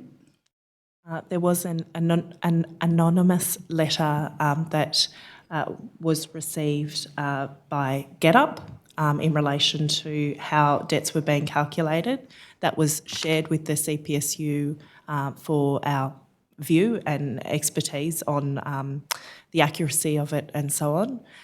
The union, on my review of the records, the union has gone through a process of seeking to establish the veracity of the matters outlined in that letter, the anonymous letter from a compliance officer. We did that based on our own knowledge within the union, but also calling and seeking advice from experienced members who had direct knowledge and expertise.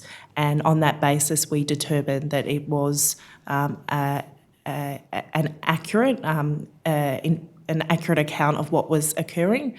There were some matters in there we weren't able to verify, some statements in there, but overwhelmingly we were able to verify that that accurately represented what was happening in the department and would therefore have had to be written by someone who had direct knowledge. Thank you, Ms. Donnelly. And Ms. Newman, you were involved in that process. I was. Can you expand upon that? The issues that were raised in that letter were of a significant detail and were not inconsistent with what we had started to hear, at the end of 2016, but certainly when the media profile of this issue exploded in January 17.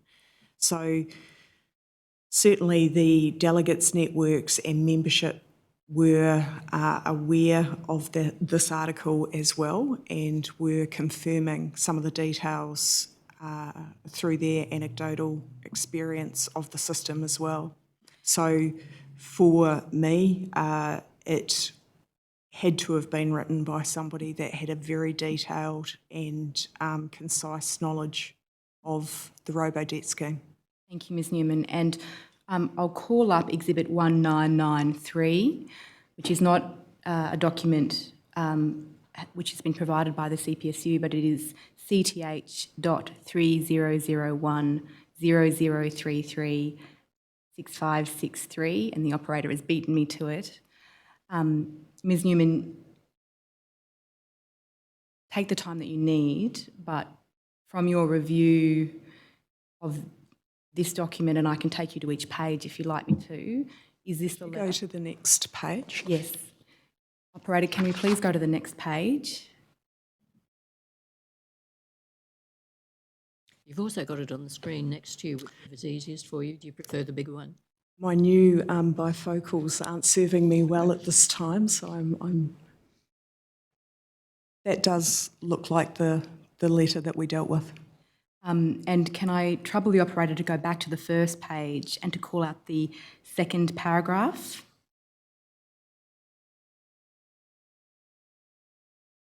Which says the words, "What is known to date is literally the tip of the iceberg compared to the true scope of the deliberate wrongful actions that are being deployed under the department's online compliance intervention review process, which is raising debts that are incorrect for far more reasons than anyone outside the organisation knows about.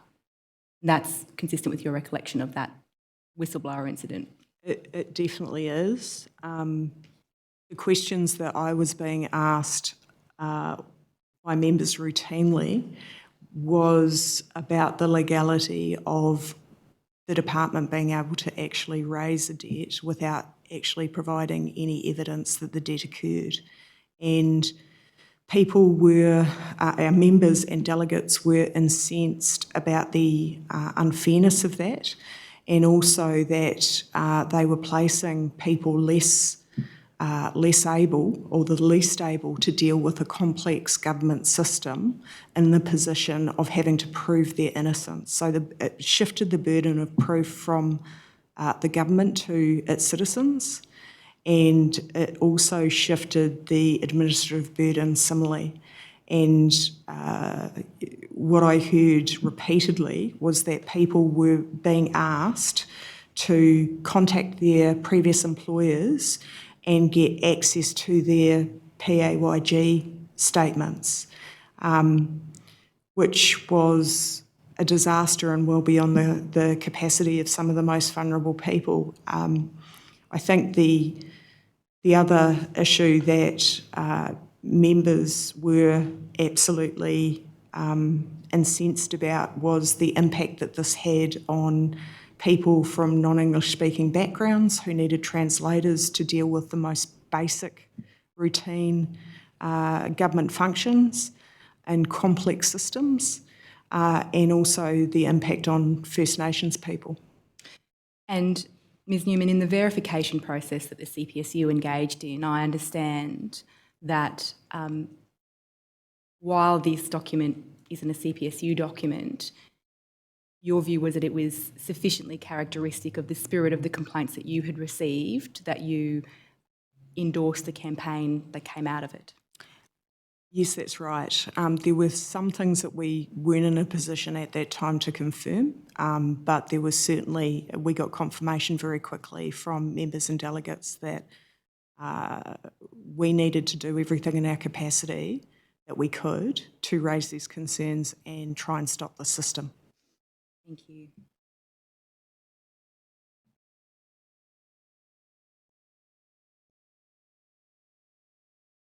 Ms Newman, could you expand upon the experience that Centrelink staff received when they raised their concerns with Centrelink? Staff raised their concerns through most internal channels that they have access to, and what was reported back to me was that there was there was either no response or the response was, this is a system that has been checked, it's been well designed, so just get on with it. And I think some of the messages that came out from the department itself, but also the Minister in 2017, I think it was, which said that the Robodebt scheme was not a significant departure from the previous scheme, was completely disjointed from members' experience of what they were seeing. So there was a complete disconnect between what the government and the department's leadership were saying to what they were seeing on the ground and what clients were presenting. And were your members consulted at the inception of the scheme, to your knowledge?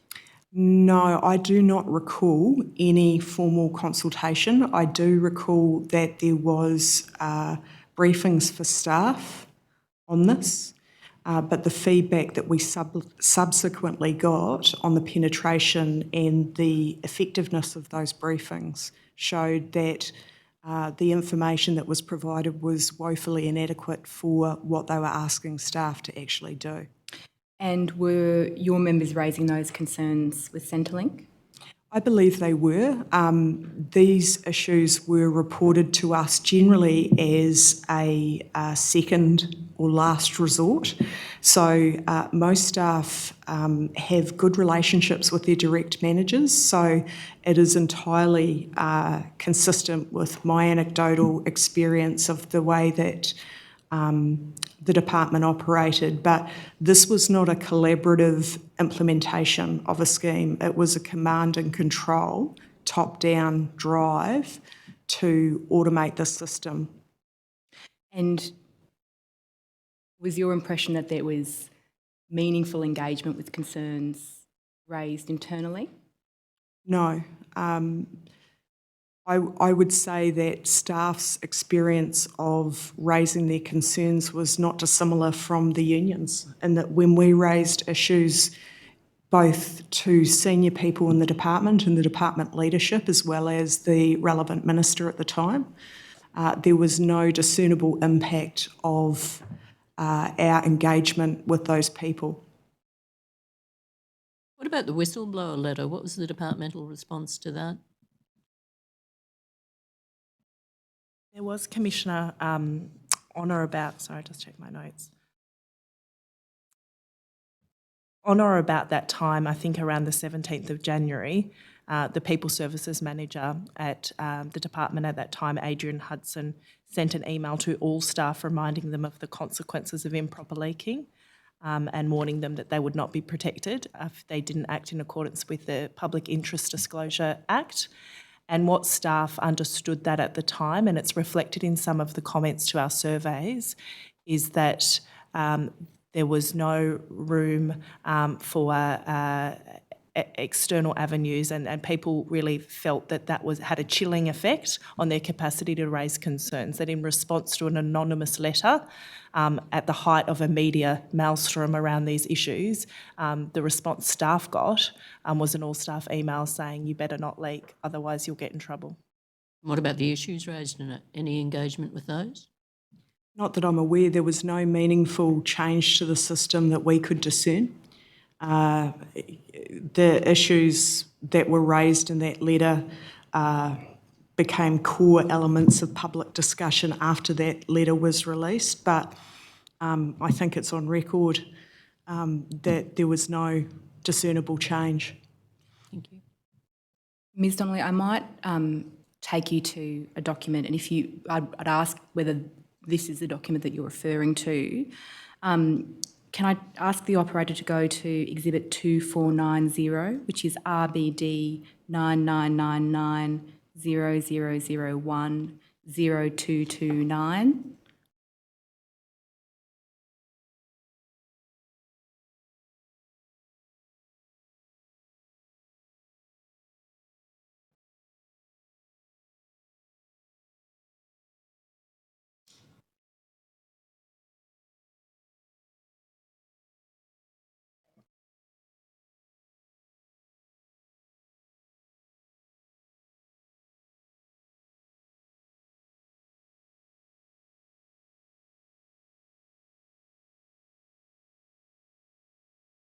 While that document's being brought up, I might press on and return.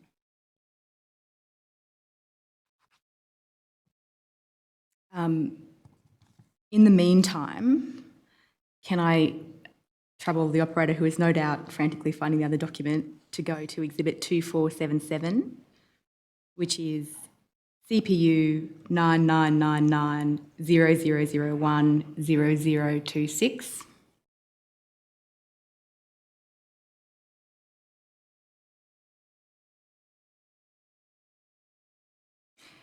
Which is an open letter, or reads an open letter to customers from Centrelink staff. It's difficult to read, so I might go to another version of that document, which is at Exhibit 2488.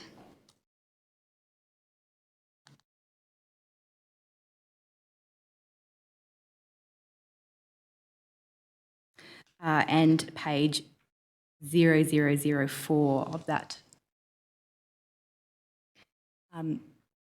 Ms Donnelly, is this open letter document, which you saw in a properly formatted fashion earlier, one of the results of some of your early surveys?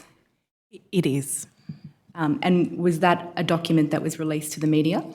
It was released to the media and publicly. And was it published widely? It was. We published it on our website, as I recall. We released it to the media. We also handed it out outside some Centrelink offices to the public. And can I trouble the operator to go to the fifth paragraph? We know that the automated debt notices are unfair, unjust and callous. We acknowledge that in a great many cases, they are not your debts. Are those words an indication of concerns about the correctness of the methodology? Absolutely.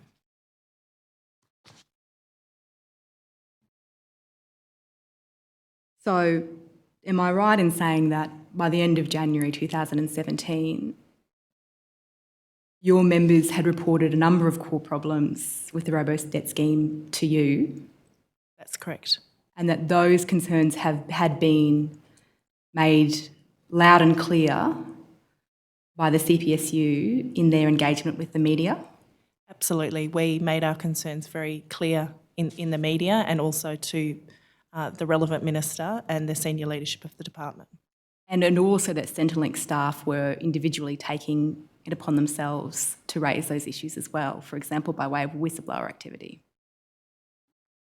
Individual staff were taking it upon themselves to raise it internally. I'm not sure that it was, some of them technically were whistleblower activities for the purposes of the PID Act, but individual staff and frontline workers were raising those concerns when they didn't have a appropriate or response they felt actually reflected the severity of their concerns.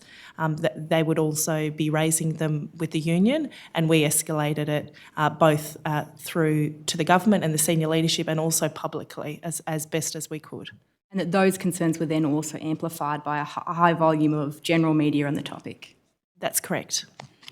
And so would it be appropriate to say that by the end of January 2017, the alarm had been raised loud and clear about Robodebt? Absolutely. In our view, the alarm was well and truly raised by those frontline workers and the union about the problems with the scheme and the fact that the debts that were being raised were often incorrect. And also that, is it right to say that those alarm bells were also raised in respect of Centrelink customers? Absolutely. Our members were reflecting to us, and this is evident in our survey responses and so on. Our members were absolutely reflecting to us the concerns that clients were raising and their distress in dealing with debts that were often incorrect. And also those concerns were being raised loud and clear in respect of your staff, is that right? That is correct.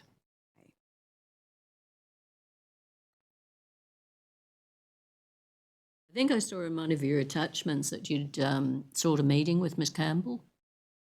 It might have been yours, Ms Newman. Yes.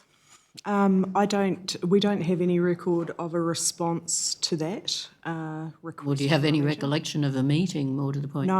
No recollection. So it would be my view that meeting did not take place.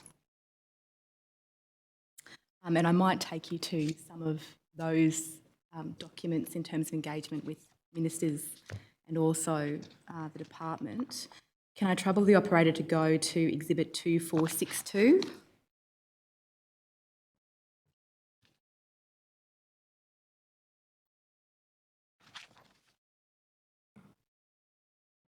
Which is CPU 999. Here it is.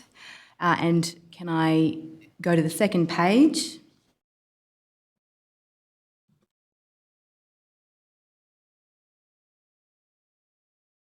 And my apologies, the following page. This is correspondence to Minister Tudge. That's correct. And if I take you to the subsequent page, that's on the 13th of January 2017. That's correct. And if we could jump back to the page ending 0002. And if we could call out the second line, it should be clear to you by now that the automated debt process online compliance intervention, which commenced in July 2016, is causing significant pain to thousands of Australians. That's correct. Did you have meaningful engagement with that letter? No, we did not.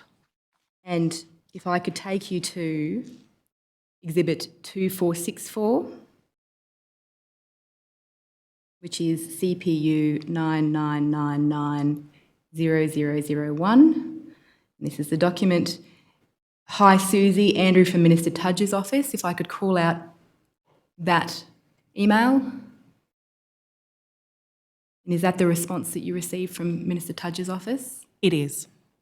They said, thank you for the letter. It raised some important issues around staffing and that we should raise those issues with the department. That's correct. And can I take you to, before I do, can I confirm that there was nothing subsequent to that from Minister Tudge's office? There was not. Can I take you to Exhibit 2463?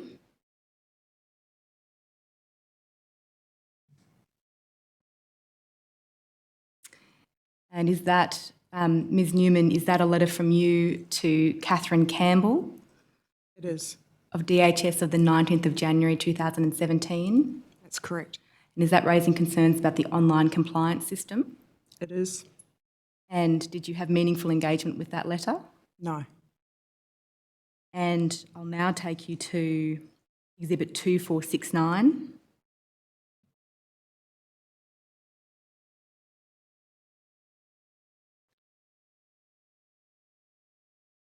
Which is CPU 999900010018. And while we go there, Ms Newman, can you explain to me the process with your health and safety representatives engaged in to raise concerns about the OCI program? We were very concerned that there had not been a proper risk assessment for staff on the implementation of this process, which is a requirement under the Work Health and Safety Act. And we're seeking to raise those issues, and this is a letter essentially doing that. And talking also about the forms of vicarious trauma that presented for staff dealing with at-risk and highly distressed customers. And can I go to the page ending 0001, so the page after this one? And can we call out paragraphs 6 to 9?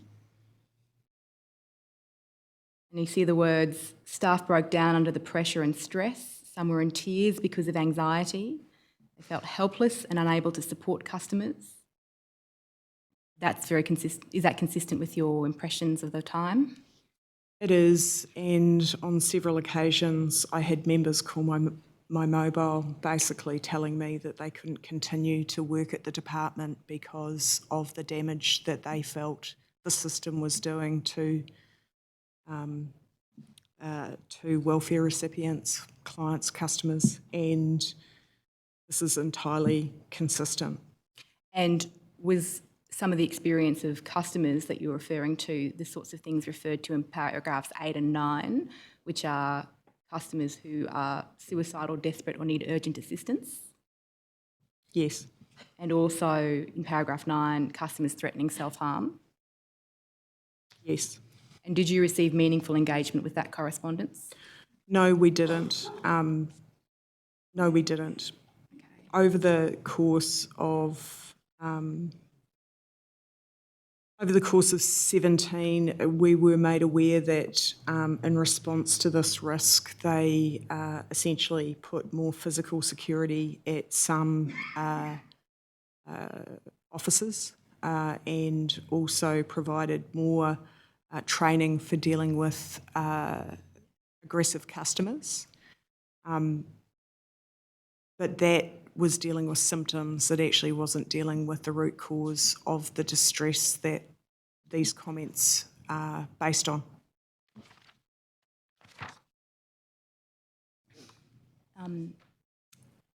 And to jump back to the document that I was trying to bring back before, can I trouble the operator to go to Exhibit 2490, which Ms Donnelly is just in the hope that I can assist you with some correspondence you were perhaps referring to. This is a news article. And if we could go to the final page of that document, you'll see a screenshot which I'll ask to be called out. I suspect it's in very poor quality. Ms Donnelly, is that the all staff email you're referring to? It is. And can you provide some context to that email? Certainly. So the CPSU would not have received that directly. Obviously, it's an internal document to the department, but became public and cited in the media, which the union responded to. In terms of what was happening in the department at the time and the level of media concern and media stories that were being that were out there, this have really been seen by departmental employees as a pretty clear indication that the department expected people to not be speaking out. It's reflected in our surveys and the feedback we had. People were scared about speaking out. They'd had often experience of directly raising their concern within their work group or within their appropriate internal channel about their concerns around the scheme. That didn't really get anywhere. The general line was the system's working as intended. And then when people went outside the department, we see this kind of response. And it occurred at a time where relations between the senior leadership of the department and frontline workers in the union were pretty poor overall in the context of protracted bargaining and quite antagonistic. So people definitely saw this as a signal that you weren't to speak out. And I'll take you to one more document, which is Exhibit 2478, CPU 9999 0001 0027.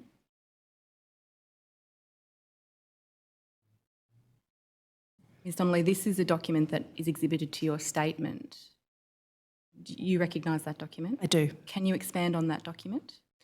In relation to the open letter that was brought up earlier, as well as releasing it to our website and to the media, we undertook a number of activities to hand it out outside Centrelink offices. In respect of one union member who participated in that process, they were then faced a code of conduct investigation. Primarily, the code of conduct investigation linked to what that member in question was doing, but also some concern about his use and the timing of his lunch break, or her lunch break, sorry. So, Ms Donnelly, I might call out the first 3 paragraphs of that letter.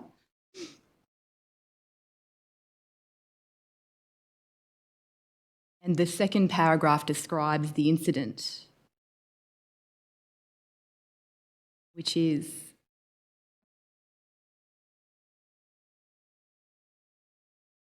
that the individual involved commenced their lunch break prior to the approved start time without seeking permission to do so for the purpose of distributing CPSU material to members of the public outside the department's Barrack Street Service Centre in Hobart. Ultimately, the following sentence says evidence does not support a case of misconduct. Am I right in understanding that this was an investigation conducted in respect of that individual? that's correct. In the public service, there'll be a notification and an investigation process, which can be quite involved. Ultimately, the code of conduct was not found, but that would have been a very difficult experience for that individual. And can I call out, or can I take you to the page which is 0009 of that document? Am I right in understanding that part of the investigation was in respect of the distribution of the open letter? Correct.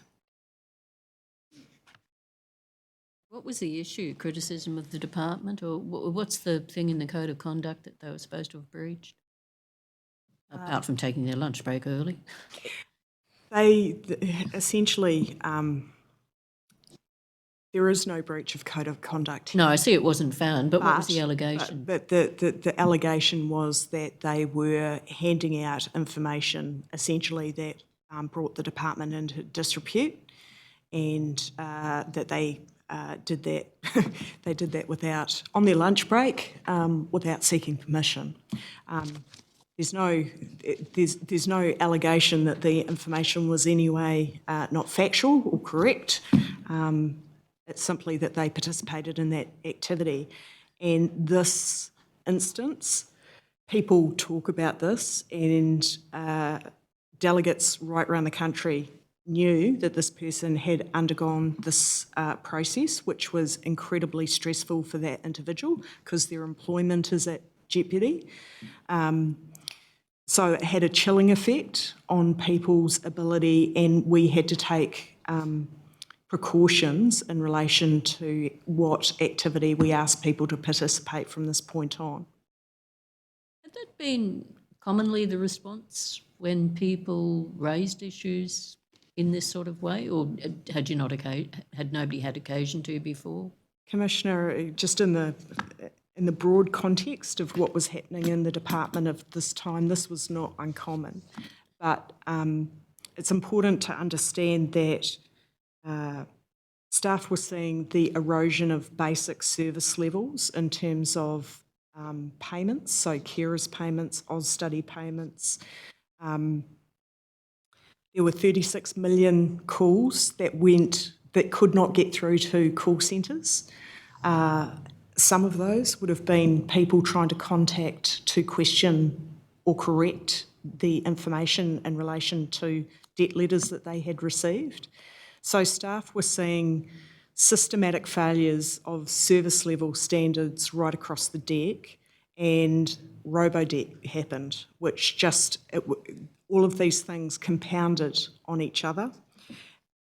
Then you take into consideration that we had had a 3-year industrial campaign where we'd had to seek the assistance of the Fair Work Commission to progress negotiations. That was 3 years where people hadn't had any adjustment to their salaries. So it was a 3-year wage freeze that both from our perspective, the government and department were happy to inflict on their staff. That combined with 5,000 to 6,000 job losses across the department, which again compounded the capacity for staff to deal with these issues. This was a department that was in crisis and not responding adequately or at all to the concerns that were raised by staff or their representatives. And so this sort of thing was about closing down and minimising risk to both the department and, at the risk of saying my personal opinion, is the government of the day. I don't know if you know the answer to this, but was there much loss of frontline DHS staff as a result of this? I mean, did many people leave over it, or? For all the reasons that I've just listed, staff turnover was high, absenteeism was high, and staff morale was incredibly low. So I think Robodebt was one of compounding factors that essentially, to my eye, presented like an organisation in crisis. Right, thank you. Commissioner, I have no further questions. I'm sorry? Commissioner, I have no further No questions. further questions. Did either of you want to say anything else about this while you've got the opportunity? Any other points you wanted to make? I may, if that's possible, Commissioner, thank you. I think overwhelmingly our members and frontline workers still feel incredibly strongly about the Robodebt scheme and the what happened in the department at that time. Overwhelmingly, the feedback we got at that time and we continue to get is frontline workers knew there was a problem. Frontline workers raised it with the department. They raised it through the union, and their concerns were variously dismissed, ignored, or no response at all. And if they'd been listened to, then I suppose a few 100,000 people would have been saved a bit of misery. The Australian taxpayer would have been saved a lot of money. Absolutely, and many CPSU members and frontline workers who have experience in this space, as soon as they understood what the scheme was, they were able to say without a doubt that there are going to be significant errors in proceeding in this way. Right. Ms Newman, did you have anything you want to add? No, I think that my personal experience in representing people over this time was just incredible disappointment in the leadership of the department. And I think Centrelink and Human Services staff deserve so much better, and not to mention the clients that were the victims of the scheme. They just deserve so much better. All right, thank you. Mr Glover, did you have any questions? No, thank you, Commissioner. All right. May Ms Newman and Mental Block Donnelly be excused? Yes, Commissioner. All right, thank you both very much for your time. You're excused. We'll adjourn till tomorrow morning. All rise. The Commission stands adjourned until 10 a.m. tomorrow morning.